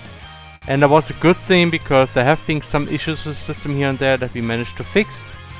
And it actually is in a pretty good state right now, and I think we are actually ready to start that sometime soon. I even made something that when we modify text and then we import it later, it actually compares the English translation with the new English version. And if there's a difference, it actually marks that there was a change. And then next you get the updated sheet. You get all the text entries that have been changed since the last version. And then you know that you might have to update the translation as well. So that should help that you can keep up with changes of the game. Because the downside is if you start translating the game before it's finished, obviously things might change and then you have to adapt the translation as well. So that's kind of... I hope this will be easy to do with that kind of notification that something changed. Another thing is, even though the system is there, just setting this up, contacting people, like inviting people to work on the thing and then giving feedback and everything. I could imagine that this actually would consume a lot of time. This is why I'm currently don't want to do this, because we actually have to hurry a bit so we can manage to release the next version in June. There's still some stuff that needs to be done. And I don't want to risk having to delay the next release even further. I mean, it has been already now like... is it like 3 or 4 months since we released the last version? I think it's 3. But I'm not exactly sure. We released already in February. Oh damn. March, April, May. 4 months no release. Holy shit. Better be a good release then. We have been slacking. I mean, the thing is that it's just that these kind of events, they really consume a lot of time, which is why I also think we should be careful with those. I mean, honestly, it was mostly BitSummit because like going overseas is like a huge deal. Like, I guess I hope that Dokumi won't be as bad.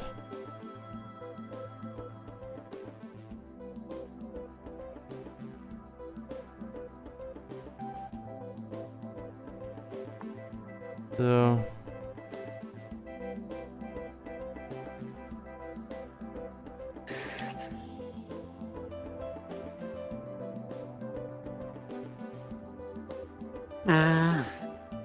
Necroman asks, do you read the Attack on Titan manga?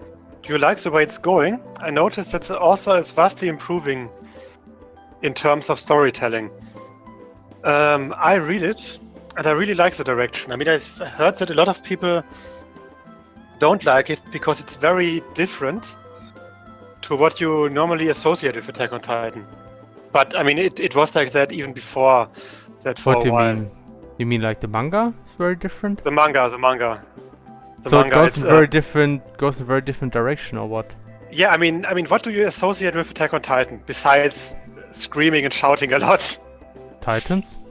Yeah, I mean, but what genre and what happens in Attack on Titan? I mean, the thing what I like about Attack on Titan is like the mystery. That's the one thing that's most interesting, like trying to figure out what is actually going on in this world. And I guess the politics are also pretty interesting. Like, yeah, but I think most people think about the mystery, yes, but also like the horror aspect. Yeah, I guess the horror aspect and like the whole survival and action scenes and all that. Yeah. And okay, answering Taran real quick. Okay, so I guess when you will start the translation, you will ask for the community to help. Most likely it will happen, yes. At least for the French translation. You will see. Yeah, I mean, in Attack on Titan, the thing is, Attack on Titan goes really into politics. Like into political intrigue. It has a lot of political intrigue later, and politics, and like even things like the press. The press also plays a role at some point. And oh boy! I mean, as long as they do it well, that's of course that's a cool thing. I think. Yeah, I mean, it's just a bit. It's just a bit confusing, I think. You know, I had my issues with that show in certain aspects, and especially the political aspects, actually. Like, yeah, you just had the problem because aristocrats were assholes. yes, Or what was it? yes, like the way But I they mean, kind that's of. how. I mean, it was just this one guy, to be honest. Yes, but this whole scene was kind of like a real bummer for me. Kind of like, ugh. Yeah, but It was, I mean, it's it like was a so typical. cliche filled and stupid. It's like a trope. I mean, Yes, and tropes, in that sense, tropes are really the worst. If you ask me. Just because it's a trope doesn't make it okay. There's certain tropes that I really hate, I guess. mhm. Anyway. To you, rich and powerful people are always good people. No, but there's a reason why they are rich and powerful. It's kind of like, you know, if you're not rich and Not- powerful, not they are like the bad not guys and they should be idiots, but it's actually not. Yeah, not always, I know, but. Not always, especially if you have like a nobility system. I guess so, but they still have some kind of decency. I mean, that's the kind of thing. I know. It's like, if you. If I want to And see a also show you which have a lot does it of- well, I look Game of Thrones. I mean, there you have a lot of noble guys, and you have like nobles which are also like kind of stupid, but they're still in a way that is believable and that makes it kind of feasible, and they're not just downright a laughing stock or something. Yeah, I mean, in Attack on Titan, you also have like your authority figures that are really smart and Yes. responsible, and then you have your idiots. I mean, that was kind of the point of that scene, I think, that you had the contrast between this old army guy who was like Yeah, smart but and it was resourceful. just too much. It's just too Yeah, much. I agree that the noble was a bit too cliche, but then again, Yeah. he just appeared that one time, and then he was out of the picture. So Yeah, that's at least something.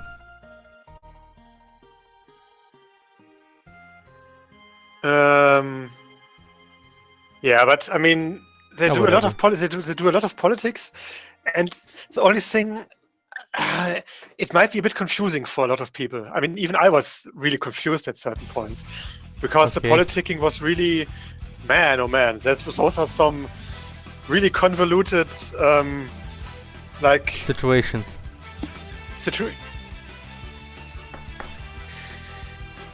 I'm sorry. What was the sound again? What was the sound again? Convoluted or? Situation? I must somehow make sense of our convoluted situations. Yes. Exactly. Ah, we haven't used it for such a long time. God damn it. Yeah, it was about time. Yeah, they have a big, a huge succession crisis and stuff like that, and those are really and that was really hard to follow at points, and all those dirty secrets behind the noble house, like the monarchs of the whole city and stuff like that. It was not all that easy, but it was really interesting. And recently, they even got more into politics in a weird way. They basically got World War II imageries Oh boy. with Jews and stuff, but they're not Jews. But I mean, Okay. it's not in a disrespectful way, so it's interesting. I don't dislike it. I actually do really like it because they actually address the main questions that I always have in such a show. Like, those Titans are really great and all, but could they actually... what's the spoiler? Could they actually stand up to more modern technology? Oh. And that's actually a question that's basically a main plot point In Attack of really- Titan. in Attack on Titan. Yes. What? Okay, interesting. It's actually really interesting, but Oh. I mean, I'm not gonna go further because it's spoily. Spoily. So, I have to actually save stuff. Oh yeah, the Beast Titan arc was amazing. It was like so good. I mean, it was much more like classic Attack on Titan, but it was amazing. Like, god damn it! What was amazing? Might be one of the best. The story arc. The story arc that was actually not very political. That was actually more about classic Attack on Titan. It was Okay. like in between the political arcs. Uh, But it was really good. It had like another really good shouting scene. woohoo. No, it wasn't really a shouting scene. It was more like a scene. Attack on Titan has one of the best. Amazing army leader motivates his soldiers with great speeches scenes. Better than, hey, we're gamers. So, Okay, the second best. shut up. I mean, the We're Gamer scene might actually be even better because it had like great psychology, and real life psychology engraved in it, Sure. and deep socio-economical messages, like One Yeah, Punch. whatever. Yeah, whatever. Whatever, Hannah. Whatever. But hey, Necro, I thought that JoJo Part 4 was really good. I think, or at least it got better in the second part of Part 4. I think it was much better than Part 3, for example. Yeah. I agree so far at least. I still have to watch most of it, but part 3 was kinda a little bit. I mean, part 3 was really hit and miss. It was really, really great at times. It had but it had some really nice moments, but But it like was really also dragging some at a lot of times. yeah, some moments are also being kind of a bit hard to watch. I mean, Part 4 also has some episodes that were somewhat slow and annoying, but it's not as many as Part 3, and the story and characters overall are much more interesting. So it works out better overall.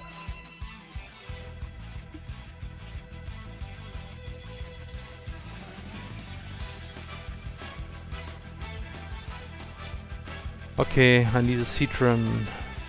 Where do I find a citron? Need a reference? citron? Yes. You know that citron is actually not a lemon, it's something else. It's a different kind of fruit. It's Citrus Zitrone. There's actually a fruit called like this, yes. Citrus Zitrone? Right. Yes.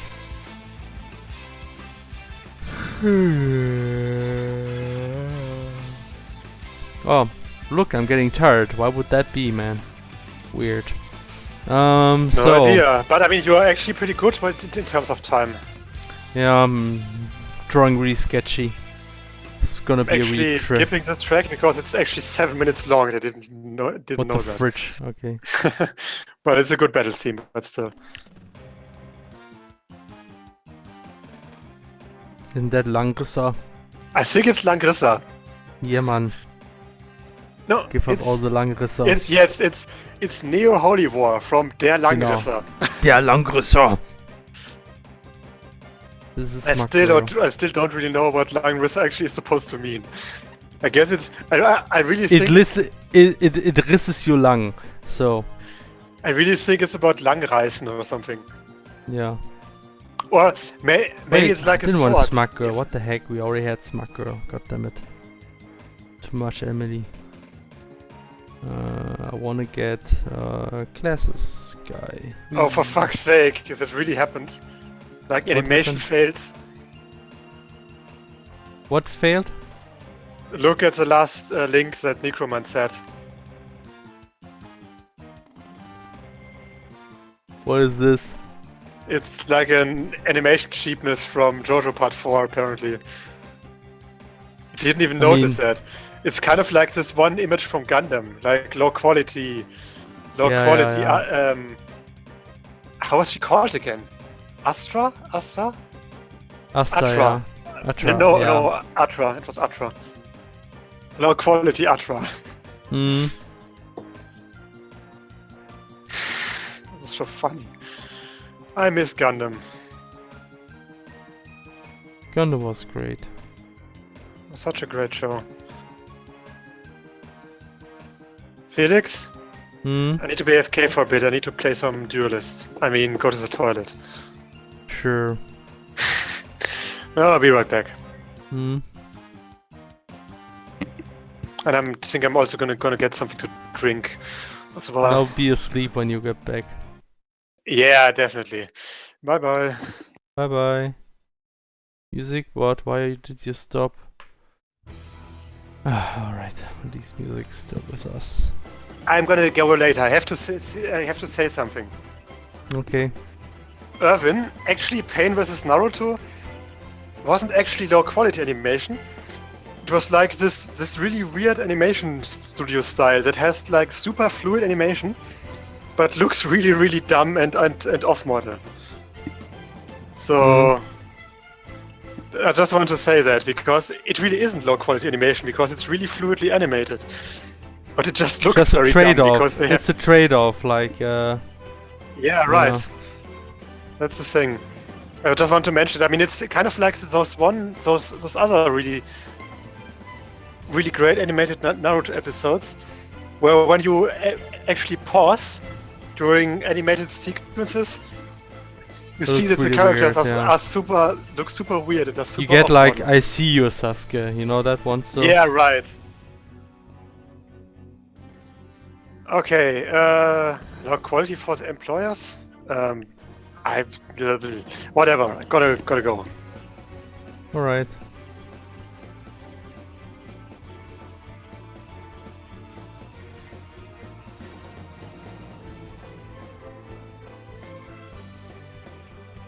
Luxon talk with yous.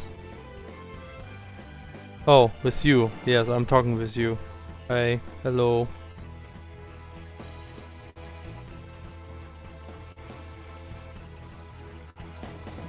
I'm drawing. We...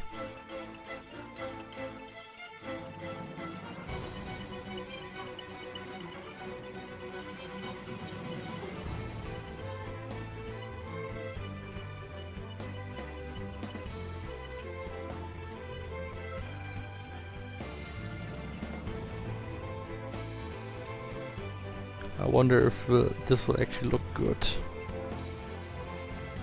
once it's done.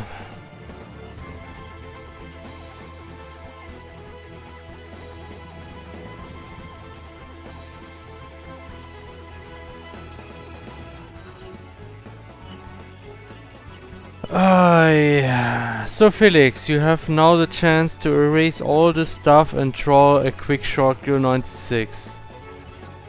But I'd rather not.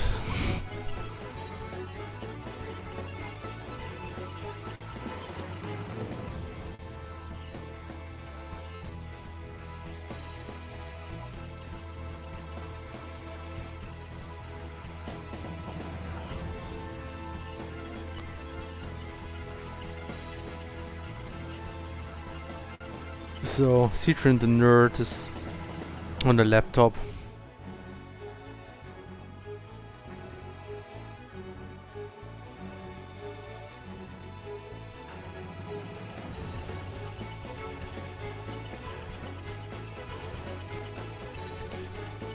Man.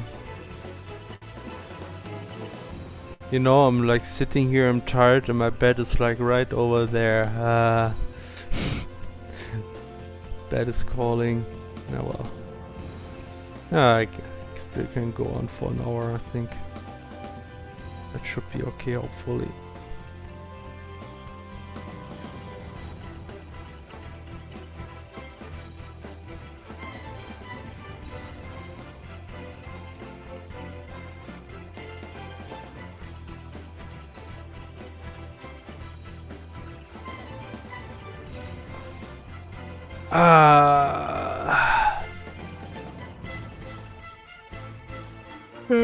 I did save, yes. Let me save again. Yeah. Can Short Girl 96 get more dialogues with the NPC or the main character? Actually, I do plan to extend the Short Girl NPC. I'm not sure this will actually happen with the next release, but definitely hope to extend some of those NPCs, like the reoccurring NPCs like Short Girl and Table Sitting Girl and Afraid of Height Girl. Like, why do we only have female characters like this? I don't know, like we don't have any reoccurring male characters. It's really strange. Yeah. Gotta add a few of those for balance, for equality.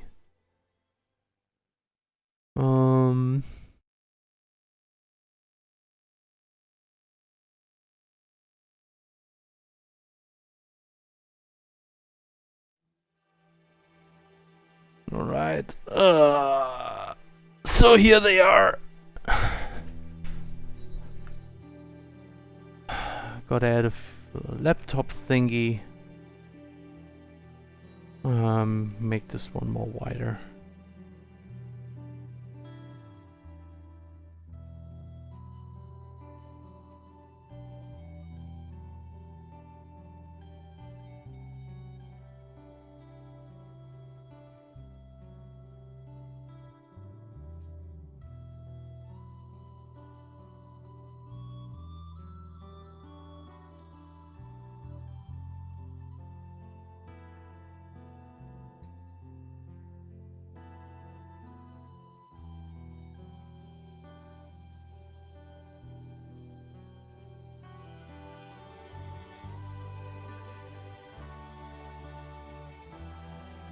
Okay, characters have been roughly done. Now I'm gonna add the details.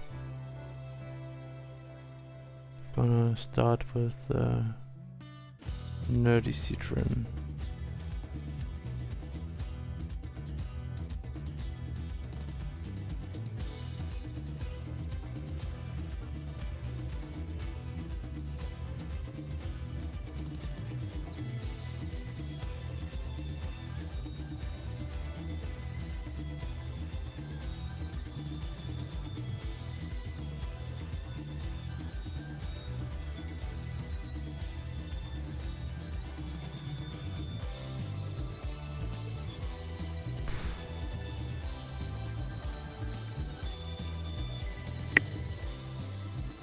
Wee. I'm back. I'm drawing faces. Are you finished? Are you finished? Are you finished? No. No? Probably Are take you finished? another 5 hours or something. Hey! Gesundheit. Yeah. Oh boy. This is disgusting. I need a handkerchief. Give me a second. Oh, Felix. You and your sneezing.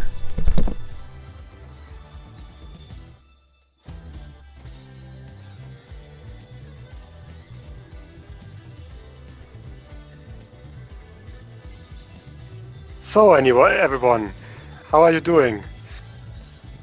I hope you are healthy and not sneezing right now.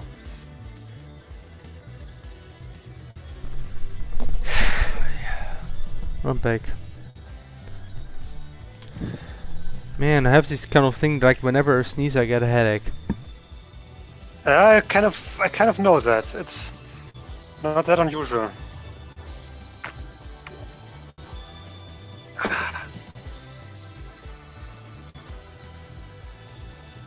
Actually helps to drink a lot of water in that case.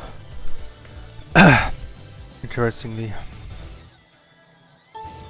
Well, I mean, sneezing lets you lose liquid, I guess. Yeah, no, I mean against the headaches mostly.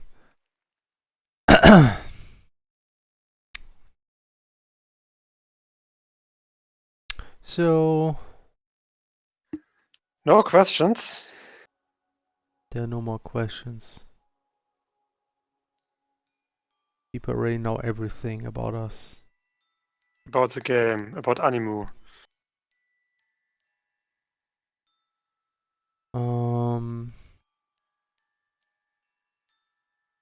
I probably can talk about... Alright, something I can talk about is like the movies I watched during the flight. Yes. And, the nice thing about flights is, I mean, you have to spend a long time with them, and they do provide some entertainment programs, so it's usually a good time to catch up watching some movies that I usually don't have time to watch. And but there was not too many exciting things to watch. They did have Star Wars Rogue One, and I watched that one already because I didn't watch it so far. And honestly, I was kind of disappointed. Yeah, I've heard that from many people that the characters were pretty bad. Yeah, it's like the writing was just really meh overall. It's really That's disappointing interesting. because I was. It's interesting because I really liked the Force Awakens. That one I thought was really nice. I mean, it's kind of like the setting of Force Awakens really seems a lot like let's repeat that one Star Wars. But the writing was good, the execution was good, the characters were really interesting and funny. It was like everything worked in the details. And in my opinion, is when the details are done right, I don't care if like the overall thing might be similar to something else, as long as it's not like a whole copy of everything.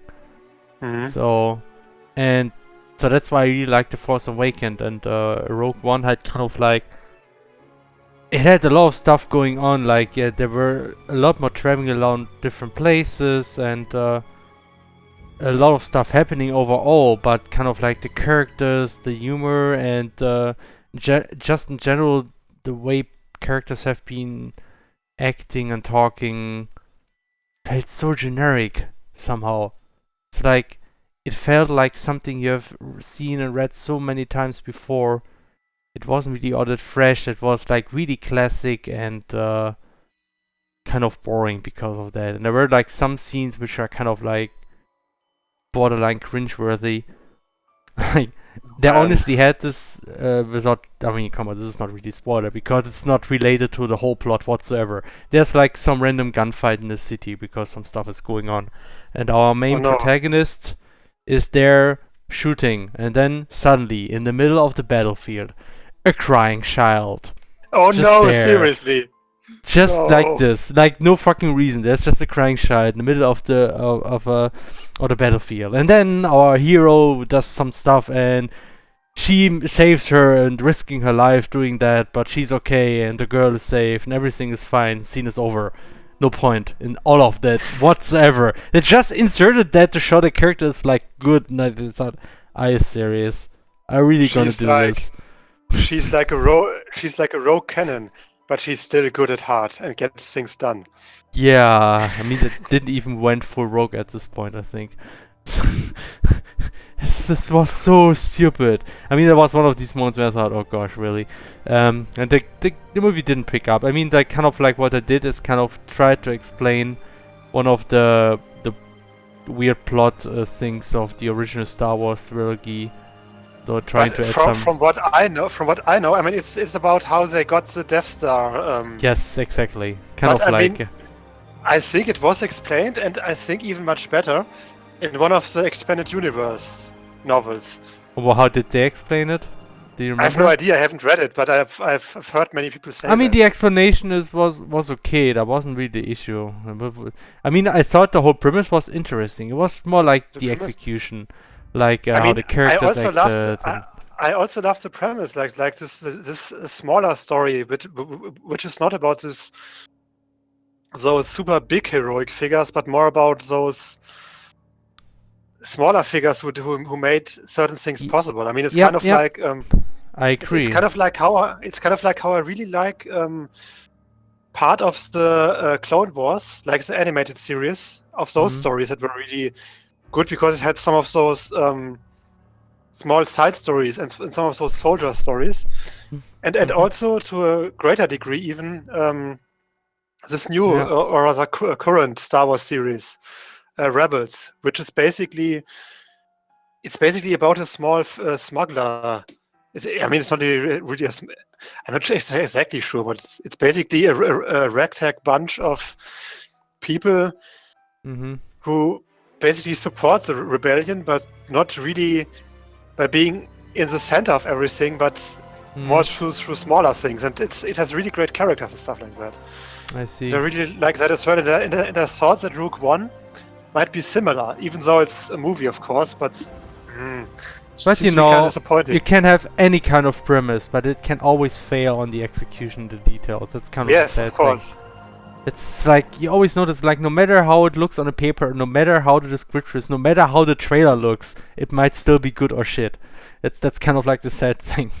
Always. Yeah. And for me, it really wasn't all that great. But the interesting thing is, now that's what I wanted to mention, like, Freeze had exactly the opposite opinion. he Well, didn't like The Force Awakens, and he liked Rogue One. So, there you go, whatever. I mean, Rogue One had some really great animation, didn't it? But the same is true I mean, for... I think the animations was great in both movies. I think Rogue One had more settings and more plot development overall. Like, there was a lot of stuff happening, and I think Force Awakens, there might have been not that much stuff happening. I think. I'm not Didn't entirely Rogue sure. One also have Darth Vader in it? Yes. Okay, maybe that's it. So if you really like Darth Vader, then yes, you have him. But I mean, The Force Awakens had like the new Darth Vader, which I actually kind of liked this guy because he was kind of weird.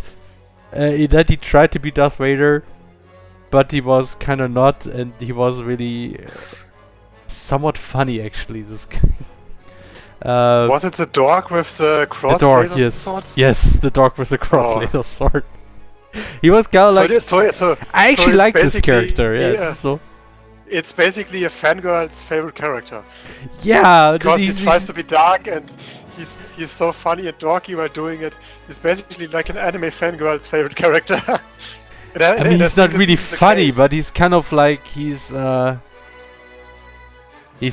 trying really hard and kind of still doesn't. It's not there yet somehow.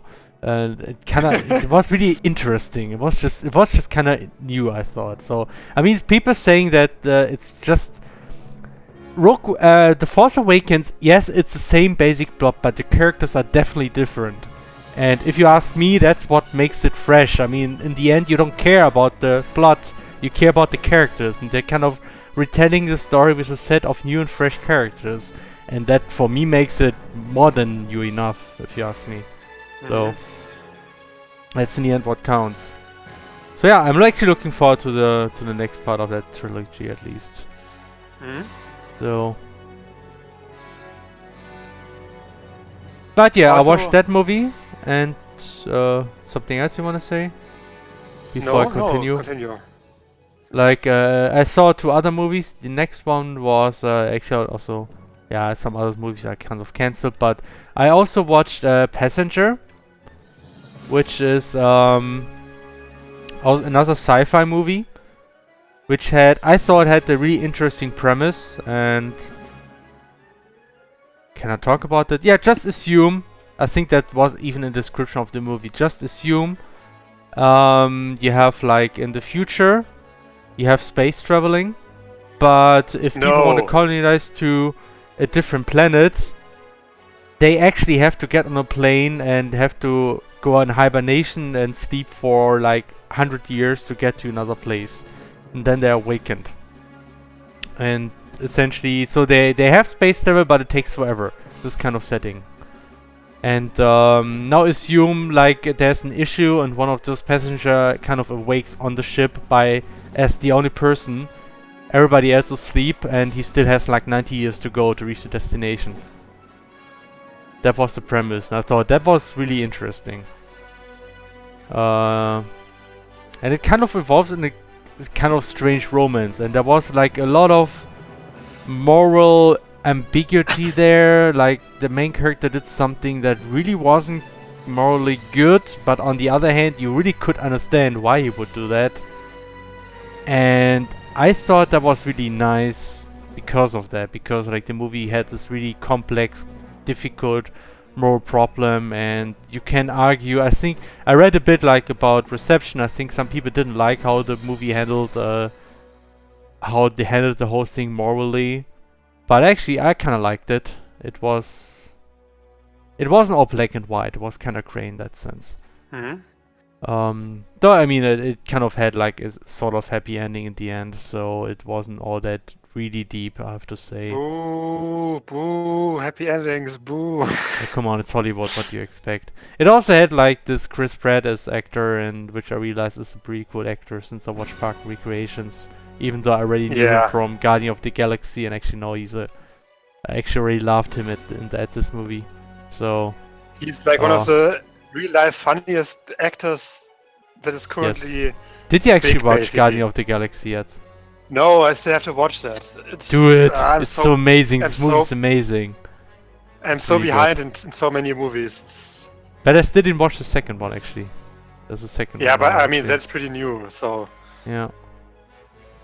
But yeah, I mean, if you like the actor, definitely watch this one. It's one pretty amazing. yeah, definitely. I still have to watch that. So freaking funny. It's like, I think that's probably my favorite Marvel movie. Was it Marvel? Oh, it's Marvel, yeah. Yeah, so I It's think it was Marvel. my favorite It's a Marvel good movie, so it's a Marvel movie. Really. Yeah, right, yes. I mean, I mean, only I good also, DC movies. I also like the Avengers a lot, but I think I might Avengers almost was like, also great. I think I might like Guardian of the Galaxies even a bit more because it had such a weird, strange settings, and it was so freaking funny. Yeah, I've heard about overall. that. So I watched I this mean- one. So that was the first movie with a Parks and Recreation actor, and then the third movie I watched was The Founder, and that was essentially a movie about how McDonald's came to be, which was interesting. So it was kind of like not really documentary, but kind of like reenacted with actors, like the story and how it all happened, like how business was back then, and how this what was his name, Ray Kroc. He's the one behind McDonald's in the end. There were like two McDonald's brothers. They started the whole thing. They kind of made this very fast food thing, and Ray Kroc kind of tried to franchise the whole thing. And as the story goes, now Ray Kroc owns the whole thing. And it's really interesting because if you just hear like it's, oh man, what an asshole. But if you actually watch the movies, you can. It's again not really black and white in that sense. It kind of like shows you both sides, you know. You kind of understand why one side didn't want to go this way and the other side want to go that way, and why there was a conflict and how it all resolved, and that was really nice, I thought. So also really well acted, I guess. I mean, from very good Hollywood actors. I forgot the name obviously because I can't remember those actor names, even though I probably should. Never I mind. have seen him a few weeks ago somewhere, but I actually read it this morning. I forgot it already. Something Keaton, was that? Ah well. Anyway, also very good movie. And there's this name Nick Hoffman, right? Nick Hoffman, that's the Ron Swanson actor from Parks and Recreation. He was one of the Yep. McDonald's brothers. you and mean I Nick actually- Offerman. Nick Offerman. And got Michael him. Keaton was the other one. Michael Keaton was the main actor. Yes, he was.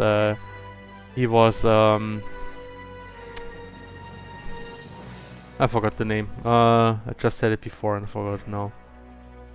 Ray Kroc, I think was the name. Yeah, so that was also a very nice movie, I thought. And especially, I kind of like, these days, I kind of like these movies that show you the old time for some strange reason. It's kind of a weird feeling being aware that you look at something that you didn't experience yourself, that was before your lifetime, but it's still really close, so it's kind of something that's not really all that unfamiliar, and you can be sure it's kind of authentic because people actually know how it was back then. Like, they had a lot of detailed documentation, so I like this, like, scenes that kind of like 50s, 60s of United States or Germany or whatever. I think it's kind of interesting to see that as a setting. Also, Michael Keaton is a good guy because he endorsed Bernie Sanders. Okay, yeah, then he's definitely a good guy. just read that. Just politics, am I right, you guys? It's late already, so Yeah, and Donald Trump making the Europe tour, and everybody's complaining. I fucking died from laughter when I read that that everyone was basically walking through this Italian city, Yeah, and Donald Trump was like all the world leaders, like Merkel, the one from Japan, those Yeah. two hotties from Canada and France, and Donald Trump is he took a car. drove What? behind them with a golf cart I see. Oh boy. because Yeah. he was too lazy to walk. He's like the true American image, guys. Yeah, Oh, he's sorry. an image of strength, you guys. Yes. Probably shouldn't say it like this, but Ah, man. Yeah, but no, I mean, I find it ironic because everyone is like, yeah, he's strong at least. He has strong convictions and he's a strong person, blah blah. But apparently no strong legs, I guess. Yeah, and I mean, in the election, he was always like, yeah, Hillary is like physically tired and unfit. She couldn't handle being president. And now he has to drive in a golf cart. Oh well. or maybe he's just too lazy. I'm not sure. I mean, both is pretty terrible. Oh well.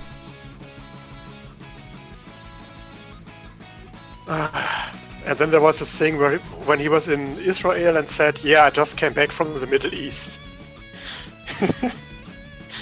Did you see that video actually? No, I don't think so. There was this this video. Donald Trump was basically at this conference in Israel, and Donald Trump basically said, "In Israel, so I just came back from the Middle East." He is still in the Middle East, right? That's a problem, isn't it? Yeah. Yeah, and also what the fridge? Yeah, man, yeah. Geography. And the funniest part was there was like one of those. I'm not sure who it was. It was like some guy, some press person or something, and he was basically doing the facepalm motion when this happened, but he skillfully turned the facepalm into like going through his hair, but it was still very obvious. When you saw it, it was amazing.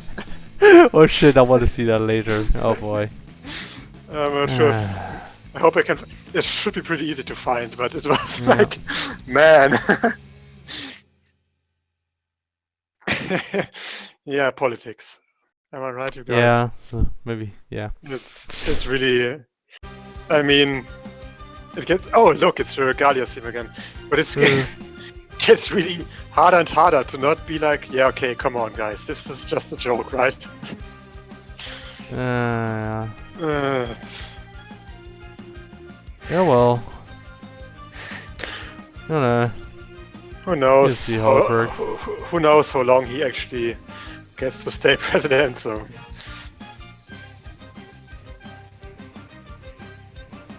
Anyway, Felix, Parks and Recreation. Tell us about your experience with that show. You hate it, right? Great. I hate it so much. It makes me laugh and then it makes me sad all the time. No, it's a really good show. It's like still a really like today I had another scene where I was just laughing so hard, like the way these dialogues work. Like I really like Leslie Knope as a character overall, I have to say. Yeah, like, she's amazing. I think like one of the most funny female actors I've ever seen. I think so far. Or actors in general, really. It's like yeah.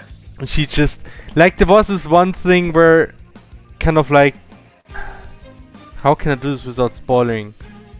Like she was talking with like somebody, and there was like this whole episode where they were each giving like Christmas presents, and Leslie's of course like really thoughtful, giving out really great Christmas presents, and there was like this talk where she was talking to this Chris, like the boss, and damn, how was this again? I already forgot. I'm really bad at remembering dialogues, you know. This is really something I cannot quote dialogues if my life would depend on it. How was it? Anyway, it's just that the way the dialogues are done in this game is so incredible. It's like how they always mix in some small details and then kind of like use these details later in the dialogue, some kind of weird, funny, small little punchline. And they do this like all over the place, man. Yeah, really it's impressive. It's so well written. I mean, I absolutely can't so imagine. Funny. I absolutely cannot imagine that series being localized well in any language. Because it has a lot of puns too, yeah. But I guess a lot of the jokes also work in other languages, just not some. Yeah, maybe. It's not just 100% puns, you know. And I think Thomas actually mentioned that he watched it in German TV once, so I guess it is localized, isn't it? It is localized, but I have never seen it in German TV. Yeah. Yet even if it's localized decently, it's maybe because I know the original, but I just couldn't do without the original voices and without those puns. They do a really, really great job, so it will be hard to. But that's just the case with so many shows. Henning, stop retweet things. I see that. Yeah, I was just retweeting something on Twitter. Also, I am paying attention meanwhile. Also, of course. Pokemon Vietnam bot said the burnt tower was burnt off by fire. I have to create a tower bot for that. I think.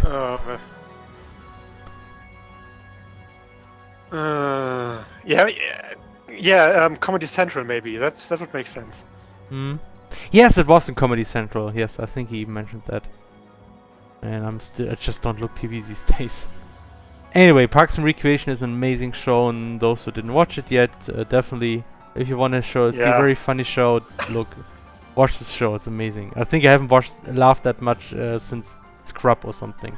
Scrubs was also amazing, like this kind of. Yeah, I mean, Scrubs was less consistent, I think, but it also ran tons of. Yeah, I think there were some seasons which were not so good, but I actually never reached those. I think. Those came much later when like TJ wasn't. No, wait, JD wasn't there anymore. Right? Yeah, I mean, they basically changed the show concept because it turned into a educational hospital or something. Ew. Okay. I never reached that part. So.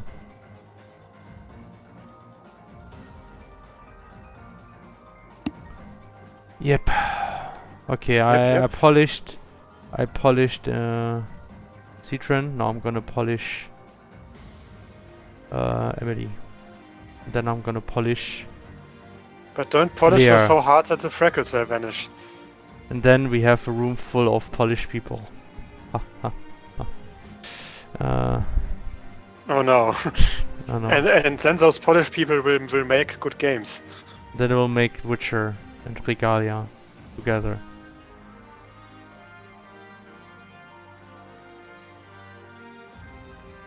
Yes. And I think you have to make Emily's Ahoga a bit larger. Kind of like the whole thing that there has been some kind of Ahoga, how you say, I want to use this word that you use in economics. When you say that prices are always rising. What was it? Inflation? Deflation? Inflation, yes. I want to add, we need the Ahoga inflation for Emily. Like each drawing Ahoga is like 6% larger.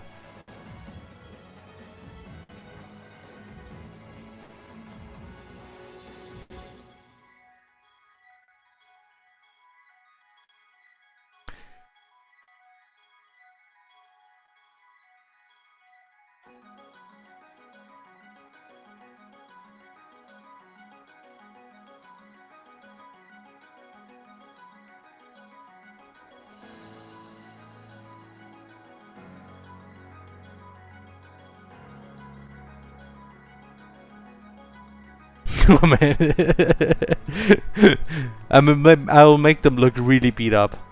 Like really exhausted. Oh yeah, definitely.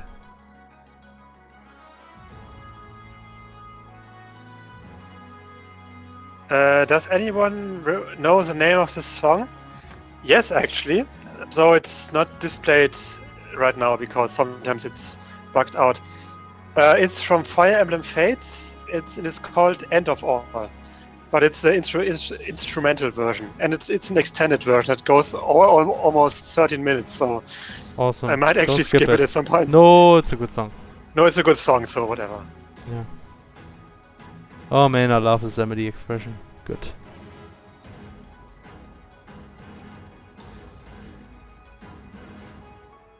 It's just really fun to draw expressions. Yep.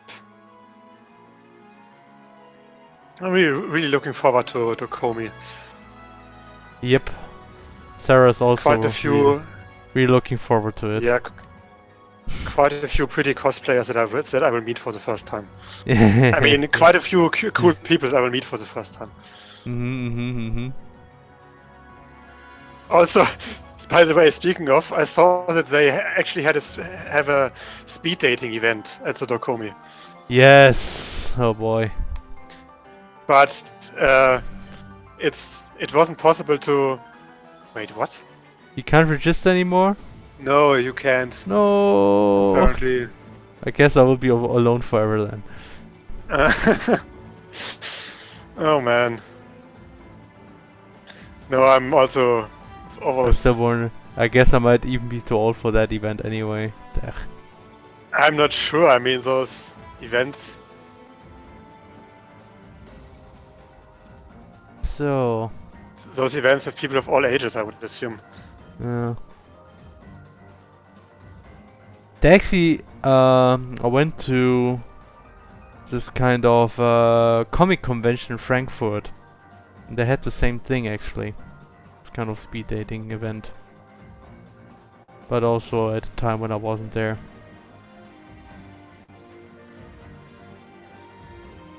Well, oh no! Erwin said hashtag du Schlingel. Yes. That was really impressive. That the thing is, they actually like re-embraced the whole thing. There's even like an achievement in the book, like saying "Du Schlingel" 3 times, and then you can make a cross somewhere, and you got the "Du Schlingel" achievement or something. And I was just thinking of maybe adding a reference to that to CrossCode, but then probably not because I don't want to spend time on that. Really. Holy shit, Emily looks kinda dead now.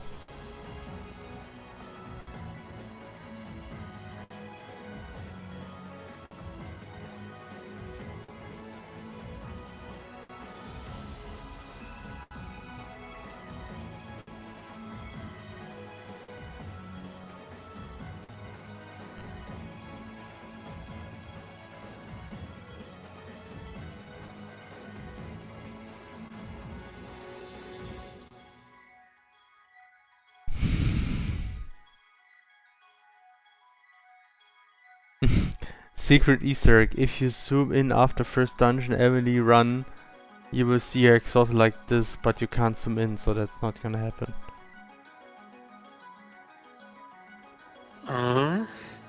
Can I see any one of you at the Cos Day in Frankfurt? At the 15th. No, I mean I won't be there. Maybe Felix, maybe Teflon. What is this? What is this Cos called? Day in Frankfurt. Maybe When you is will. it? 15th of July, I think. That's pretty soon already. Not sure. Kind of depends. I mean, I have this friend here in Saarbrücken who visits these kind of events sometimes, and sometimes he drags me with her. That might happen then, but otherwise, not sure.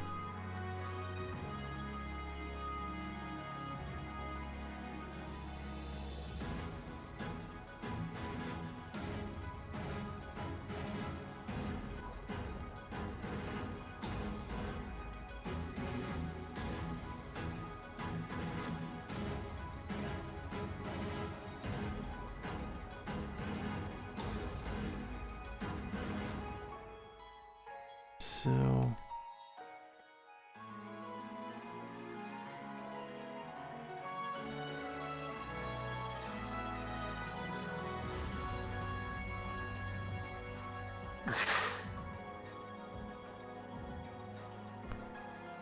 Oh, I have to add the freckles. Yes, Felix. Stop not adding the freckles. But I like not adding the freckles. No. Actually, let me first try to fix this. Something about this face is still wrong. Wait. God damn it.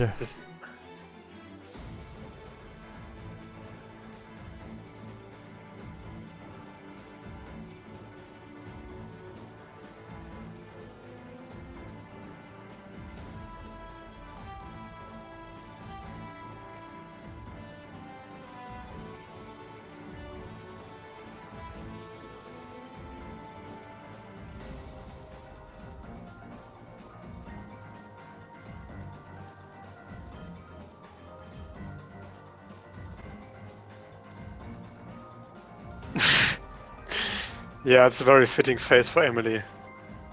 Like the last link in the chat. Hmm. The one with the cat blab.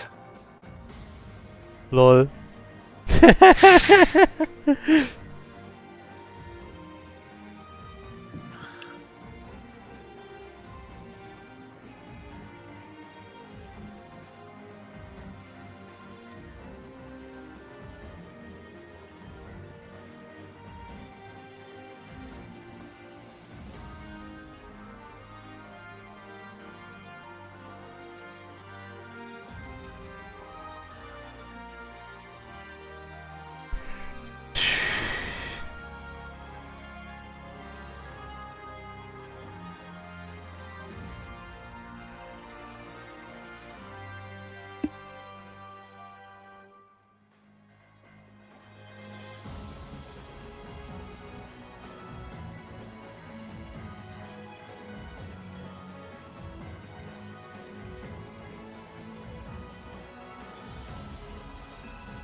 So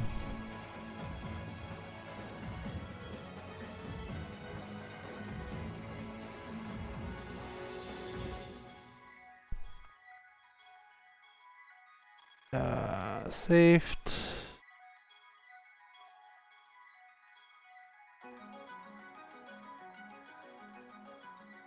The freckles. Damn you, freckles. Oh, should I remove them again? Okay. No.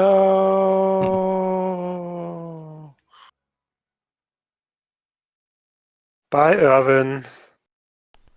Greet Bye your bye. short girl body pillow from me. We had this track already. You can skip it. By the way, speaking of body pillows, the Dakimakura GmbH is also attending. Yeah, we should make some contracts while we're there. Yeah, definitely.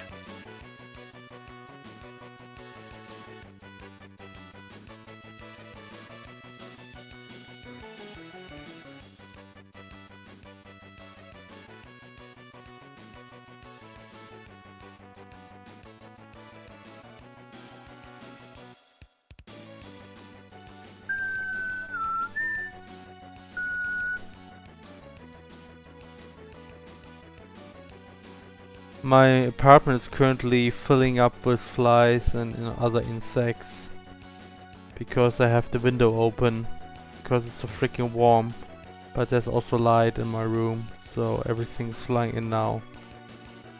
I hate summer, guys. I really hate summer. You should buy yourself a Fliegengitter. That might be actually an idea. Maybe I should do that.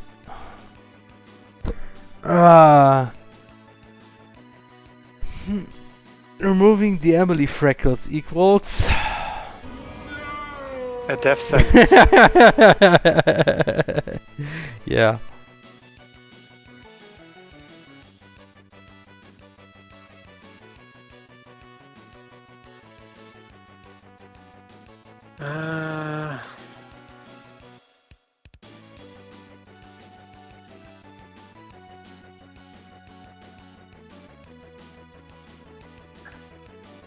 Okay, by the way, I'm actually working right now. I'm mapping. Ooh, nice.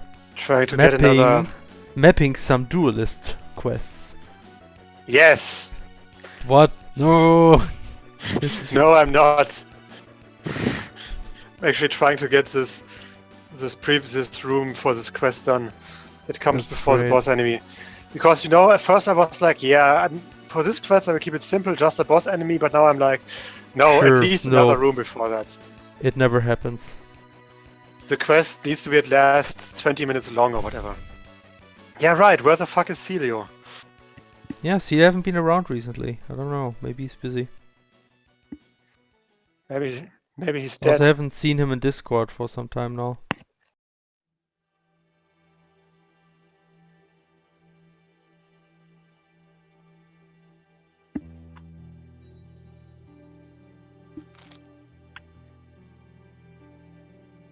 We also had a lot of Chrono Trigger already. What is it? Wait, is it Chrono Trigger? That's Chrono Cross. It is, yeah.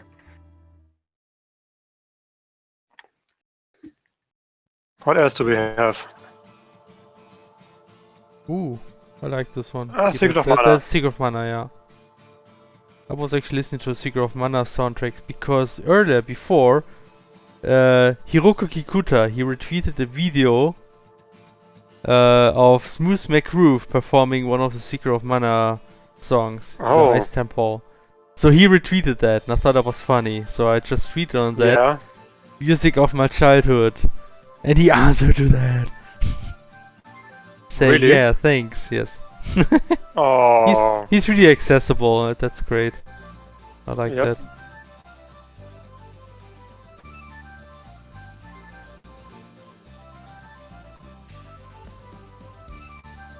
I mean, that honestly was the music of my childhood. It was the first time Yeah. I was excited about video game music. Zelda didn't do it for me. It had to be Secret of Mana. Zelda actually did it as well for me, but I think Secret of Mana was earlier for me in terms of excitement. I played Zelda before that, and I think I may have liked the boss battle of Zelda actually, A Link to the Past back then. But Secret of Mana honestly made me sit in front of the television with a tape recorder. That's how much I liked it. So Nerd. yes, not gonna deny that. I was honestly recording Super Nintendo music with my tape recorder back then, and I will still remember how that was back at elementary school still, and we had some kind of theater plays that we did back then, and I actually managed to sneak some Illusion of Time music in one of them. That's some kind of background music. Wow. That's amazing. Huge, disgusting bug squished on my display. That's how you destroy your hardware. And that's during you actually during drawing Emily. It has to be an omen. Oh god, no!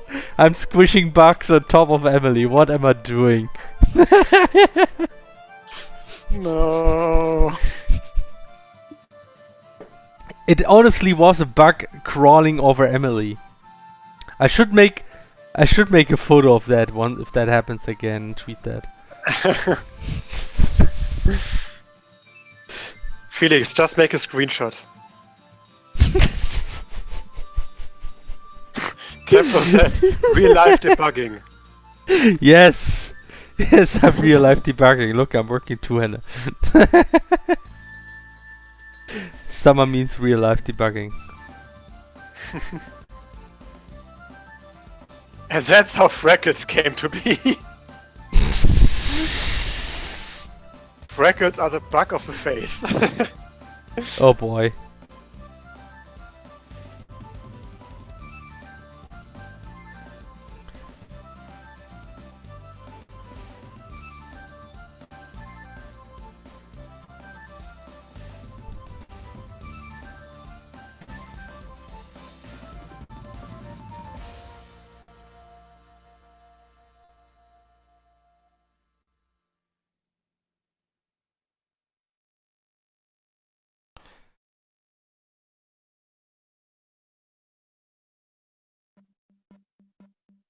Oh, transistor. We barely had anything of that.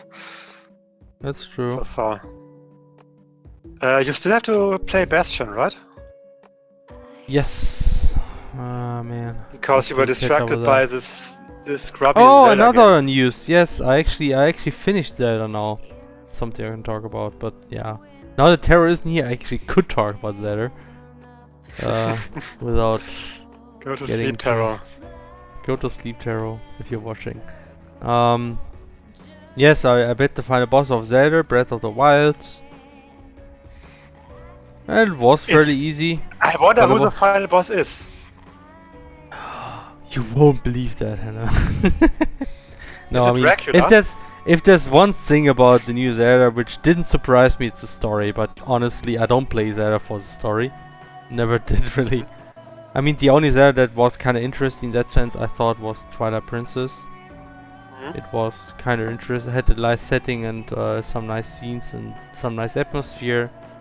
Breath of the Wild, though, not so much. It was mostly just really cool gameplay and exploration.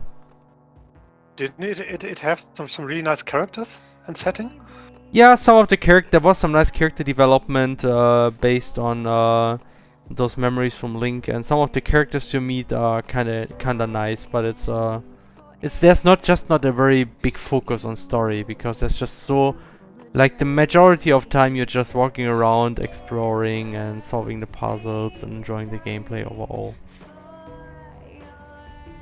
And there's like the characters are well done, but not really outstanding, I thought. And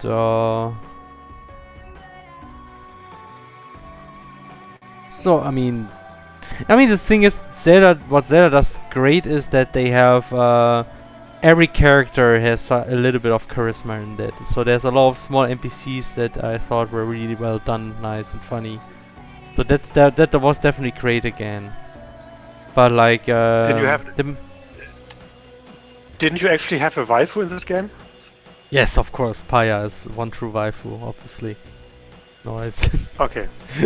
I thought she was like the cutest female character in there, but otherwise, she didn't have actually a very big role. I think there's actually a quest with her, but I actually didn't have that quest yet. I might actually still try to get that quest at least.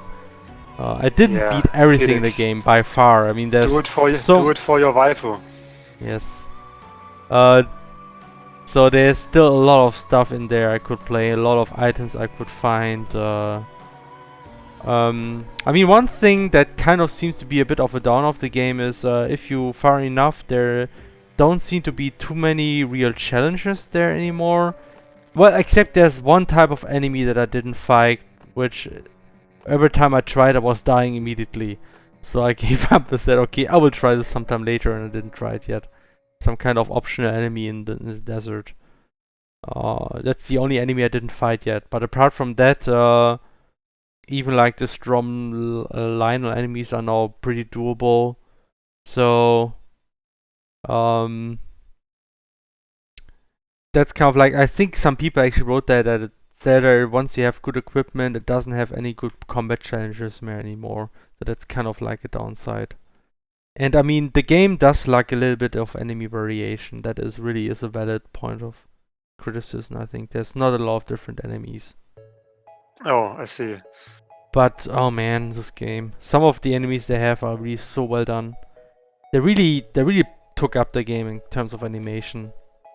Because I did actually look at Skyward Sword and how the animations looked back then and compared it to Twilight Princess. And there's, I mean, to Breath of the Wild, there was such a big difference. Like, the Lionels are animated so incredibly well. It's always fun to fight them just because of how awesome it feels. How, like, the animation, everything, the sound design is so well done and everything. It's really incredible. You are just a fanboy, Felix. Stop it. What? Yeah, just one of those millions of fanboys who don't have any brain and just like everything that has their touch on it, obviously. Yeah. Yeah. No, it's definitely a good game, so that's my opinion. You know what's also definitely a good game? New game. No. CrossCode. Buy it now. Maybe.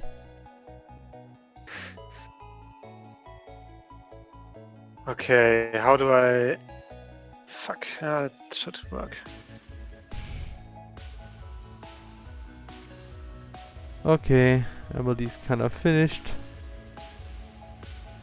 Now, time to throw a layer. And we already have passed midnight. Shit.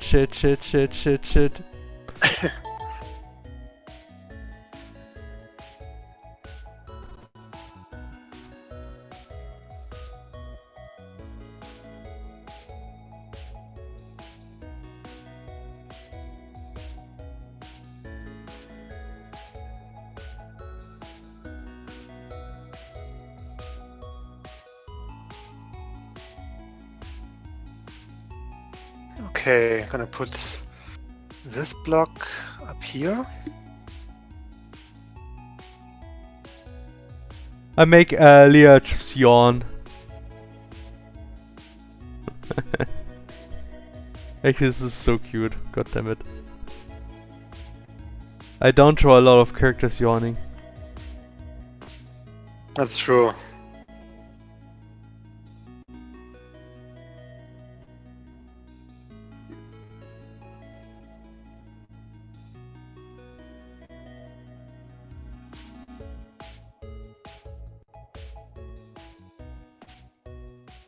I wonder if I should tweet that image together with the photo from BitSummit. Might be a good idea so people understand the reference. Hmm. You know? Definitely. Because it's not some well-known meme that everyone knows. Nope. Like like those other memes that we always use that are so well-known all the time. Yes. We only use the most mainstream memes. Always.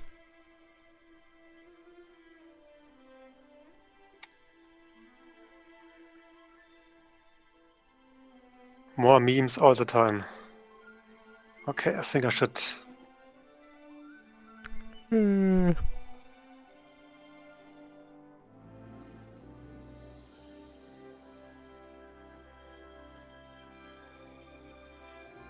Oh, okay. We need more yawning characters in CrossCode, yes. That's true. Also in Japan it's really impolite to yawn without covering your mouth. I mean, it's the same in Germany. That's true. But I don't... Those characters are just rude. They don't know anything about But manners. I mean, they are in a private room, basically. Yes. Also, isn't it very moe for cute girls to yawn? I don't know. Even in Japan? I wouldn't know. I'm not that much. I don't want schmo shit. I mean, no Yeah, trash. Felix. Not at all. Felix, Never. your nose is growing. You were like It's not. you were like the biggest fan of New Game. I mean, you basically made us continue. Yeah, shut up. Like everybody among us claims the other one likes New Game. It's like DK says, "Man, Felix, we like New Game." Like, we say, "Hey, DK, you really like New Game, right?" It's like our most brutal brutal takedown of the other. Like Yeah. saying that the other person likes New Game. Mm. It's like, man. Oh, for fuck's sake, it's not good Are you mapping. playing Duelist again? No, I'm mapping, actually. What? Mapping with our shitty system is even more frustrating than playing Duelist, Felix. Okay, I'm gonna do a test run. No, I'm actually actually making a puzzle. Hmm. And you know how puzzle making is. Yeah, sometimes it can be frustrating. Why the heck does Leia turn out so great immediately? Jeez. Because it's not Best Girl. She's easier to draw than Best Girl Emily. No. You know which pins are gone. Okay, Oh, no. maybe she's not best girl, but she's most popular girl. Leia? Yeah. Well, I mean, she's main character girl. Yeah. So. She's mainstream. No. Boo. Boo. I don't want But actually, Leia. Nudon, he took Emily. Ah, good guy Nudon. Yes, good guy Nudon. For fuck's sake, it doesn't work.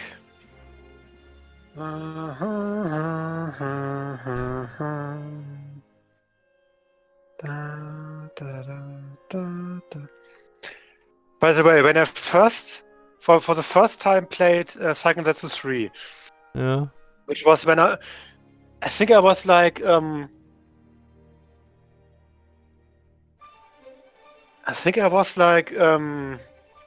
17 or something. 17 or 18. When you And- play second, that's the 2 or which one? 3. Oh, okay. Yeah. Like on a magic, totally legal device. Obviously, yes. Yes, and I actually didn't know the I actually didn't know the game, at least not under that name. I mean, I did like Secret of Mana as a child, obviously, Mm. and I did hear that Secret of Mana 2 was a thing, because they actually talked about it in the Total, in our really amazing old Nintendo magazine. Computer, yes. Nintendo. That's right. It was like way ahead of its time, to be honest. Like those topics that they had in that magazine were just amazing. Like they had so much stuff about fan arts, about like they were talking about anime.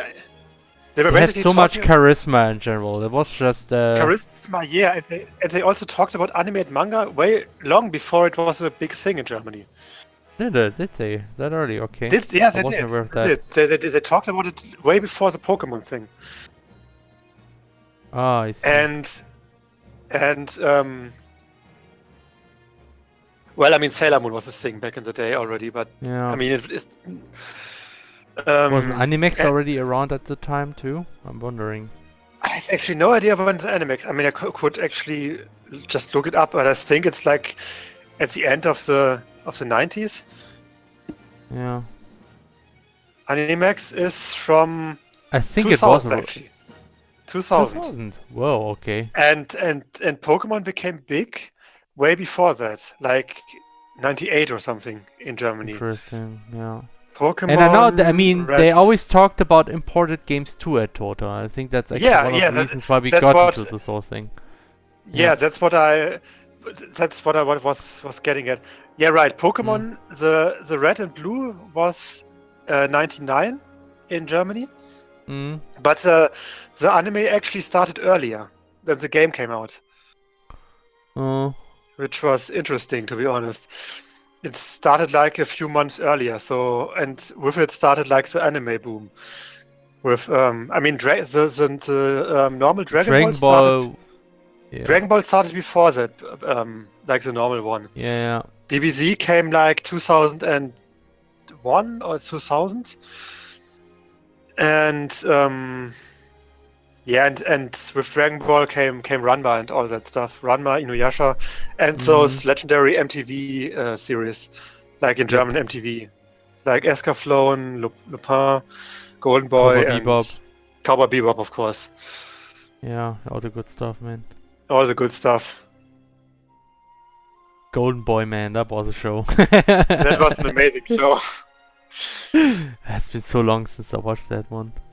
Yeah, I mean, I was really impressed with the show because it was so well animated.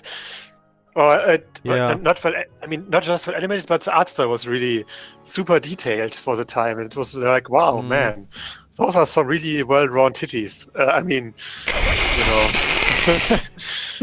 Now I get this probably had some impact on your. Well, no.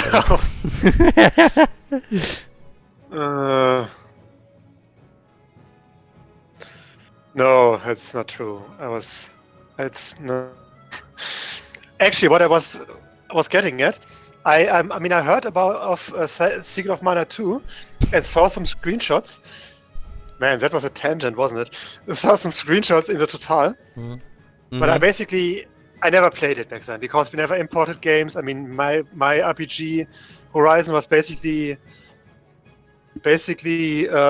stopped at Lufia 2 and Terranigma, and it was maybe all we had for Super Nintendo. And later, of course, I played PlayStation games like Grandia, Final Fantasy, and stuff like that. But much later, I actually started to get into like emulator. I mean, Magic, Super League, old gamey play devices. Sure. And then I basically had a huge set of magical legal play not discs but digital. Mm-hmm. It was basically a huge set that I got somewhere. I'm not sure if I downloaded it or if I got it from someone else. And I basically played a few of those games. There were like a few really good games on like Final Fantasy, of certain Final Fantasy parts, and Terranigma was in there. Like a ton of games. And then there was this mysterious game. It was just called. I'm just gonna. It really doesn't work as well when I explain it now, but it was mysteriously called Seiken Zetsu 3. I was like, man, let's play this one. And then I'm like, man, this graphic style kind of looks familiar. Ah, and okay. then I basically played like one of the prologue stories. Like I think I played Hawk first. Okay. And I was like, man, this looks really familiar. It's a combat system. It basically is Secret of Mana. And then I was going to a friend and I was like, man, I found this game and it's basically, I think it's like this never here released Secret of Mana 2. Secret of Mana 2. And he didn't know Secret of Mana because he was a scrub. What? Okay. He was like, no, Henning, don't say such nonsense. It's not. It can't be that because why would it be called something Japanese? I was like, good point. Good Because point. Back then I was because you were young and stupid. But no, actually, I kind of realized that it just was that because we had Google even back then. Oh wow. Okay. Yeah, basically. But the sad thing was, I could play through the prologue, but for some reason I think the ROM didn't work after that. But later it mysteriously worked again. I have no idea what it was. I think I just didn't wait long enough. I'm not, or maybe I just pressed a weird button or somehow made the emulator crash. I have no idea. I mean the magic, device crash. I have no idea what I did, but. Yeah, but at some point I just continued to play it because it worked at some point. And I've kind of fell in love with it because, man, it was Seiken Zetsu 3 and it was amazing. It's a good game. Really good game. And also I never really played, I mean, it was even before we knew each other, I think. Oh no, maybe we did know each other. Yeah. No, wait, when I was 17 back then. Yeah, I think we might have known each other, but we haven't really talked much about it. It was the time when I was already in the RPG Maker community, and when I was already in the. I mean, I was basically in the RPG Maker community from day one of my internet having times. Wow. Okay, interesting. Because I had said friend who said scrub friend at one point found the RPG Maker because he already had internet back then. This must sound so weird to those young people watching. Like, wow, there was a time when you had no internet. Yes, there was such a thing. I got internet when I was like 15, 14.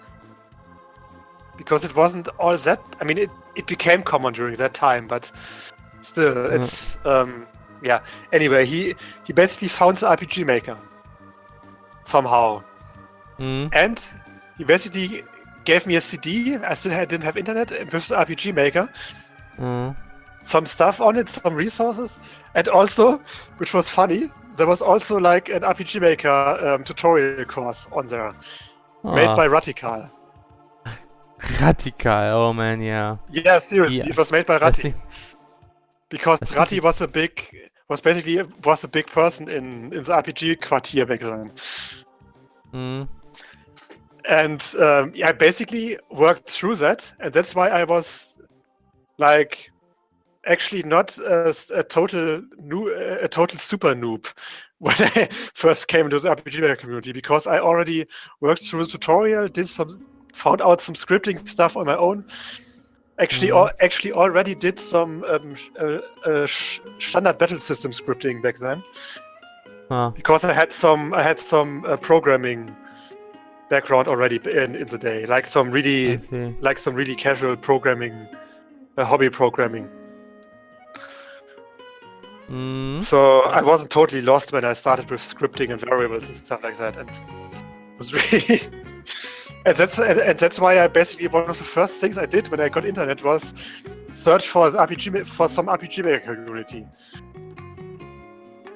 And that's why I found RPG Atelier. Yeah, or RPG Maker 2000 actually. And that's how one of the first communities I got into was like the RPG Maker 2000 IRC chat. Yes, I also started with IRC chats back then, yes. Yeah, and as a good... the funny thing was, I mean, it was basically... the IRC chat was almost it's entirely a separate thing from the forums. Because I was never a big forum person with the RPG Maker forum, but but back then I was at least a big IRC person. It was really funny. That's how we got to know each other, like a year later. Later there was like a different. How was the channel called where we all? I think it was SHD. SHD because it was Shining Dungeon or something. Right, yeah. It was short for Shining Dungeon because it was Dirk's game, and then he was hang out with like 2 or 3 other people. It was like, you know what Dirk is working on these days? Yeah, you've told me he's doing like he's like working for this mobile company. No, well, yes, he did some work, but he's now he's also going indie now. He's working on this witch hunt. Oh yeah, game. right. You told me. I think they're now renamed it Witchit, which is interesting. I hope that works out for them because Witchit is a bit difficult to understand than witch hunt is. When you hear witch hunt, you immediately know how to write it, but if you know Witchit, it sounds like widget, you know, like the GUI interface thing. That's what I'm currently listening. Anyway, so yeah, but they actually seem to be doing pretty fine. So that's good. I mean, at least the feedback he told me once sounds like it was going pretty well. So he's also still in game development, so that's funny. Yeah, I've heard it. It's really good. By the way, I just need to answer Cropper. He said, anyone ever play a tactical turn RPG called Warsong? It was on the Sega Genesis, kind of like Fire Emblem. Warsong is like the English title of Langrisser. Oh! It is Der Langrisser. Der Langrisser. Der Langrisser. I would not keep this fantastic title. I have no idea why they called it Warsong. I mean, Langrisser is such a... right, and we actually... Wow. I've actually mentioned that like a few weeks ago in the stream.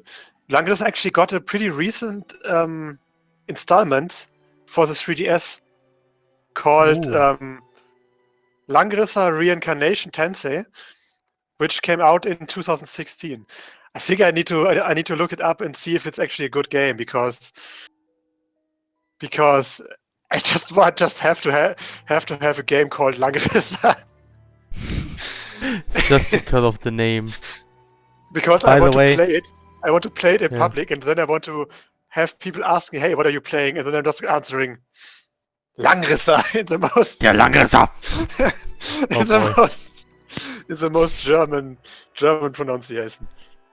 Wait a second. Hunter Stuff actually had the question a while ago, I think. So is it a tail or some sort of sash? It's a sash. Emily has a sash as title of her outfit. She's not a furry. Yeah.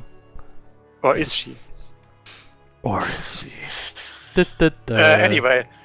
Yeah, so I played Psychonazetsu and I loved it and it was great. It was really... It was basically my first exposure to, like... games. Not games, to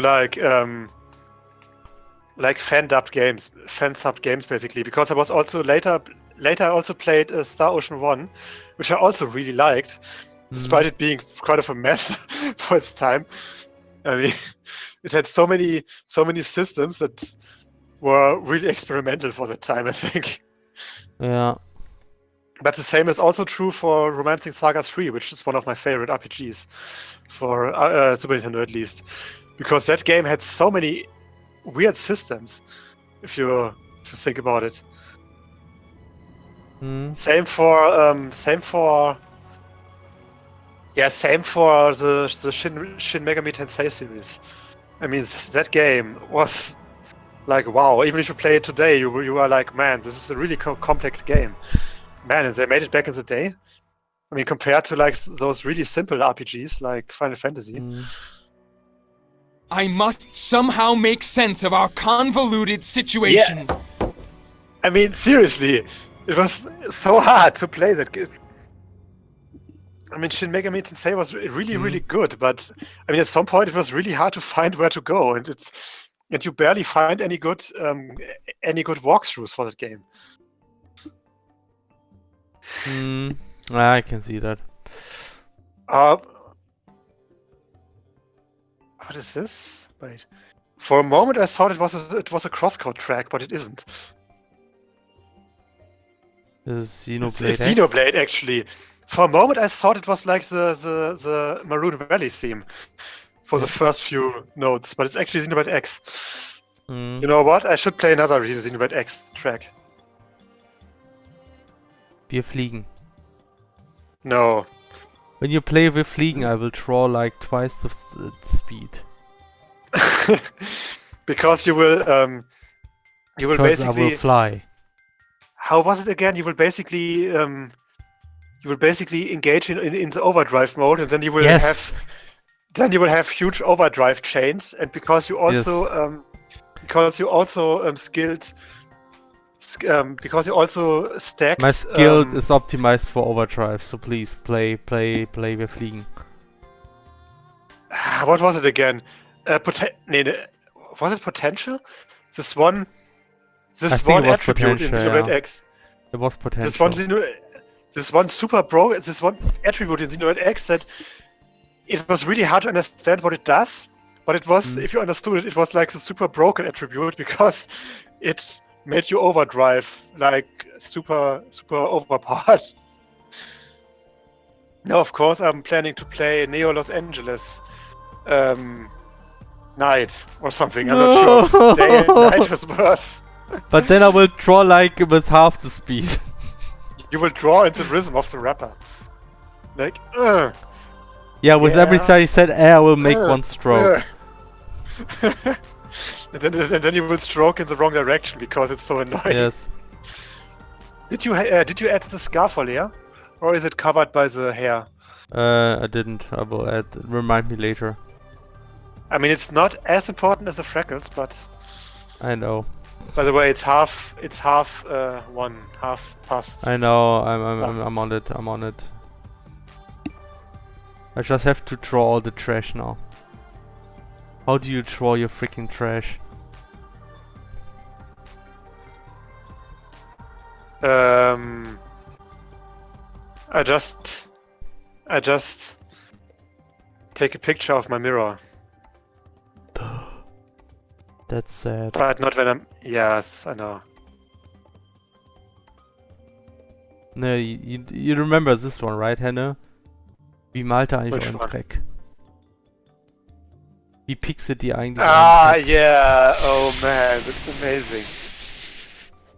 I mean, who said that again? I mean, I know that some random dude at our atelier, but.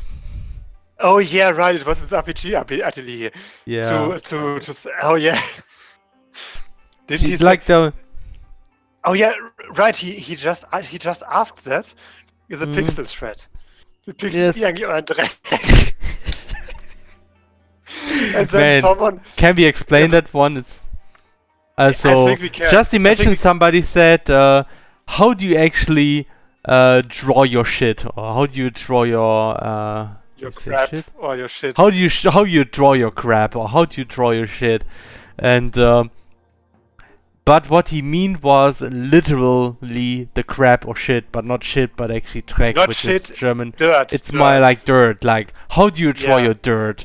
And because in tile sets, I mean, it's like in Minecraft. I mean, you have your dirt blocks, But of course, because the world isn't always grass and stone and something. It's often like just earth, dirt. Mm. So of course, dirt tiles are very important in tile sets. So he literally meant. So how are you pixeling your dirt tiles? Yes. But he just, but it's the way he just said like this. He just said, "How do you paint your dirt?" Like it's an insult, you know? Like the stuff you're doing is dirt. And the bad part is, the worst part is like in German, dirt is the same word has the same word as like crap. Or, something really derogatory. So like essentially said, how do you draw your crap? Or something like this. And it kind of sounded like it was insulting other people's stuff. Even though it wasn't meant like this. And then some people reacted like it was supposed to be an insult. And but this guy actually just meant, how do you draw your literally your crap? I can guarantee you that he actually wrote it that way to provoke people or to make a joke, basically, to be funny. Yeah, I think so. I think so too. I mean, seriously. Just the way it was written, yeah. Because otherwise he would have just said Erdtiles or something. Like Earth Tiles. Und nicht einfach euren Dreck. Euren Dreck. Du pixelt euren Dreck. Oh man, it was so great. I mean, I saw that and I was laughing my ass off because of the reactions.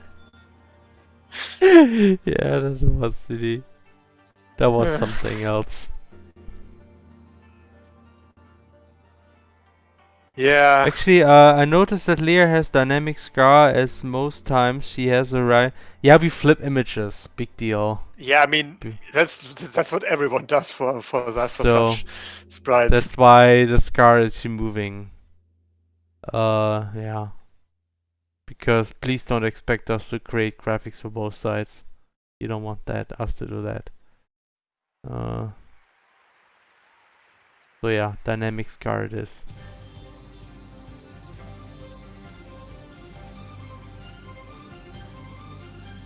Man, I have to add so much trash, you guys, you know? Drawing trash actually takes time.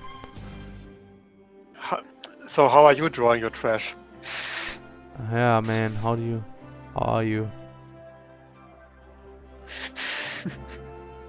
With painting the sticks.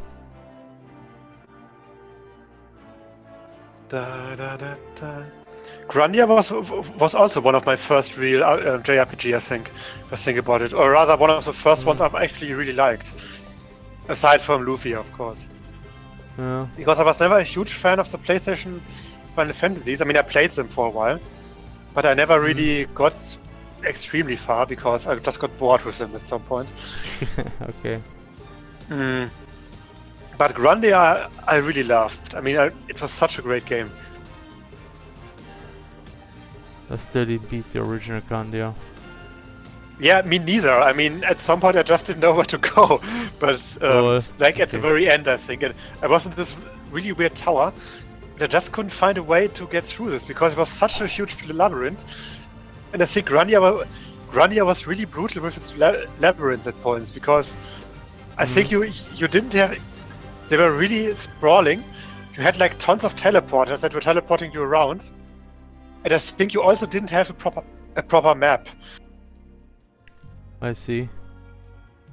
And yeah, it was really, really difficult to actually find through this, and everything looked the same in that dungeon at least. And man, and yeah, I just couldn't find through it. It's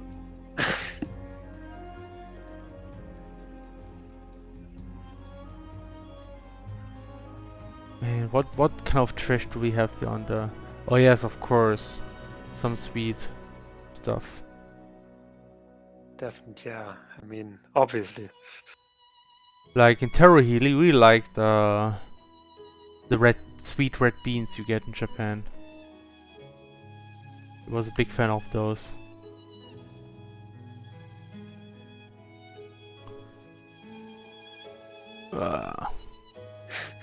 Wow, there's also a game called Growlancer.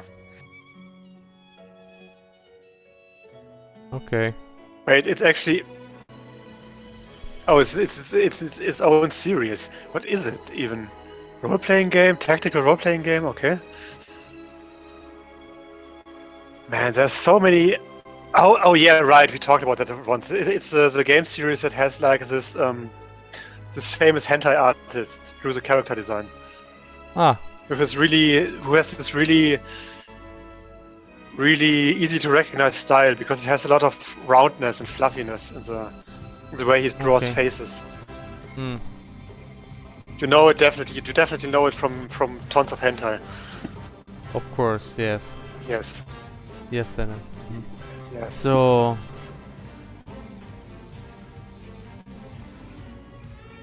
Anyway, the RPG Maker community. Man, what a time it was. What a time Yeah. it was. That was nice. RPG Maker is great. Yeah, so we also met the publisher of RPG Maker at BitSummit. Like, Oh yes, right. they were right next to us. And actually, they do publish a lot of RPG Makers too. So, You mean games? yeah, they was saying like, so if anybody in Germany has an RPG Maker game that might be interested in publishing, there might be somebody that could contact and ask about that. So, if there's a lot of potential, that might be the right address. You might be the right address. No, you might be the right address. Okay.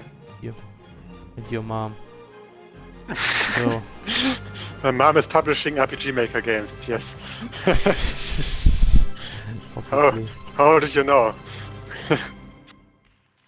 By the way, Felix, there's also a game called Langrisser Schwarz. Oh boy. So And it's does actually it an feature, MMO. does it feature Schwarzbruder? No, I don't think so, but maybe. I'm disappointed. I mean, did we actually?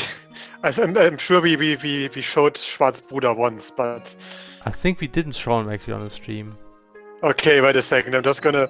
But I think we haven't talked about him, and we should because he's so funny. Yeah, he's amazing. Like what the hell? Schwarzbruder is the best character ever. I haven't watched the series, and I don't really know much about him, but But he's still the best. You just have to read the description to know it all. I mean, it's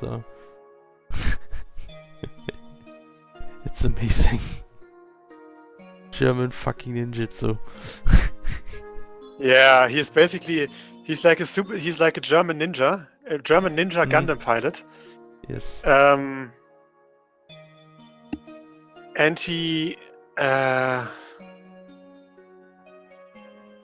he's a German ninja Gundam pilot, and he has like this how do you put it? How do you even call it? It's like he has like a mask, but the mask is also like this typical German Bommelmütze, cap. which is even used. It's a bobble cap, actually. Okay, and it's even that Look, we thing got is just rickrolled by Robo. yeah, we are getting rickrolled, and that cap is actually used usually used by cartoonists, by political cartoonists, to basically represent the typical Germany as a whole, like the German people. They're usually represented by like a bobble cap for some reason. And yeah, he has a bobble cap. He's a ninja with a German colored bobble cap. And he's called Schwarzbruder, and he practices German ninjutsu. How can you come up with this kind of stuff, man? And his Gundam is called Spiegel. And yep. Wait a second. The Gundam, I think there was another thing funny about it. Come on. And his attacks are called Messergranz and Sturm und Drang.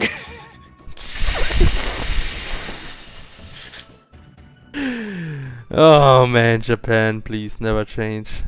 Always do this And kind of stuff. And also he's a good guy, I think. And a very important character in that series, which is pretty cool. Mm. Yeah, by the way, Felix, there is something that you should never forget. Yes. Save. I did. Ha. I'm also going to skip this again because we had so much Chrono Cross already. And we need to give our other tracks more time to shine. I want Okay, my unless it's Learning overdrive. Path. You won't get your overdrive. Another Terranigma, okay. I will give you your overdrive if you... Yeah, okay. Why is it Rickrolling again? What? Is the soundboard rickrolling me? Did you honestly? No. No rickroll. Thank you. Fuck's sake. It's not even extended. No. So it's okay. You are not even extended. You are not extended. So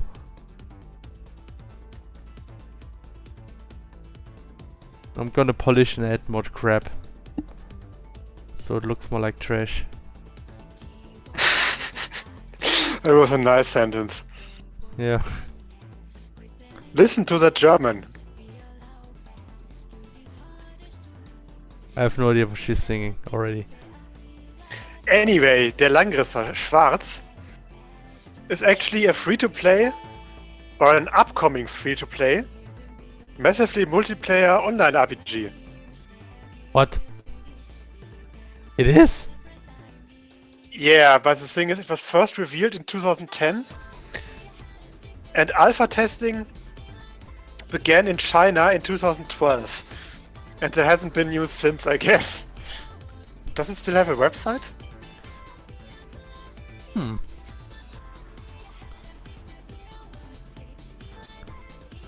Listen to this German, Felix. You have to add speed And lines. wait. Noriyuki Iwadare? Who was it again? That was the Grandio composer. He is doing the soundtrack for that game. Yep. For There you go. Langrisser Schwarz, I mean. Nice. I mean, it has a great beat. I gotta admit that. I like this song a lot.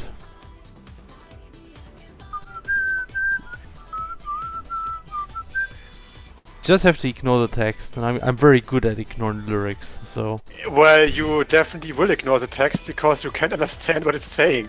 yes, that actually helps. And I have as much. I prefer that actually instead of having text that I can't understand, which is stupid. Felix, look, there's actually a website still running for Langrisser Schwarz. So, Wow. oh, so Super Mike just said, did someone say trash?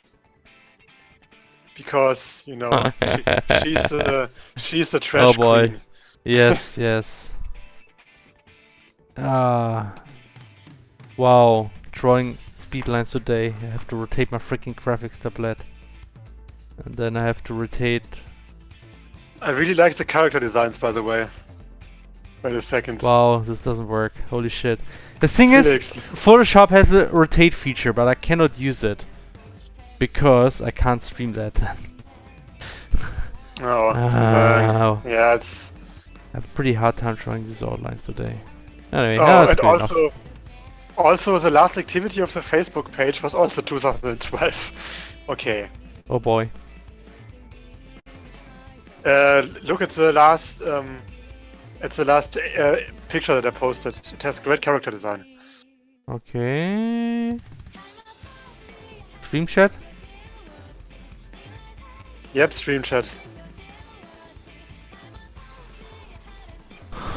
Great character design. Like clothing design. Wow. Okay, yeah. That's very protective female armor, Yeah, I mean, as we know yes. it. My gosh. Okay, I actually think I'm done. Roughly. I mean, that's good enough. Any ideas still? I mean, it looks pretty nice. Give me a second. I need to. Oh yeah, right. Stream. The Langrisser also got Actually, there's something about Citroen that doesn't like. Oh, I guess. Okay, so both Growlancer and Langrisser got this character designer, like the hentai artist. I see. I think we talked about this already, but it's still interesting. Yeah, sure. Yeah, but I don't really think that the Langrisser would actually have like, or rather, the Langrisser Schwarz will actually be properly released with all the coming soon and inactivity and not having real Twitter stuff. God damn it. But it's Right. Great. Okay, let me just take a look at the picture. Okay. We have speed lines. We have, Probably like- add Lear Scar. Still forgot that. Yep. Oh look, there's some Bastion because we barely had any one of Yeah. those. Lear has a scar. Mission complete. Yep.